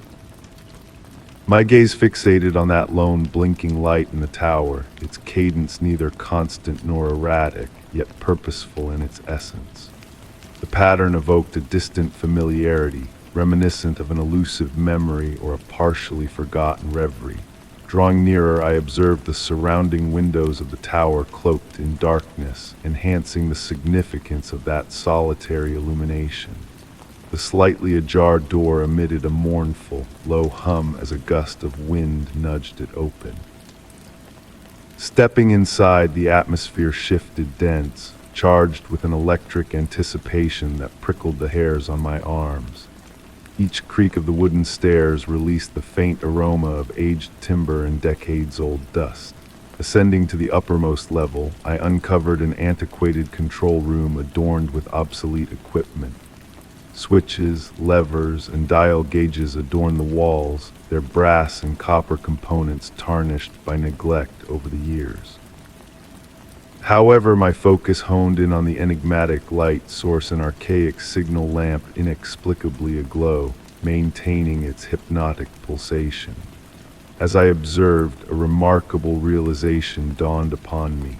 The light's rhythm began to synchronize with the gentle cadence of my breath, as if in response to my presence. A subtle shift permeated the room, fostering an inexplicable bond with this forgotten realm. Whispers of bygone conversations, echoes of train whistles, and spectral echoes of travelers traversing this yard in eras long past permeated the cool air. Nestling into an old operator's chair, I found myself entranced by the interplay of light and shadow across the control panel. The pulsating blink appeared to narrate a tale one of solitary nights, of signals dispatched into the darkness, of connections forged and severed. My fingertips traced the weathered edges of the control panel, sensing the lingering warmth of hands that toiled here decades ago. Time dissolved as I lingered, enveloped in the gentle pulse of light and the nocturnal symphony of sounds. The distant owl's hoot melded with the wind's whisper through fractured panes, crafting a lullaby of solitude. I discerned a shift in the light's pattern, evolving into a more intricate, coded sequence. In that moment, a realization washed over me, sending a subtle shiver down my spine. I wasn't merely observing the light, it was observing me. Not with menace, but with the patient curiosity of something age-old and cognizant. The glow of the signal lamp extended, casting warm tendrils of light that etched tales on the walls in Morse code shadows. As the night deepened, I stumbled upon logbooks filled with faded script, detailing the passage of trains, each entry more captivating than the last. The final notation, dated decades prior, simply stated, "The light knows the way home." Beneath it, a series of dots and dashes had been meticulously inscribed, a message eluding my comprehension, yet resonating deeply within. When I eventually departed the tower hours later, the light persisted in its steadfast pulsation behind me. I harbored the certainty of my return, beckoned by the enigma of that solitary beacon in the shadows.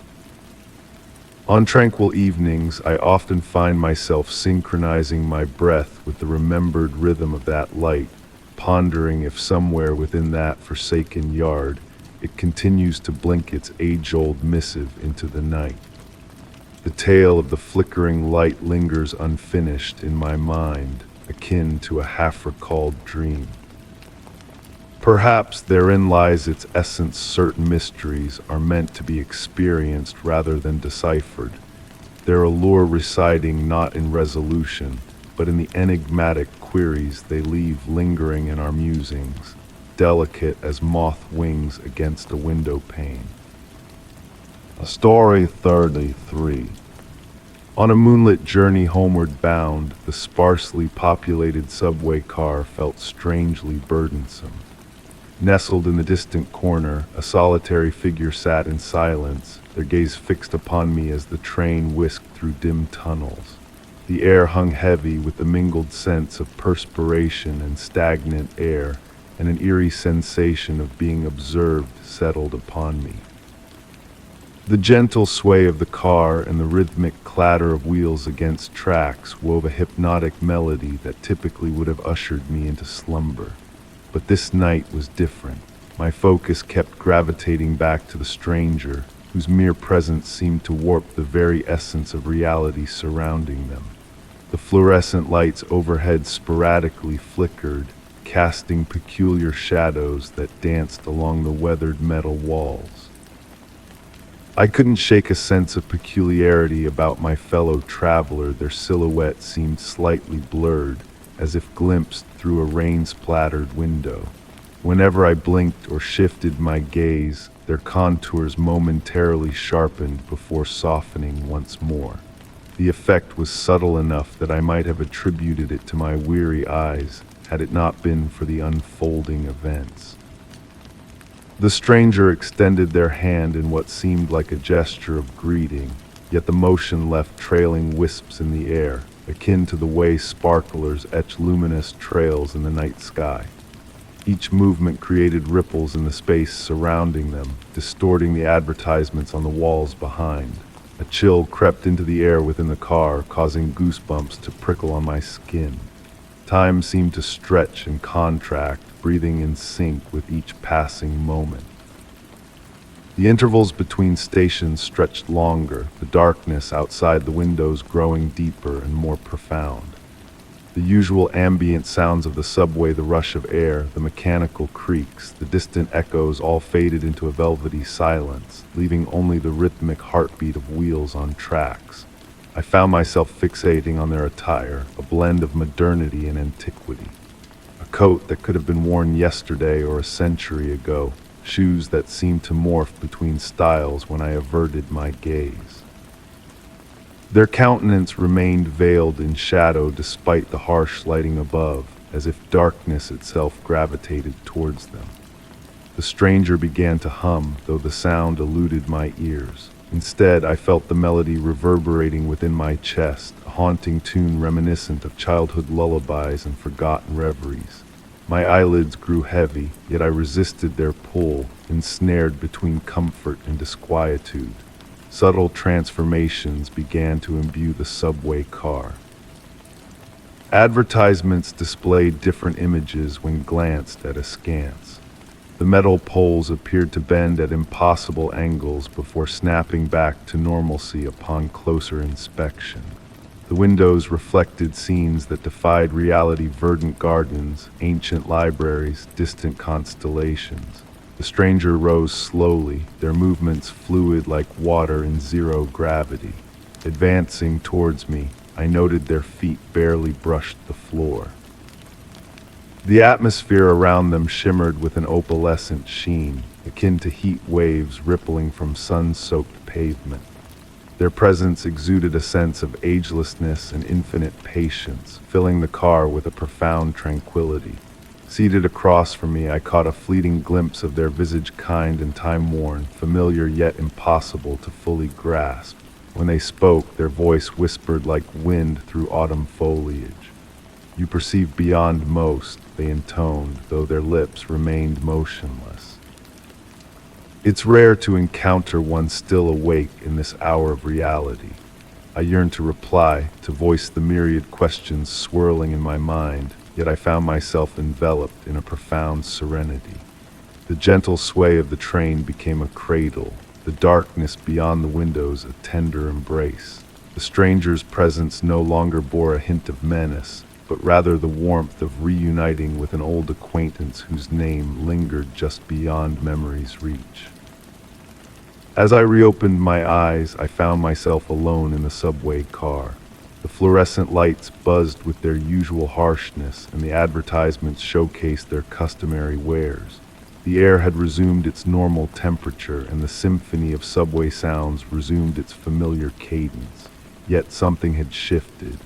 In the window's reflection, I discerned a subtle iridescence adorning my attire, akin to dewdrops glistening in a spider's web. And within my pocket, I discovered a ticket stub I had no recollection of obtaining, inscribed with characters from an unfamiliar alphabet that I inexplicably comprehended.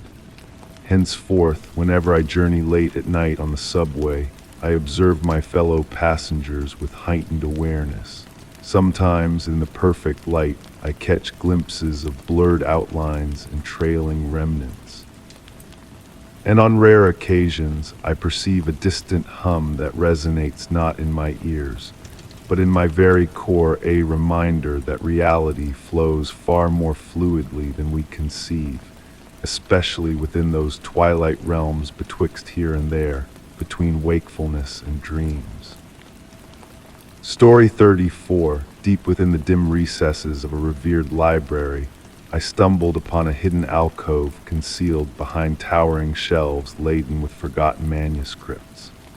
The gentle radiance seeping through a weathered window unveiled dusty tomes and relics that murmured tales of ancient wisdom. The aroma of leather-bound volumes and aged parchment permeated the air, enveloping me in a sense of unearthing a clandestine haven of knowledge reserved for the most inquisitive of spirits. As the guardian of the library by night, I had grown accustomed to the tranquil nocturnal cadence of the building, the faint creaking of wooden shelves settling, the rustle of wind through age-old ventilation shafts, and the distant echo of the grand clock in the main hall. Yet this alcove felt distinct, as though it existed within its own realm of time, untouched by the modern world beyond the library's weathered facade. Drawn to this space during my nightly patrols, I observed how the moonlight wove ever-changing patterns through the intricate leaded window. The dancing shadows seemed to morph into cryptic symbols on the ancient wooden floor, evoking echoes of forgotten languages. At times, when the night held its breath in utter stillness, I fancied I caught the faintest whisper of pages turning, though I always found myself alone in this secluded enclave. One night, while perusing the volumes lining the walls of my sanctuary, I discerned an intriguing aspect in their arrangement. The well-worn leather spines, smoothed by centuries of touch, seemed to align in a deliberate pattern when viewed from certain angles. The varying heights, subtle hues, and meticulous positioning hinted at a purpose beyond mere chance. I devoted more time to studying these books, meticulously documenting their placements and the interplay of moonlight upon them throughout the night. My flashlight's beam would illuminate gilded lettering that appeared to shift with the passing hours, unveiling fragments of text in unfamiliar tongues. The air within the alcove grew laden with each passing night, pregnant with the weight of untold narratives. During my exploration, I chanced upon a peculiar tome that exuded a warmth as if recently cradled by another reader. Its pages remained blank, yet under the glow of my flashlight at the stroke of midnight, faint traces of writing materialized, morphing and vanishing before my eyes. The elusive words tantalized, slipping away like fragments of a fading dream upon waking. The toll of the grand clock marked the hours as I delved deeper into the enigma of the alcove. I noticed subtle shifts, books subtly changing positions between my visits, the window framing improbable vistas of the night sky, and the uncanny sensation of a presence lingering at my shoulder. My fellow guards remarked on the changes in me, my growing familiarity with the library's history, comprehension of ancient languages unlearned, and dreams inundated with visions of boundless halls of wisdom transcending physical constraints. The most extraordinary revelation dawned on a winter night shrouded by a full moon and crystalline air. Seated in my customary spot, a book tumbled from its shelf, unfurling to reveal a detailed chronicle of a clandestine society of librarians purportedly adept in preserving knowledge not solely in words, but within the very essence of space itself. They had crafted sanctuaries akin to my alcove repositories where the boundaries between reader and text, past and present, blurred into one. Realization washed over me as I understood that I had become a part of something far greater than my individual self. The alcove had selected me as it had chosen others before, beckoning me into a legacy spanning epochs. The whispers I heard were not mere echoes of an ancient edifice, but the murmurs of countless readers who had occupied this very spot, enriching the collective wisdom sheltered within these hallowed walls. Now, as I pen this account in the soft radiance of my flashlight, I acknowledge that the true nature of this place may forever elude my grasp. The alcove remains an enigma, its mysteries unfurling in their own time, akin to words materializing on seemingly blank pages. Yet solace envelops me in the knowledge that within the depths of this age-old library, a realm exists where reality blurs, knowledge flows, and the act of reading transcends the confines of time and space. I persist in my nocturnal vigil, safeguarding both the library and its concealed marvels. The alcove bides its time in quiet anticipation, awaiting the next intrepid soul destined to chance upon its threshold. And on occasion, when the moon ascends to its zenith and the silence deepens, I swear I discern the soft rustle of pages turning, as if unseen readers partake in my watch, united by the eternal enchantment of words and the enigmas they enshroud. Story 35. On a tranquil evening disrupted by a sudden downpour, I sought refuge beneath an awning, the raindrops creating a symphony on the pavement. Amidst the storm's chaos, a gentle, urgent whisper reached my ears, carrying a promise of hidden secrets. The air was cool and damp, filled with the earthy scent of rain and distant thunder, setting a mysterious tone. Entranced by the rhythmic drumming of raindrops on the canvas above me, I heard the whisper again, closer this time, as though a voice lingered just behind me. Turning, I found emptiness in the encroaching darkness of dusk, with street lamps flickering to life, casting a soft glow in the misty air. The voice beckoned me towards a narrow alley between weathered brick buildings, its call neither threatening nor forceful, but rather reminiscent of my grandmother's soothing bedtime tales. Normally, I would have disregarded such a mysterious urge, yet there was an inexplicable allure to this particular evening. The whisper, like a gentle hand guiding me, led me into the alley as the rain softened to a delicate mist. The warmth emanating from the brick walls, despite the evening's chill, felt comforting, as if they held ancient stories within their very structure. My footsteps echoed softly in the shallow puddles, creating mesmerizing ripples that danced with the light above. The alley opened into a secluded courtyard, shielded from prying eyes by the surrounding buildings. In the center stood an ancient fountain, its weathered stone exuding a sense of timeless wisdom. Water trickled from its spout, harmonizing with the rain to form a melodic symphony. The whisper seemed to resonate from the very core of the fountain, growing stronger with each step I took. Clusters of small blue flowers adorned its base, their petals radiating a mystical light that pulsed in harmony with the falling water, a sight both enchanting and perplexing. Kneeling beside the fountain, I felt a strange familiarity wash over me. Faint markings adorned the stone, shifting and morphing beneath my touch, resembling elusive words written in water. The whisper evolved into coherent phrases, speaking of memories, promises, and the cyclical nature of time, much like the spiraling water within the fountain. It narrated tales of past visitors drawn to this hidden sanctuary by the same gentle summons on rainy nights.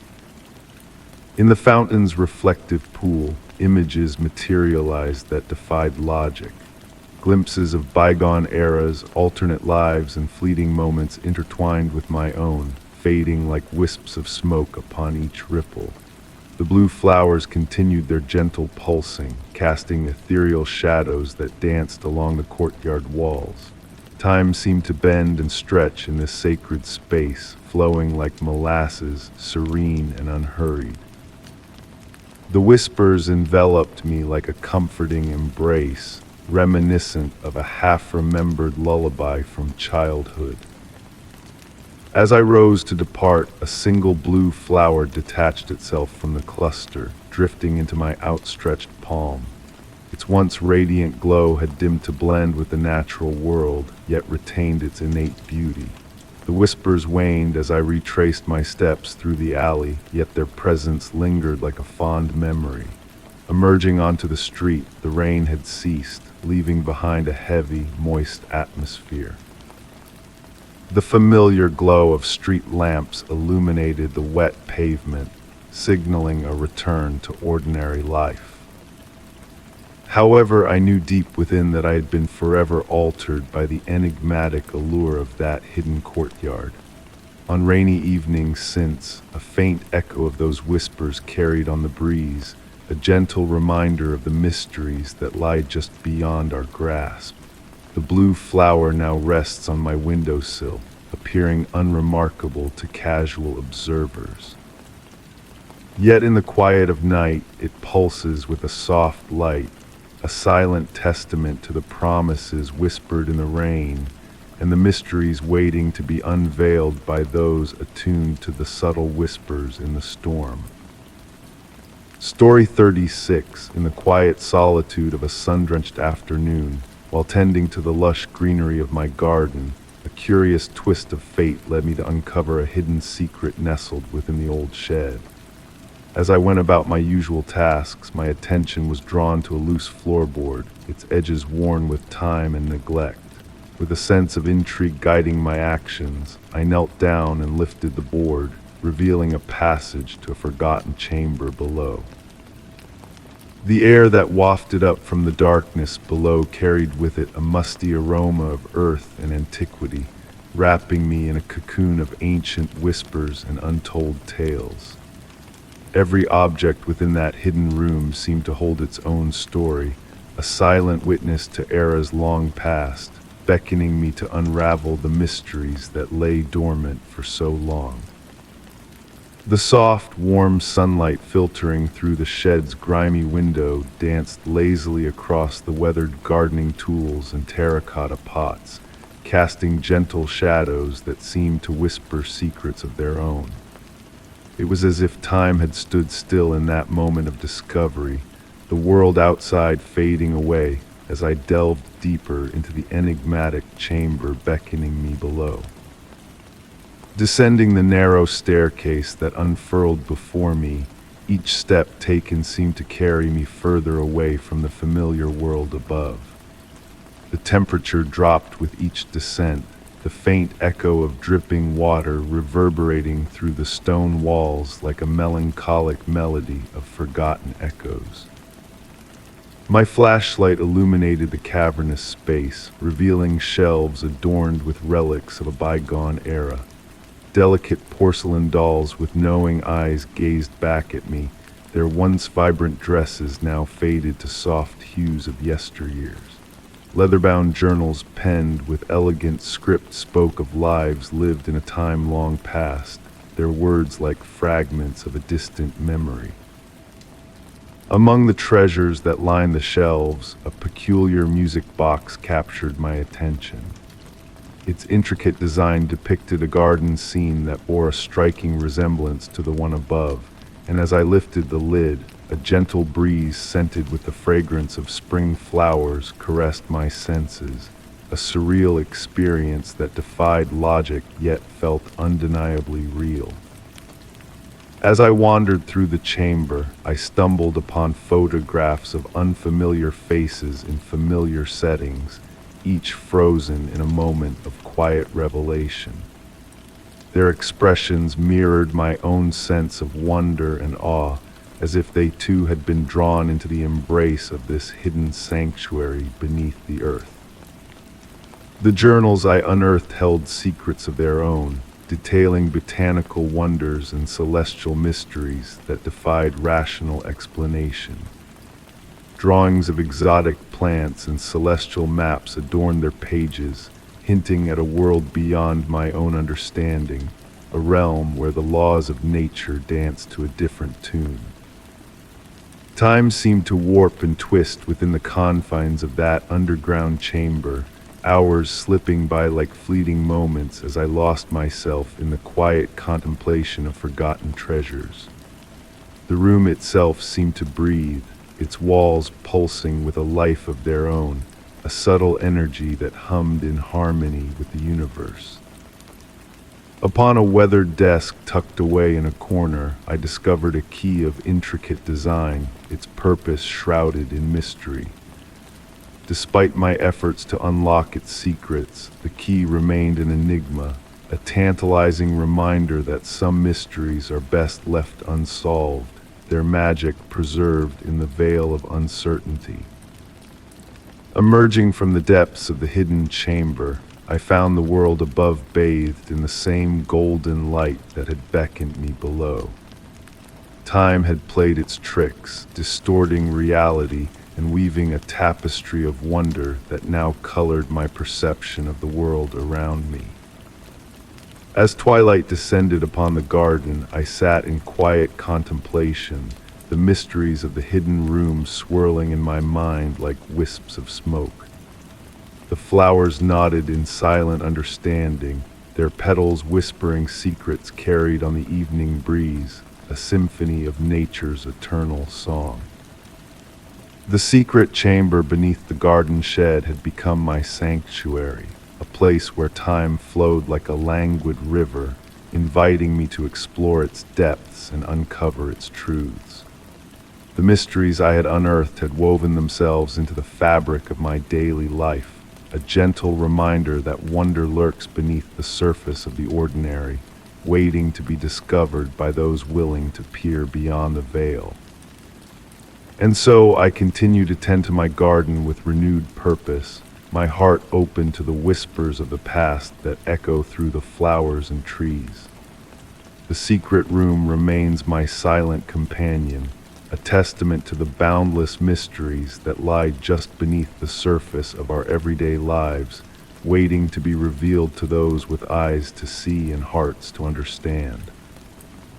Story 37. In a forgotten workshop, a broken clock with exposed gears and a face trapped in time caught my attention. The air inside was cool and musty, carrying whispers of oil and rust, weaving a tale of stolen moments and memories suspended between ticks. The workshop beckoned me on a tranquil autumn evening, its weathered door slightly open, inviting me to explore its hidden depths. Moonlight filtered through dusty windows, painting long shadows on workbenches polished by years of skilled hands. The wooden floor creaked softly under my steps, releasing hints of aged pine and lost artistry with each footfall. Timepieces of all kinds adorned the shelves, grandfather clocks standing stoically, pocket watches nestled in velvet-lined drawers, their gleaming cases dulled by the passage of time. Yet amidst this array, one particular mantel clock captivated me with its intricate brass face and cracked crystal resembling a spider's web. Settling into a weathered chair, I observed a curious anomaly about the broken timepiece. Despite its disconnected power, the second hand would sporadically twitch, briefly moving backward before returning to stillness. The subtle motion drew me in, and as I peered closer, I noticed the delicate beauty of the inner mechanism.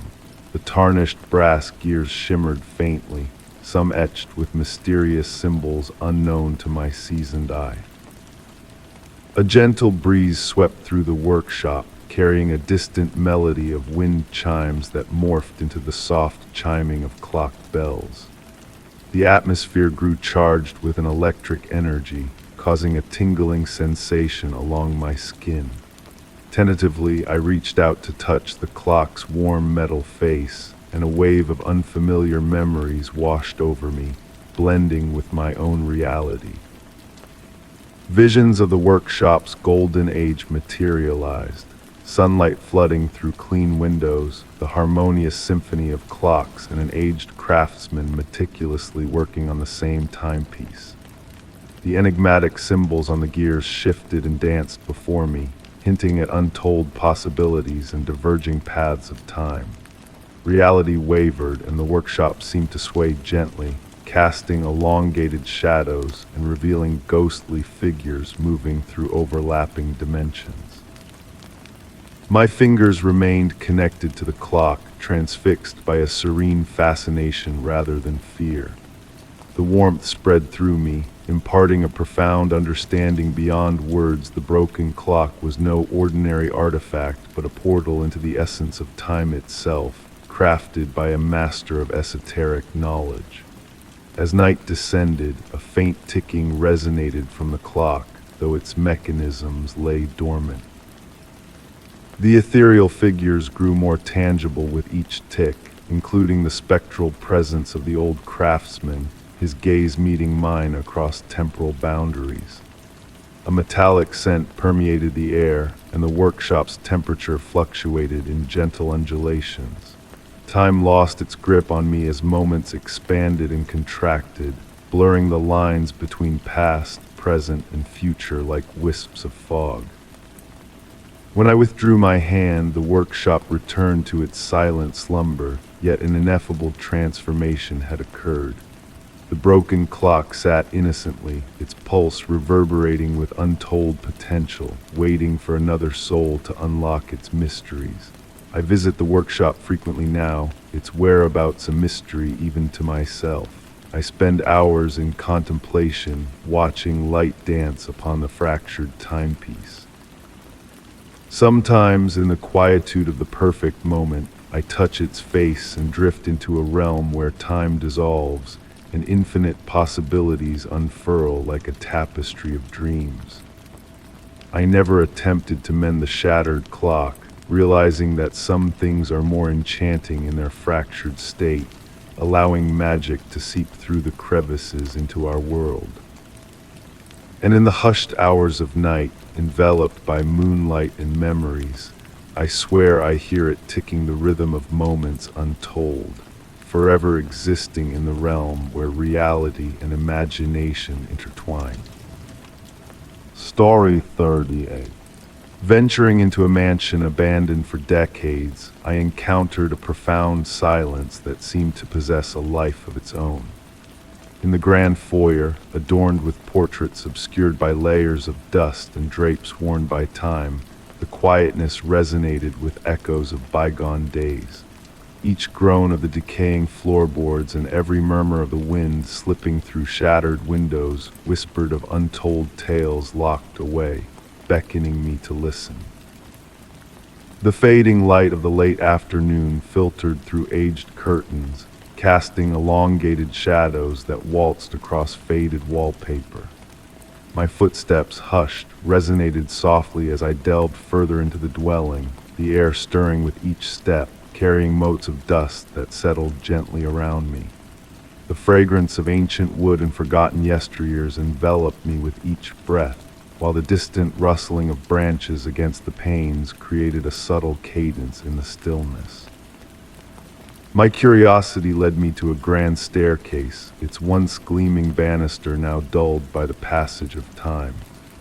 As I ascended, my hand trailing along the polished wood, an oddity caught my eye. The dust beneath my fingertips seemed to vanish, leaving behind pristine patches that gleamed as if freshly polished.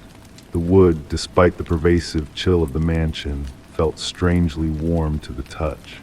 The second floor unveiled a lengthy corridor flanked by closed doors.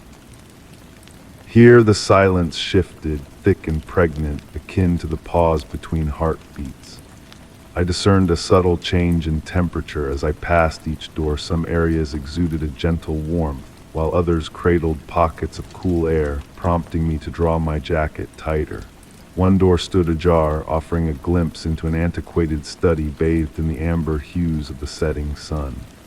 Books lined the walls from floor to ceiling, their spines faded yet hinting at the wisdom they held. A substantial wooden desk took center stage, its surface coated with a thin layer of dust save for one pristine circle, a stark contrast, as if an object had recently been moved. Approaching the desk, the floorboards sighed beneath my weight. The chair behind it sat askew as though vacated mere moments earlier. Within the dust-free circle on the desk, I discerned a faint impression of writing, visible only when caught in the right light. We never truly leave. As the sun descended, casting elongated shadows across the study floor, I detected subtle shifts in the room's ambience.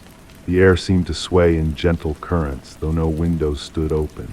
Books would occasionally emit soft, settling sounds, their pages rustling as if caressed by unseen hands. Seating myself in the chair, I traced the intricate wood grain of the desk with my fingertips. The room had settled into a pleasant warmth, a stark contrast to the chilly dampness pervading the rest of the manor. Patterns emerged in the ambient sounds: the creak of timbers, the distant whisper of the wind, the subtle rearrangement of objects as though they wove a language just beyond my grasp. Time lost its solidity within that space.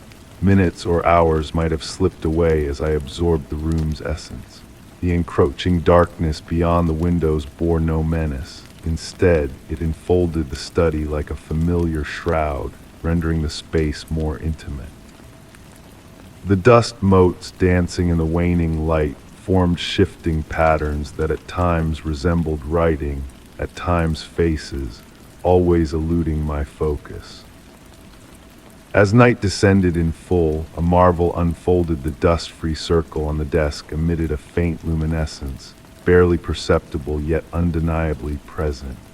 The glow pulsed leisurely, akin to a breath, causing the room's temperature to fluctuate ever so slightly with each beat.